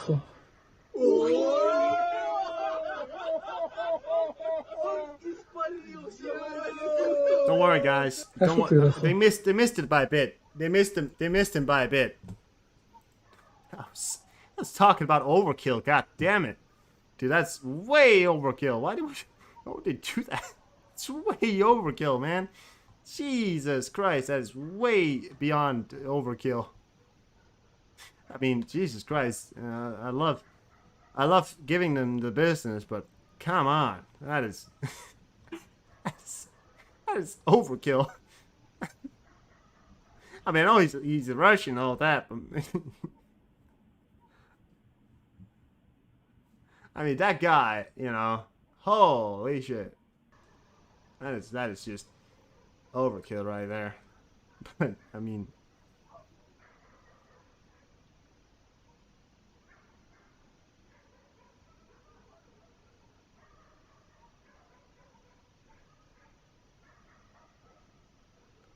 in the far future, you may have students in school do report on your channel covering the war. Say hi to the future students. How you all doing? How you all doing? So yeah, if you're watching this in 100 years and you do report on me, which I doubt, but anyways, if it does happen, if you are doing it, just know that whatever the future, whatever they might tell you, the enemies will always be the French and the Russians. Always say you don't like the French. Not the people, the government. Not the people, the government. Some people, the government. Fuck the French government. I mean, really. I mean, they're really assholes sometimes. I mean, I like the people. The people very. Many times the people are nice. The government, not so much. I mean, they got, you know. They're just very special, you know. Cases. Defense Minister didn't run off the $1 billion American taxpayer.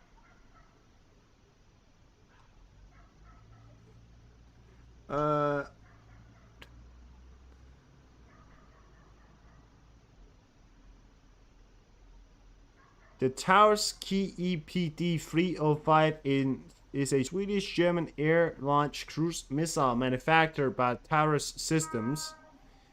It is one of NATO's most powerful conventional weapons and can hit the target within 500 kilometers. Ukraine could use them to hit Crimea Bridge and cut off Russian access to Crimea. Yeah. I mean, it's German, by the way. Do you want to point that out? I mean, Germany has to be the ones who can, you know, improve it, but approve it. But you know, they're still talking about it. God. Let's see. Now I'm probably gonna get a copyright strike or something. I don't know.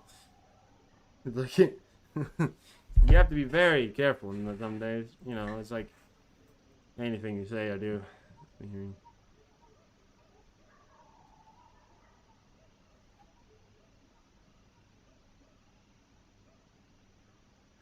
On the 18th of October, the Iranian sort of sanctions. I mean, I guess it kind of, you know, like arms deal sanctions, blah blah blah. You know, runs out. That means that they're able to supply missiles, and one of those missiles that's in the talks is I showed it earlier.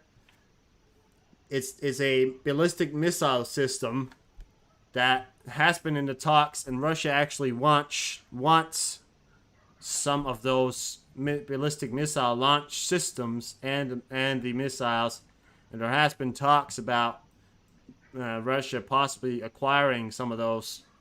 However, they're Iranian made, so you know. It's not that I say that every Iranian made thing doesn't really, I mean, I'm just saying, like, the amount of things that Iranian has made that has proved to not exactly work, you know. I mean, they work to a certain extent. I'm sure the systems work, but yeah. Well, of course they would be, Ocean. I mean, you know, today I'd imagine that they're going crazy because of what happens and what's happening in Russia. But yeah, I'd imagine they would be. But there's also something you guys got to keep in mind. The EAMs that you guys are hearing on channels like Duramax and all that stuff aren't the real EAMs. The real EAMs are the ones that you don't hear. So most of the real EAMs are the ones that, you know, you're probably not gonna hear. Those are the ones that are encrypted, but or people don't get to hear.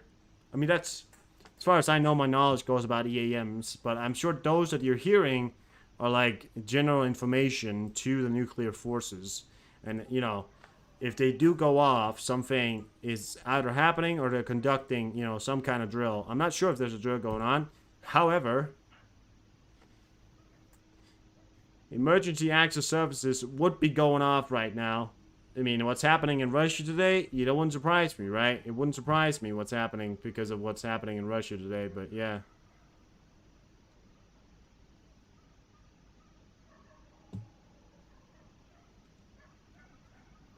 Russian Federation confirmed the crew of the Rostov-on-Don submarine was injured as a result of an attack on a ship repairman plant in Sevastopol. This is stated in a message at the website.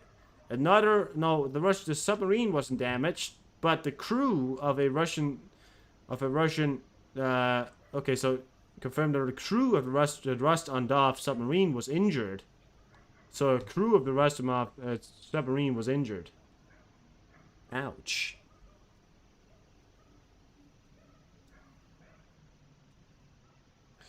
No, I mean Duramax is somebody who reports on EAMs, and I mean there's nothing wrong with Duramax.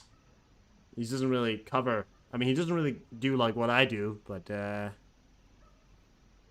mean he doesn't really cover what I do. That's not. I mean, but yeah.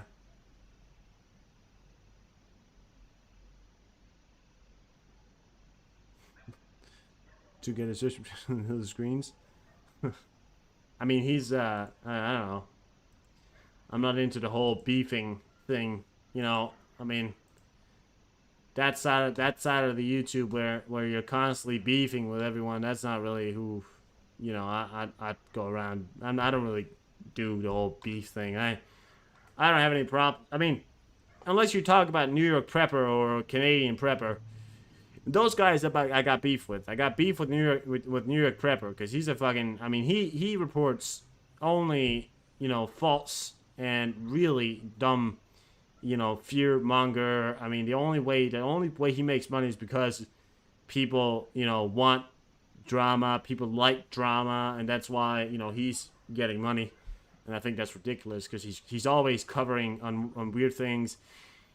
He once told his stream that Russia had 8 doomsday planes up. He didn't even know what, you know. He didn't even know that Russia even only has 4 doomsday planes, in which I only think 2 of them actually work. So that's what New York Prepper would be telling you, you know. So, but yeah, let's not talk about too many other channels. You know, a lot of times before I had a lot of people come in that were talking about, you know, I personally, Mercado or Mercado, what's his name? Mercado? I like that guy a lot. He's a great guy who's in Ukraine, you know, constantly. What's his name? Andrew Macedo, this guy right here. On a washroom you can stand? Alright, fair enough. But if you ever want to go, this guy, he's in Ukraine. He's really, really amazing. I mean, he's also, I think he's at the front line. So, this guy right here, this is one of the best ones that you're gonna get. I mean, he's in Ukraine. He's actively covering Ukraine. So if you want to go follow this guy, I recommend you do. I really want to support this guy because he's independent journalist. He's in Ukraine. He's covering Ukraine war. He's putting his own life at risk. And this guy right here, it's a real deal. That guy's the real deal. You know, I'm just somebody who sits at home in Denmark, many miles away.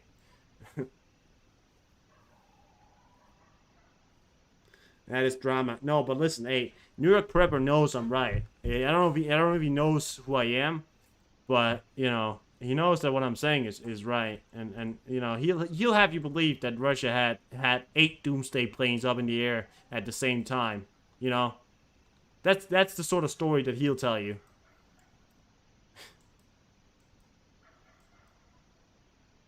Yeah, and that's the sort of story he'll tell you. You know.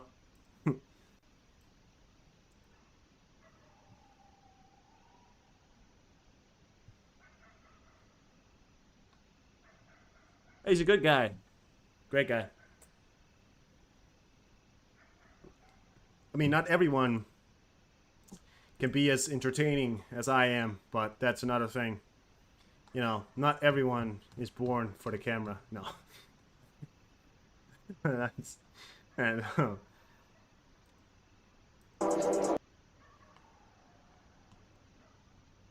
I just have a feeling nowadays. Nowadays I feel like that the jokes I make about Russia has a tendency to just crash and burn. If you didn't get that joke, there's a lot of Russian planes that are crashing and therefore crash and burn. Therefore, jokes crash and burn. Get it? There you go. That was a great joke, right? That's an awesome joke. Oh, I don't want to scroll through Twitter anymore. I'm done. I'm done. I don't want to scroll through Twitter anymore. I'm done. I'm not doing it. I'm done. uh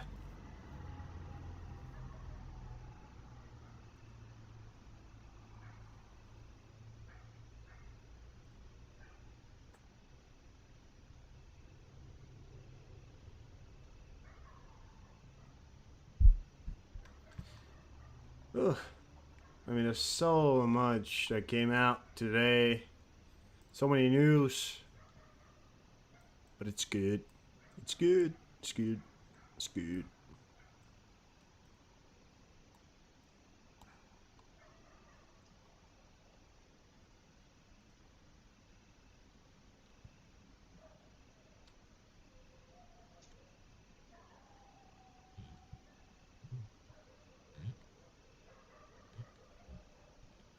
Boring History 2? Is that a real channel?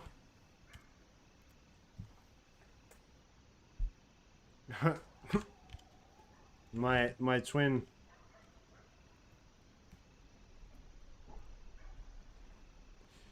Alright, no.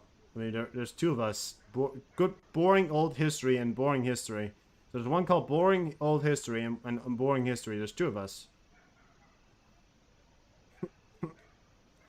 My description is always, this is a very good history channel.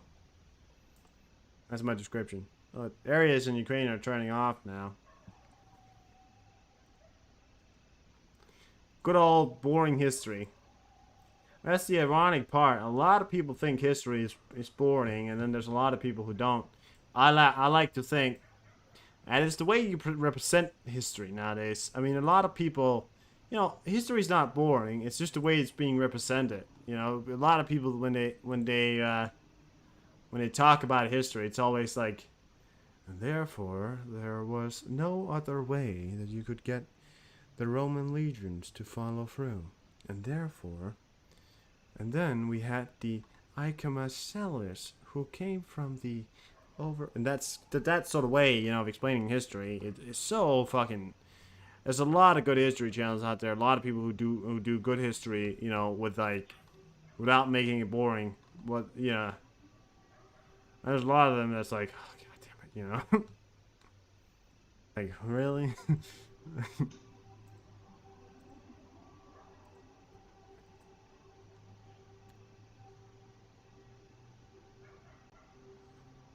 Where's Phoenix? Oh, there it is.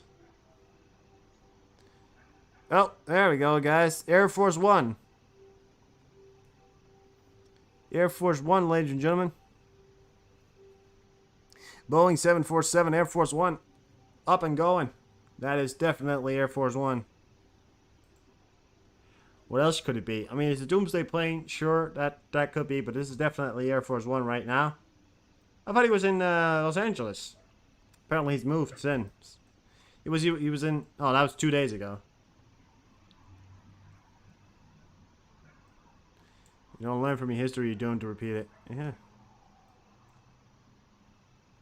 Well, I'll tell you what, the Russians are going to learn from their history. Don't invade Ukraine. It's like future generations of Russia, they're going to write down into a book, note to self, don't invade Ukraine. That's the future references to Russian leaders. Note to self, don't invade Ukraine. Please don't.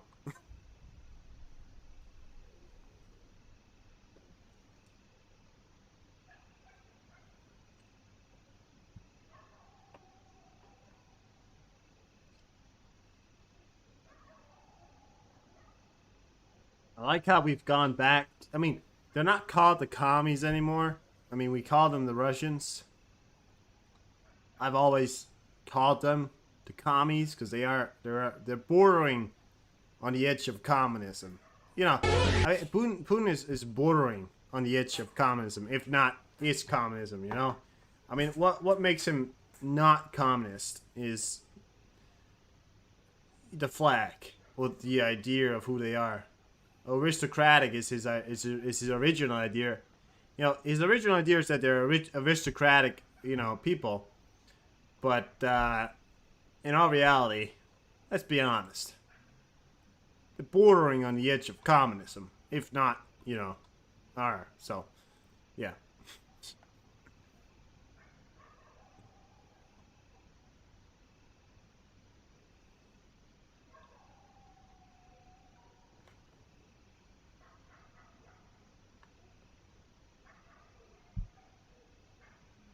Yeah.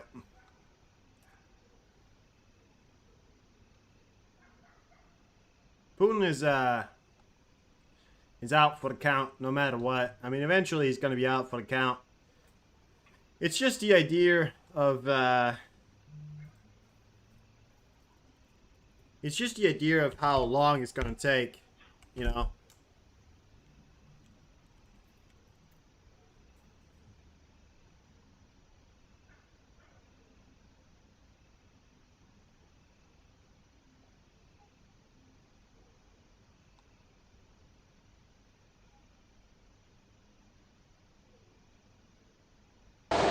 Apparently, okay, so I want to show you a video we showed a little bit earlier of one thing.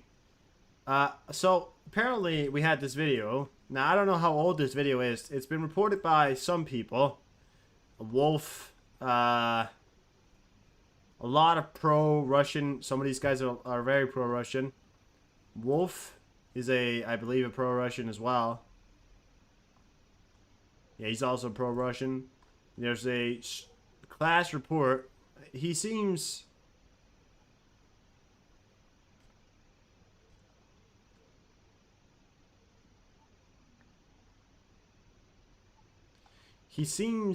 you know, on the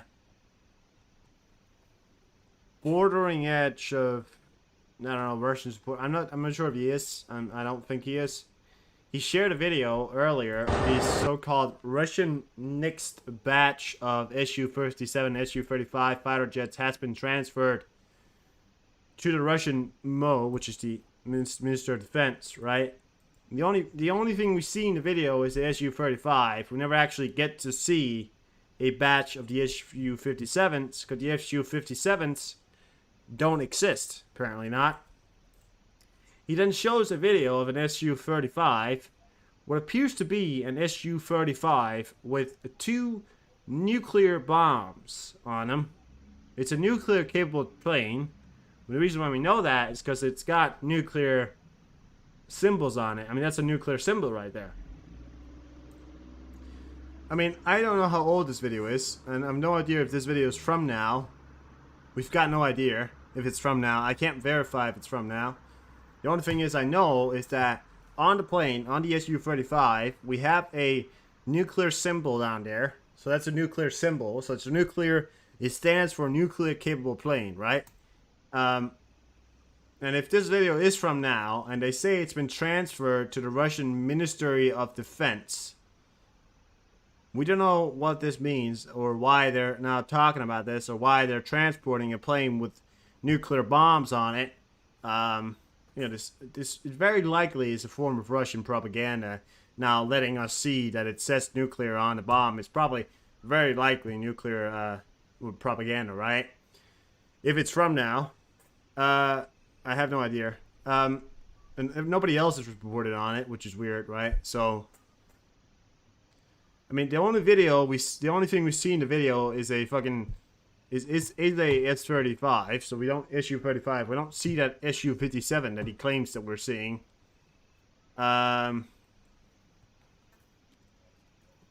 Ministry, but I guess Ministry of Defense.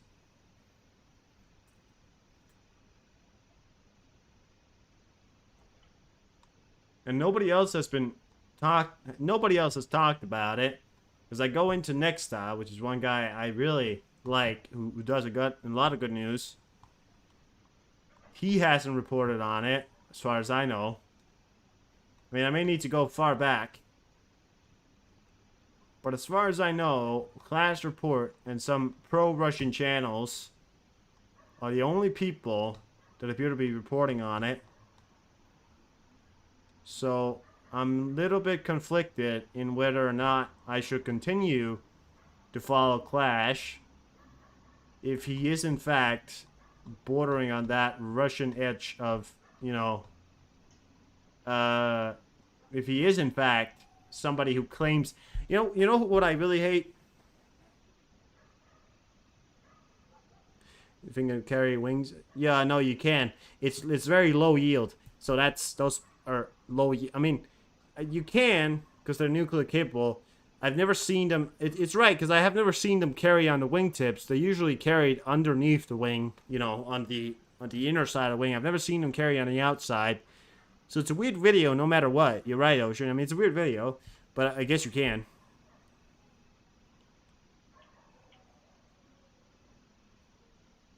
Yeah, exactly. So I don't know if this video, I mean, because the guy, I follow him a lot. I thought he was pretty, I mean, he seems to be pretty legitimate, which is one thing, right? So I don't know. Well, let's hope it's not real. Now, listen, I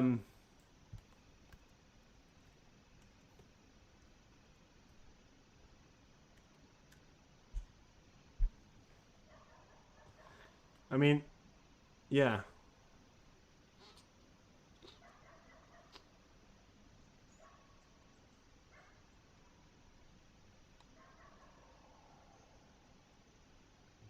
You know who I really hate? Sometimes I actually hate when people come in or when they say, I'm not, you know, I don't support either side, I'm neutral. It's like,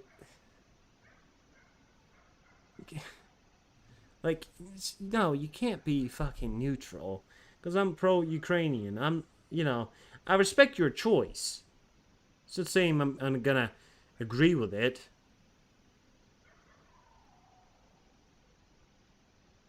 He's like an 80%, you know, that's why. I think he's kind of like, yeah. Yeah, I don't know.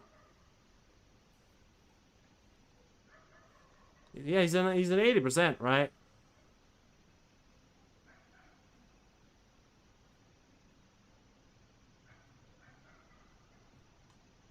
He kind of reports on the truth. Sometimes he doesn't. Sometimes he does. I don't know. I mean, the idea that you're neutral if you live in a country where if anything was to happen, you were to go to war. You know, I mean, the thing is, don't say you're neutral. Say that you're ignoring it, because the idea that you're just ignoring it and living your life, I respect that.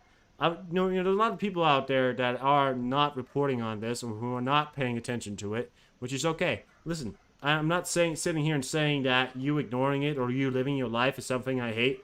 Go live your life. Be yourself. You know, don't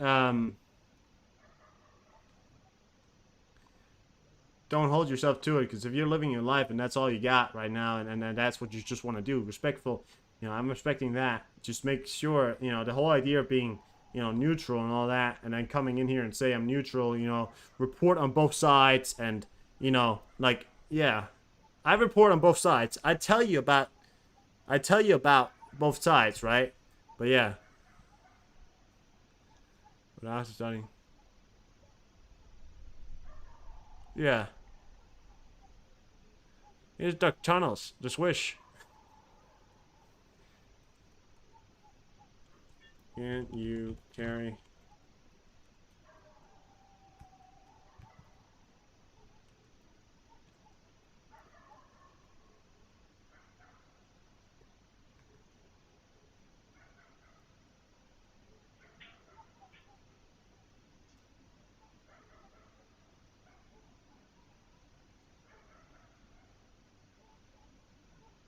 I mean, I guess so. I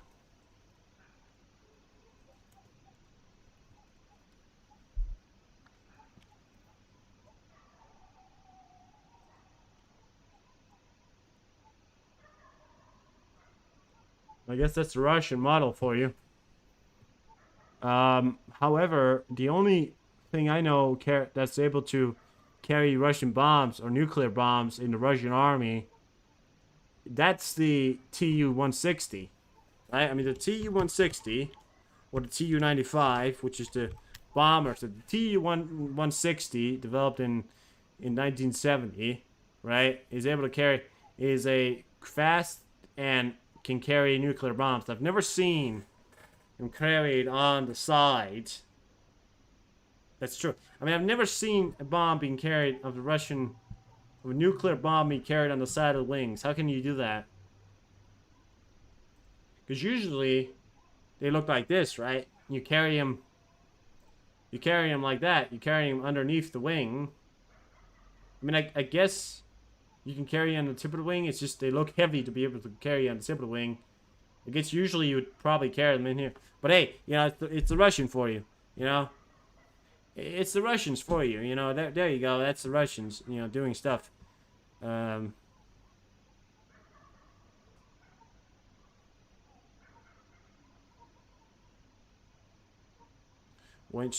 mean, yeah. You know, I respect reporting on both sides, but giving out your views on both sides is like, what the fuck are you even talking about? You know, if you're gonna be a reporter, you report on both sides. That's fair. But maybe just stick to reporting it. I hate when people report something and then they go, and this is my opinion about it. You don't give your opinion about when you report something. I mean, I sometimes give my thoughts on it. I don't give my opinion. You know, yeah, I give the idea that usually when I report something, I don't go, you know, fuck you. You report it and I you know, and I say it, you know. But the idea that, you know, you report something and then give your own personal opinion about it, you know, you report it and then you can maybe make a second tweet where you got your opinion on it. That's what I'm saying, you know. The truth and the good, and especially also because it's very rare how much you can trust of what comes out of Russia. It's very rare that you can trust anything that comes out of Russia, you know? Because, yeah.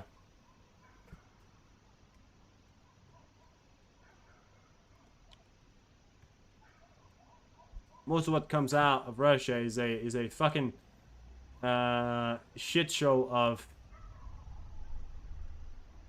disinformation and you know, propaganda. So yeah, you know, congratulations. Anyways, I mean, we got the Air Force One probably, I believe, heading back to Washington, it appears. I think no, not Putin. Biden is heading back to Washington. You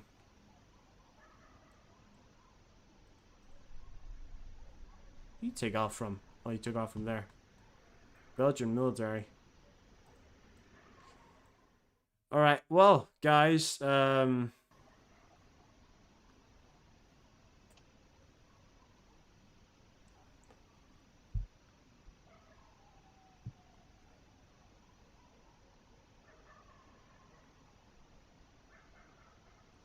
might fall on fall flash if that's his view.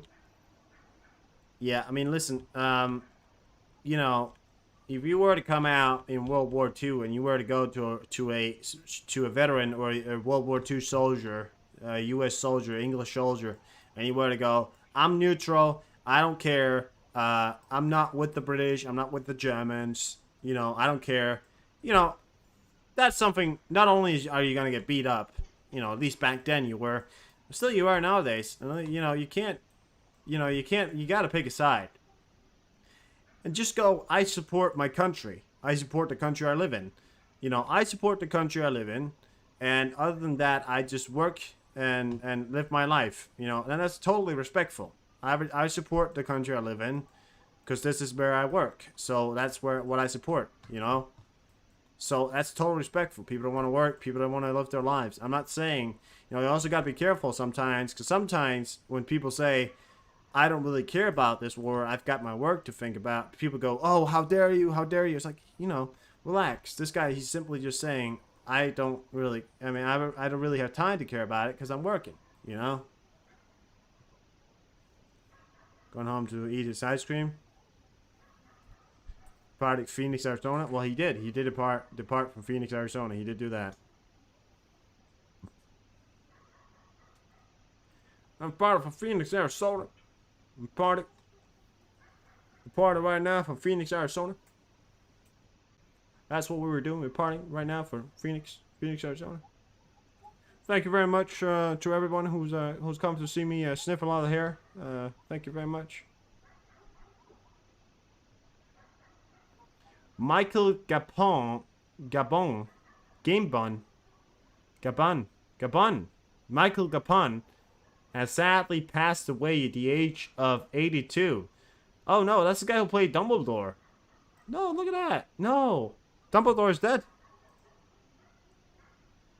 Dumbledore, the man is dead. No, why? No, really? Yeah, Dumbledore, he's dead. And the original Dumbledore, he died during the filming. And that this Dumbledore, he's not, wow. I don't know this question, but, oh no. May he rest in peace. Dumbledore, eh. Government shut down, possible tomorrow in the U.S. You hear that from, where you hear that from, 86?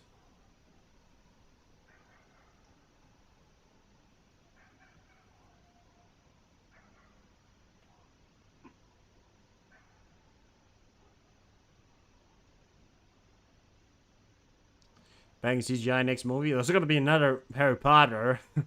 It was a good. I don't know.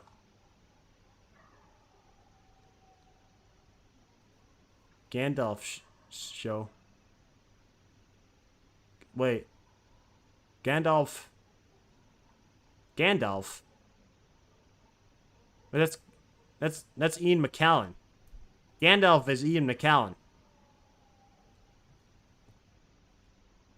This is Dumbledore, not Gandalf.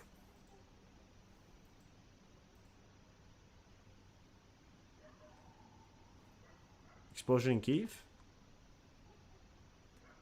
You hear that? Been a big deal here. Oh yeah, well, no, I know that 86. I was just wondering if you heard it from Biden or if you heard it from somebody in particular. I know. Rings of Power. What was he? No.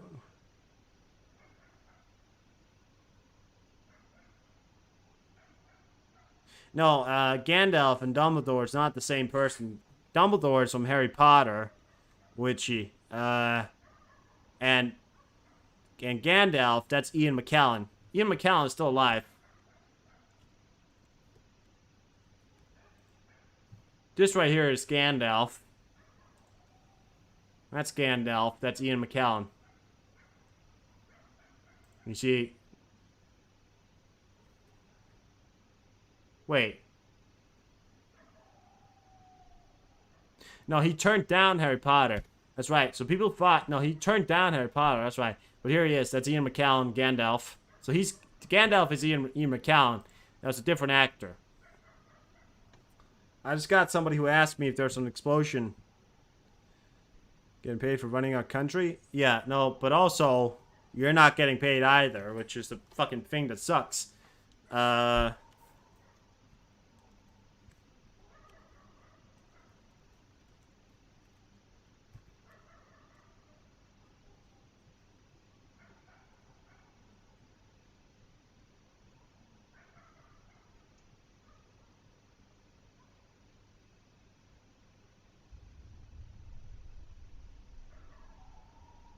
You hear from?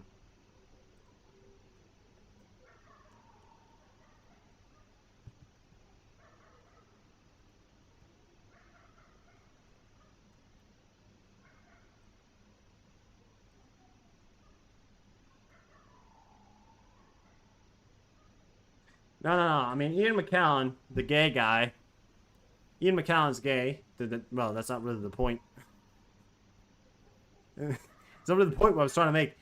Ian McKellen is, he's very much alive. Don't worry. I just had somebody ask me if there's an explosion in Kyiv. Not as I know of. Dozens of Russian drones rain over Kyiv in overnight attack.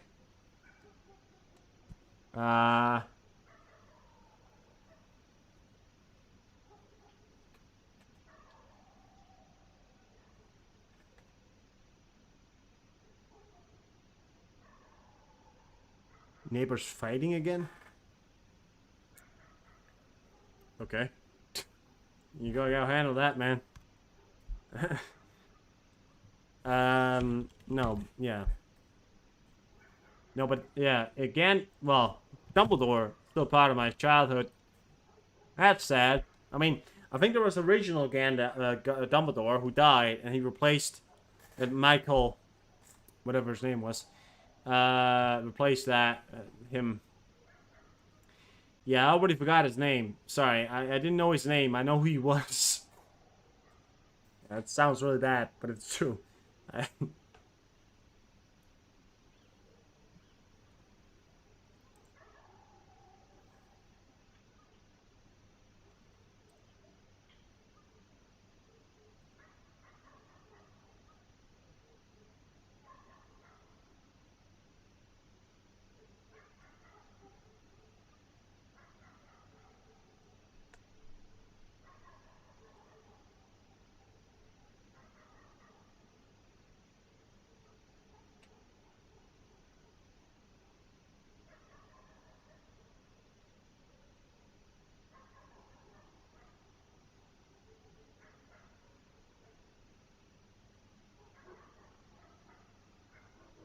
Yeah, okay. Now, I understand, because a lot of people think Gandalf and Dumbledore's the same person. Because a lot of people thought that. It was like everybody still keeps thinking that. I was like, trying to explain, no. They're not the same. No. They're not the same.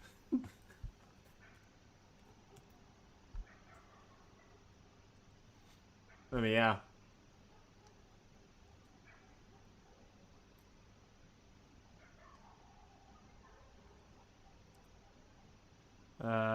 Blah, blah, blah. I mean, I was hearing some explosions in the background of Ukraine there. So now somebody asked me if there was an explosion in Kyiv. I haven't gotten anything.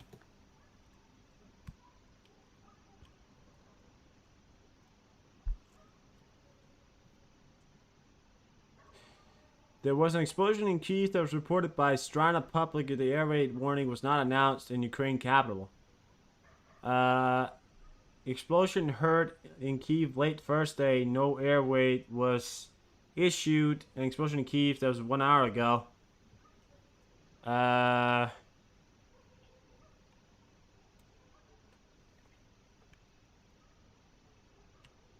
Supposedly, there was an explosion in Kyiv, and no one turned on the air raid.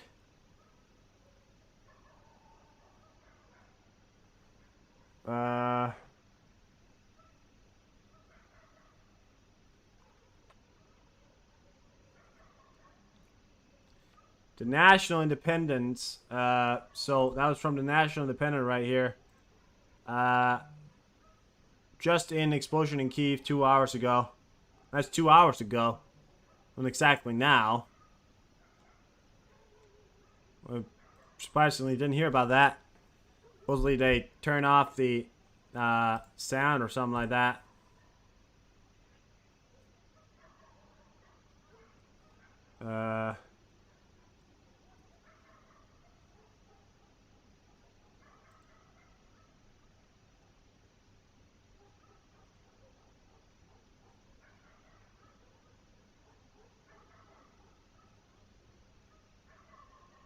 Yeah.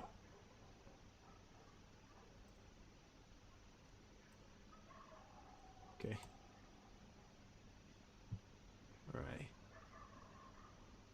Right then.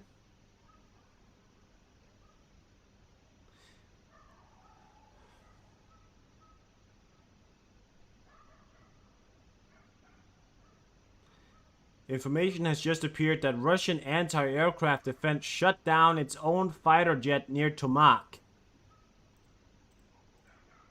Yeah, of course they did. So, again, apparently a Russian jet is from Mask. What is Mask? Has just posted that there apparently was an offensive, an explosion. They apparently just sabotage Meiji. He was worried about sabotage. Yeah, I mean, apparently there's just been an explosion on its own territory. Apparently, just literally just exploded or shut down their own goddamn jet over, in Tomak. Good job.